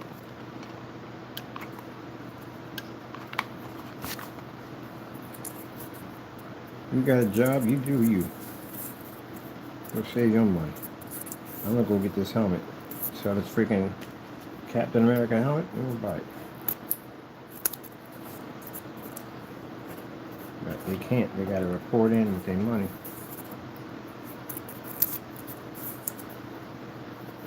Can't be shocked and all about it. People get shocked and all about their friends going through that. They knew what they were getting to, they're dating that person. That's like, what's that thing called? Cheapskates? Where people basically marry those people that are super, super, super, super cheap. And then people get all shocked on the internet like, wow, I can't believe, they knew what they were getting themselves into because they dated that person before they married them. So you had to know what you were getting to. You had to know that person was super, super cheap. You had to know that.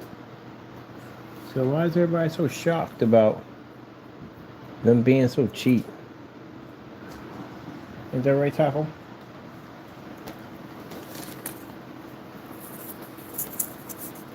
I'm gonna marry that man. And he basically went to the, that's when he got death threats. He got death threats on there. He had to get off the show. There were people trying to kill him. Right? He did. But people are saying, why are you giving him death threats? She knew what she got herself into. She was with him. She married him. Right? They went to the movies. And she said she wanted real popcorn. Can you imagine asking somebody, you want popcorn and a freaking soda and candy? That's what you want. Because you never get it. I don't get that one. But anyway, this jerk done dug in the trash and got some popcorn out of the trash and then proceeded to get a cup, go to the bathroom, wash out the cup, and then go over and ask for a refill on the cup. And he got death threats over that. One of them did. I thought that was the most disgusting thing you could do to somebody. They had to get him off the show. There's two people who got death threats on there. But he was one of them. But I'm like, why y'all threatening the man at the end of the day?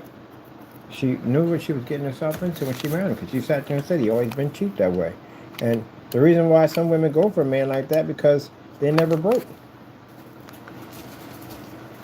Bills are paid, things are taken care of, they never broke. They're not cheap on paying them bills, not cheap on paying that mortgage. And you see everybody that's on that show got nice houses and apartments and stuff. The one woman, she was a cheapskate, she was living on Manhattan. You know how much money it cost to live on Manhattan? But she got some apartment. She found some kind of apartment over there she got for cheap. They can find those deals. You never have to worry about going broke. They always save their money. They don't want to spend it. That's why I guess they like it.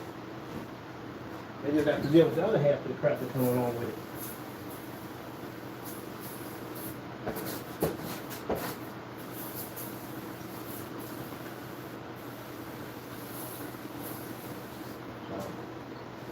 Apparently, they married him. How you gonna be with somebody that long, marry him, and not know they're that cheap? And they sprung on him like, hey, surprise, I'm cheap. They knew it. And the one woman, she talked about she divorced her man, she left him. Because the guy was too cheap, she couldn't deal with it, she let him go. Now, see, there you go. But the other person, they took one guy, the guy rode on the bike, who basically got the goat's head to freaking feed his friends and whatever was going on. But anyway, she said, yeah, I had a relationship with him. I guess they had a daughter together, and we separated because they were just too cheap. He just wouldn't spend the money for this, that, and the other. Like basics that he wouldn't spend the money for. So she said she had to get it. She had to go. All right, got that done, all that done. So and the other guy who basically he was real cheap, man. You can go to a buffet with a sock full of pennies and pay for the meal. That's so embarrassing at the end of the day. That is super embarrassing. And he had the money. He had money. And he was sitting there showing on his computer. He got two banking accounts. One's account they see, which has nothing in it. It has something like $1,000 in it. And the other one had something like 15. No, it was 40 something $1,000 in there. And that other account. And his parents and his kids are living like that. Like they living like, man. How are you gonna tell somebody that your desk, your chair, and your desk are the same thing? These kids are living like bums, man. And he got 43,000 in his freaking account, and he's laughing about how, this is the one they only know about. They don't know about this one. Who's saving the money for? You can't take it with you. When you die, they're gonna spend all that money. They're gonna go on trips and vacations and all that stuff. But yeah, and apparently the internet didn't like that one either. So he started receiving death threats. And you're gonna take your family to a buffet, and you're gonna grab one plate for all of them to eat off, and put on the table.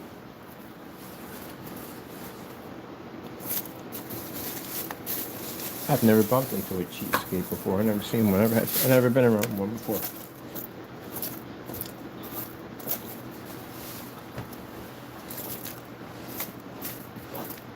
Just need their money yet. Ain't nothing wrong with saving your money. Ain't nothing wrong with that. Not when the point where you're sacrificing food and clothing for your loved ones.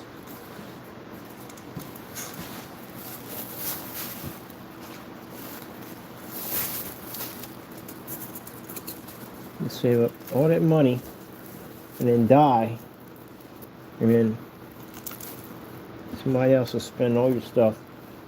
Enjoy your money.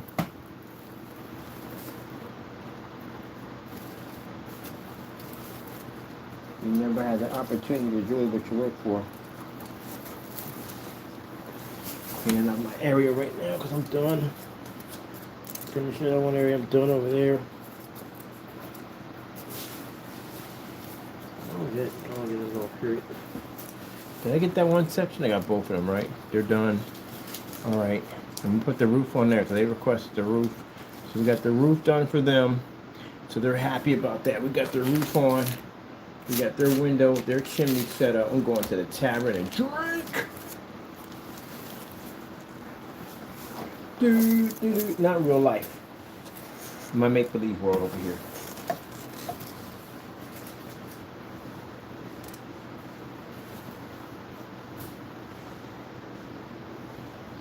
I was supposed to have it, but anyway, when I came in.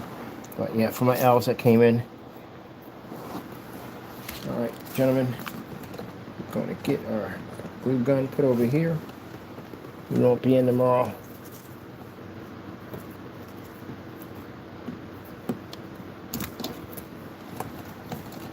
Hope it works out for you people that are in love.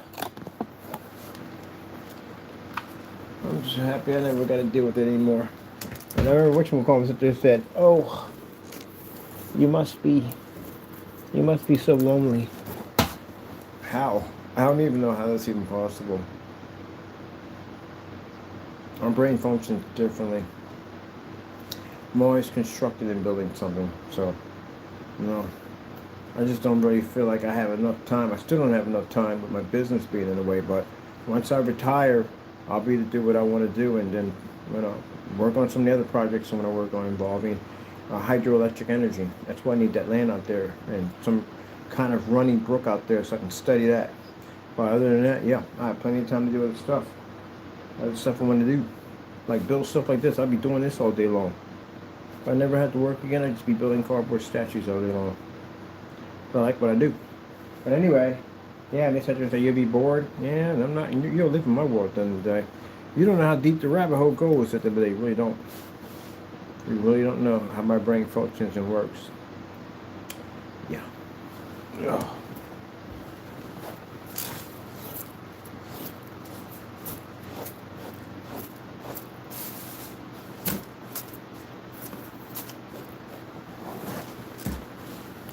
Ba-da-ba. Yeah, we're gonna squeeze all this in the day. I still gotta be out in the snow this next week. I hope it snows next week. I gotta be out in the snow for videos. Definitely gotta be out in the video.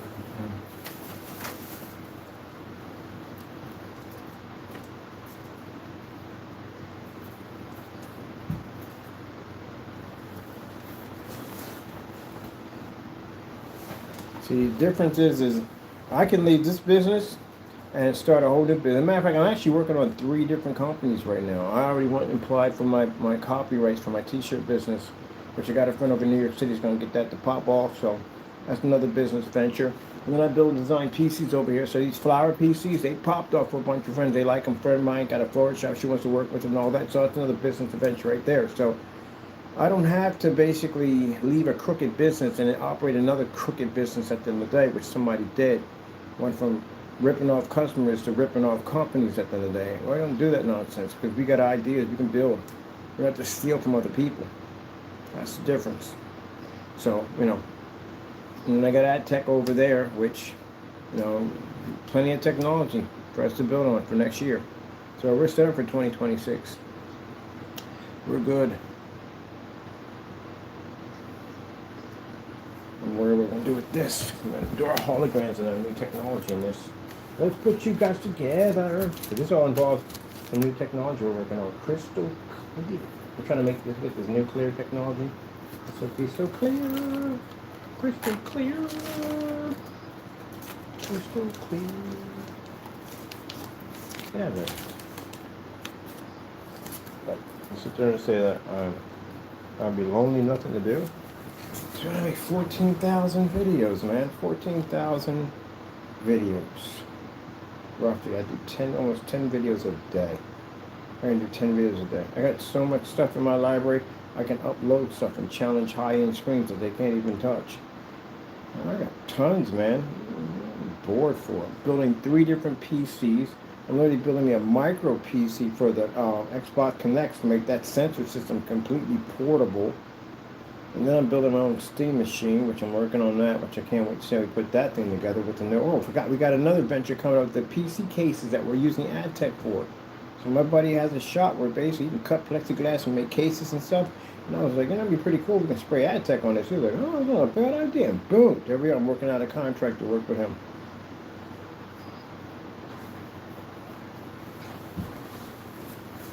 So what do you do with your time when you move on to bigger and better things? You commit crimes. That's not moving on to bigger, better things. That's we're moving on to worse things at the end of the day. It's not moving on to bigger, better things. Gracious. Cleaning up the tons of cardboard under my legs.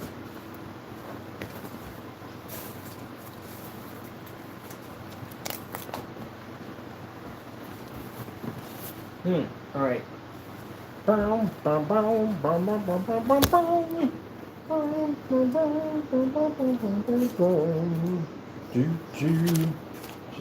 what can we call one this? The short on this.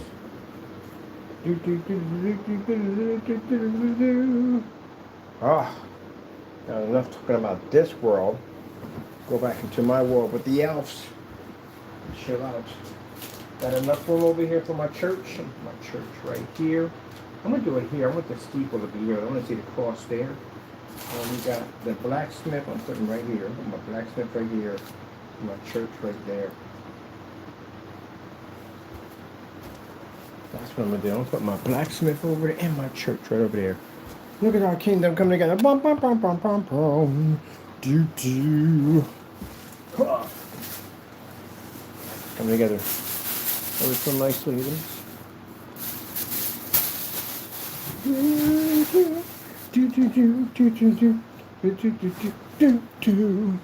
Oh man, and the whatchamacallit came out nice. our freaking cottage right there. Got the little pop-up window right there. I like the way that back shags over the side of the well, we got to turn it into a little countryside back there, but working on that next. Got the chimney put in, the moon face put in. Oh, our beautiful, graceful clock tower. Got the tavern over there. That's where they're at right now, drinking at the tavern. Getting having some fun. You always saw the inside of the tavern, right? And then over here, we started working on our windmill. It's our water mill right here. Put our porch on that.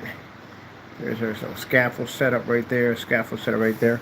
Pretty soon, this is going to be a beautiful countryside with beautiful cobblestones and lights. I like this building the most. This is the dock, medieval dock, right there. Freaking love this thing. Oh, we got the real rope on it and everything. Oh man, this is gonna look so magical when we get done with it. Whew. Whew. We got the little tread cut out here, cardboard, so the water flows through. Ends up to the second channel here of water here. That starts from here, channels down here, comes up into here underneath here where the deck is at right there. I love it so much. And then we're gonna put the bridge in pretty soon. We're gonna make our bridge. Our bridge is gonna be right here and here. We got a nice footbridge right there for these guys right here. Oh man, this is gonna be awesome. I like to have a house built like that. That'd be pretty nice to have a house like that. All right, people, well, that's it for me.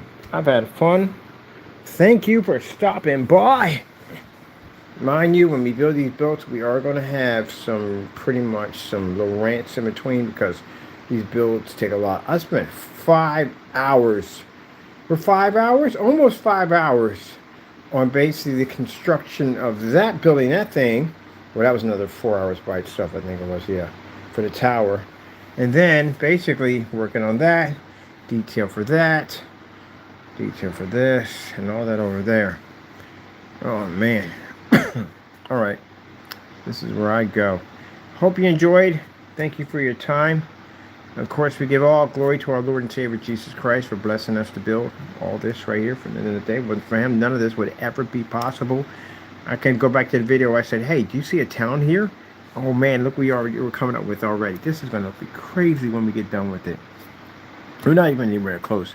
I say roughly out of 100%, I say we're 20% completed. Mind you, I gotta run wires through this whole thing. So all this lights up, glows in the dark.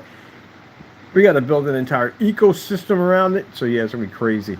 Okay, so with that being said, hope you enjoyed. Thank you for your time. I gotta go. Seek God and be blessed.